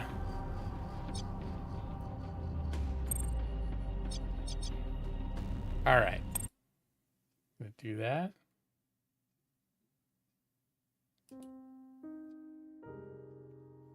You like the game, but Brad disliking a game isn't news. So do you think that my assessment that the game was not well liked, maybe that it's too much to just Brad? I don't know. I have a feeling, well, we'll see. I might still be playing this game again next week, but there are probably other games that I could stream instead of this if next Thursday rolls around and this is still like the main game I'm playing. I could play Solar Expanse, which is even more menus. Solar Expanse is like all menus compared to this. It's slow paced and probably more slow paced the way that I play it too. Sort of like Project Zomboid. Like, you get bored. You like watching people play Project Zomboid, except when I play it, it's boring.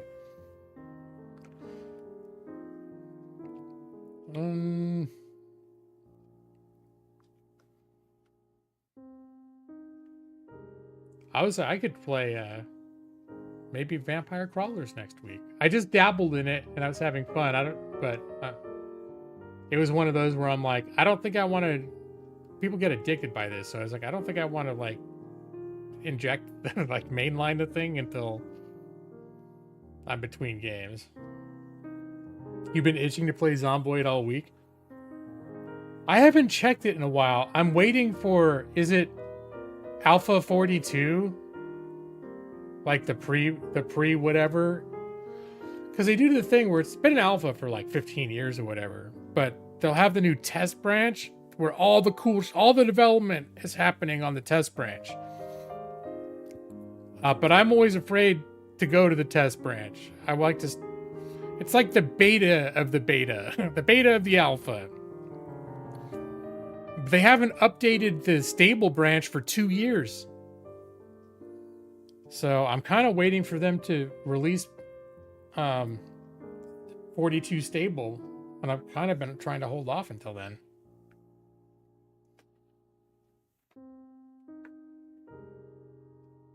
Even when I'm super cautious at Zomboid.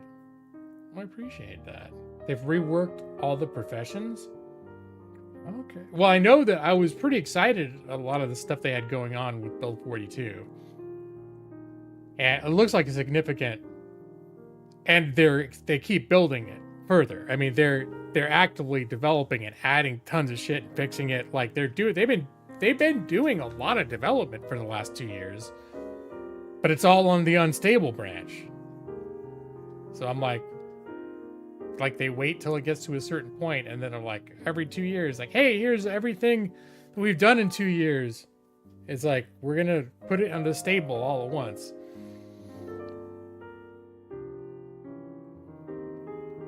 Let's see.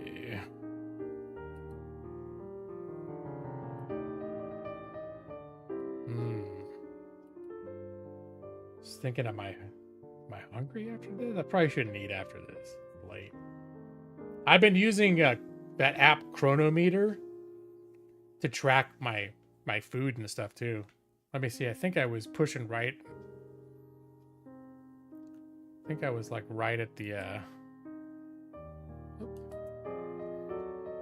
edge of my allotment for the day. It gives you like a calorie budget and stuff, keeps track of all your nutrients. But one problem is I have it tied in with my Apple Watch. So my caloric allowance gets bigger throughout the day as I burn calories. I didn't go up today.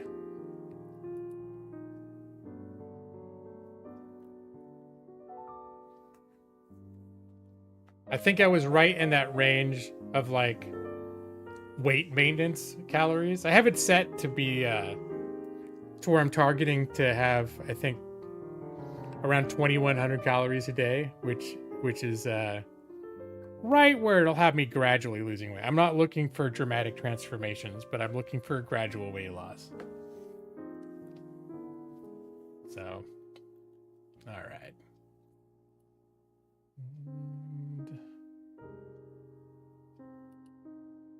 But yeah, we'll see what I'm playing next week. I'm curious to check.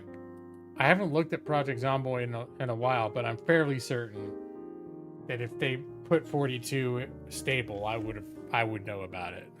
But it just reminded me that I actually haven't checked for a while. You had 5 guys a day. The burger alone is 1,000 calories. Yeah, they have. That's pretty substantial. I had a burger. It's like a bacon cheeseburger from Dairy Queen earlier this week, but that thing is only like 650 calories. It's actually not. It's not terrible. It's not the biggest burger though.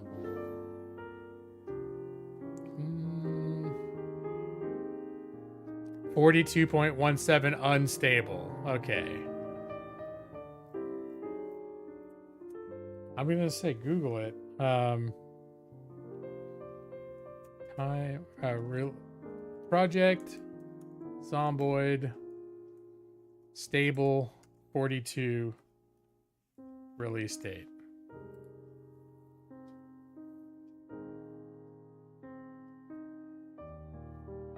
There is no expected release date. The unstable version has been testing since December 2024. Actually, I thought it was since the beginning of 2024, so maybe it hasn't gone as long as I thought. Current update 42 focuses on crafting animals. That's new, like wildlife. I think it's like cows, and I don't know, there's wolves. And developers following a non-crunch policy that keeps the stable launch date, often speculated, for mid to late 2026 uncertain. So could happen this year, but no one knows. You deal a meal. Is that where it's like a deck of cards or something? I remember that very. It's been a minute, but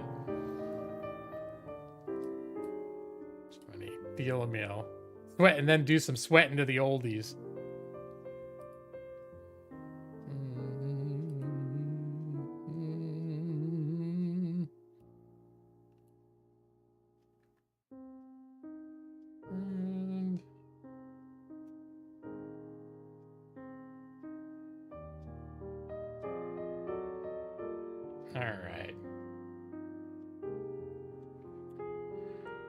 Well, I think I'm gonna wrap up for the night, you guys. 12, almost 12:30 here. A lot later for most of you, except for Brad. It's the middle of the day. But Thanks for. I'm glad some of you enjoyed Cyber Knights, and Brad. That's fair. It doesn't sound like you hate it. It's just not, you know, super exciting. Slow paced, lots of menus. This is all true. You think I did a hell of a job? I think I did all right. Hey, Maxie, you made it all the way to the end, man. Hey, you're welcome. Well, you do make it to the end. I was going to say, you make it at the end quite a bit. But I know you're one of those that, like, you don't always make it to the end.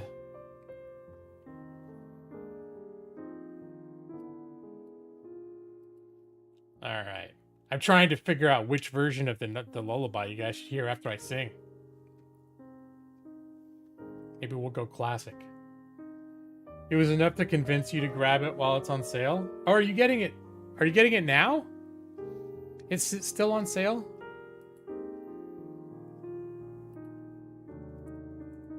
Because it had been on my radar. Oh, yeah, it is still on sale. $17.99.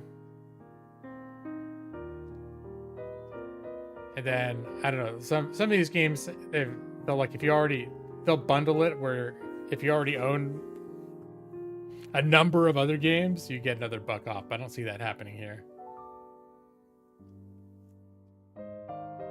There's only one version of Lullaby. There was one version of my Lullaby, but then I have probably about 20 versions of I actually listen to when I go to bed. I know it sounds stupid as hell. Nobody likes my AI music as much as I do.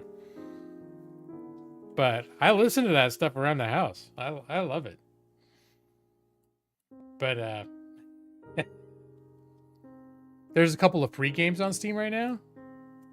Like games that aren't normally free. How do you find those? Because I occasionally will have like a video pointing out like, hey, this game's free on Steam right now. But they don't exactly advertise themselves. Like I don't go on the front page and like, free this weekend. And once in a while you'll see something like that, but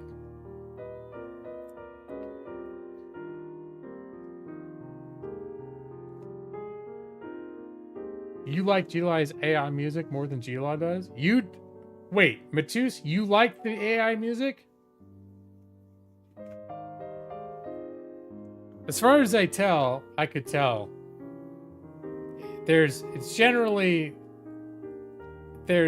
mostly on the indifferent to slightly dislike for most of the people, and then maybe there's a couple people are like, all right, it's all right, whatever. You saw them on Twitter. You saw them on. Oh, I'm wondering if I look up that on my Cheap Shark thing. On the discount deals. On sale.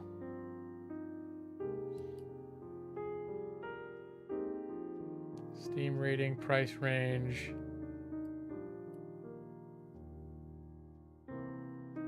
And nothing's coming up on that aggregator site. Okay, never mind. All right. Dim the lights. And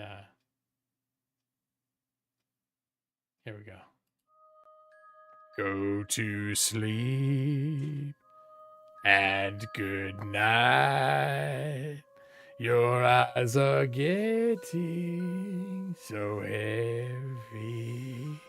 Go to sleep now. Nick and Matus, Internet Celebrity BP, EV23, J Max, Jeff Harbo. I'll be waiting for you in your dreams.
Go to sleep. I'll be waiting for you in your dream.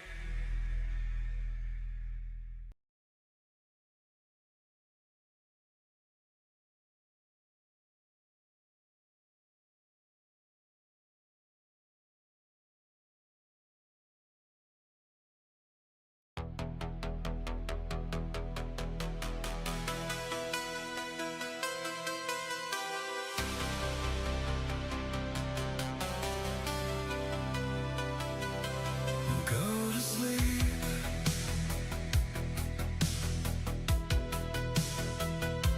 And good night. Your eyes are getting so heavy. Go to sleep now. Go to sleep. I'll be waiting for you in your dreams. But then when Thursday comes around, and I get a special feeling in my special place, and I know what's sure to come my way. We can take it to the bank every Thursday night. You can always take it to the bank every Thursday night. 45 seconds of gameplay makes everything alright. In your dreams, I'll be watching you.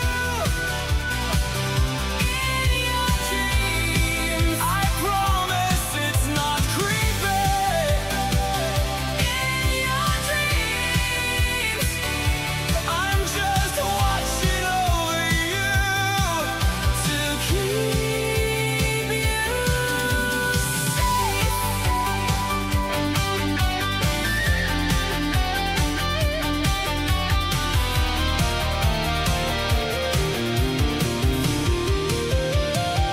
every Thursday night, every single one without a doubt. It's hot out here, and you can take it to the bank. 45 seconds of gameplay.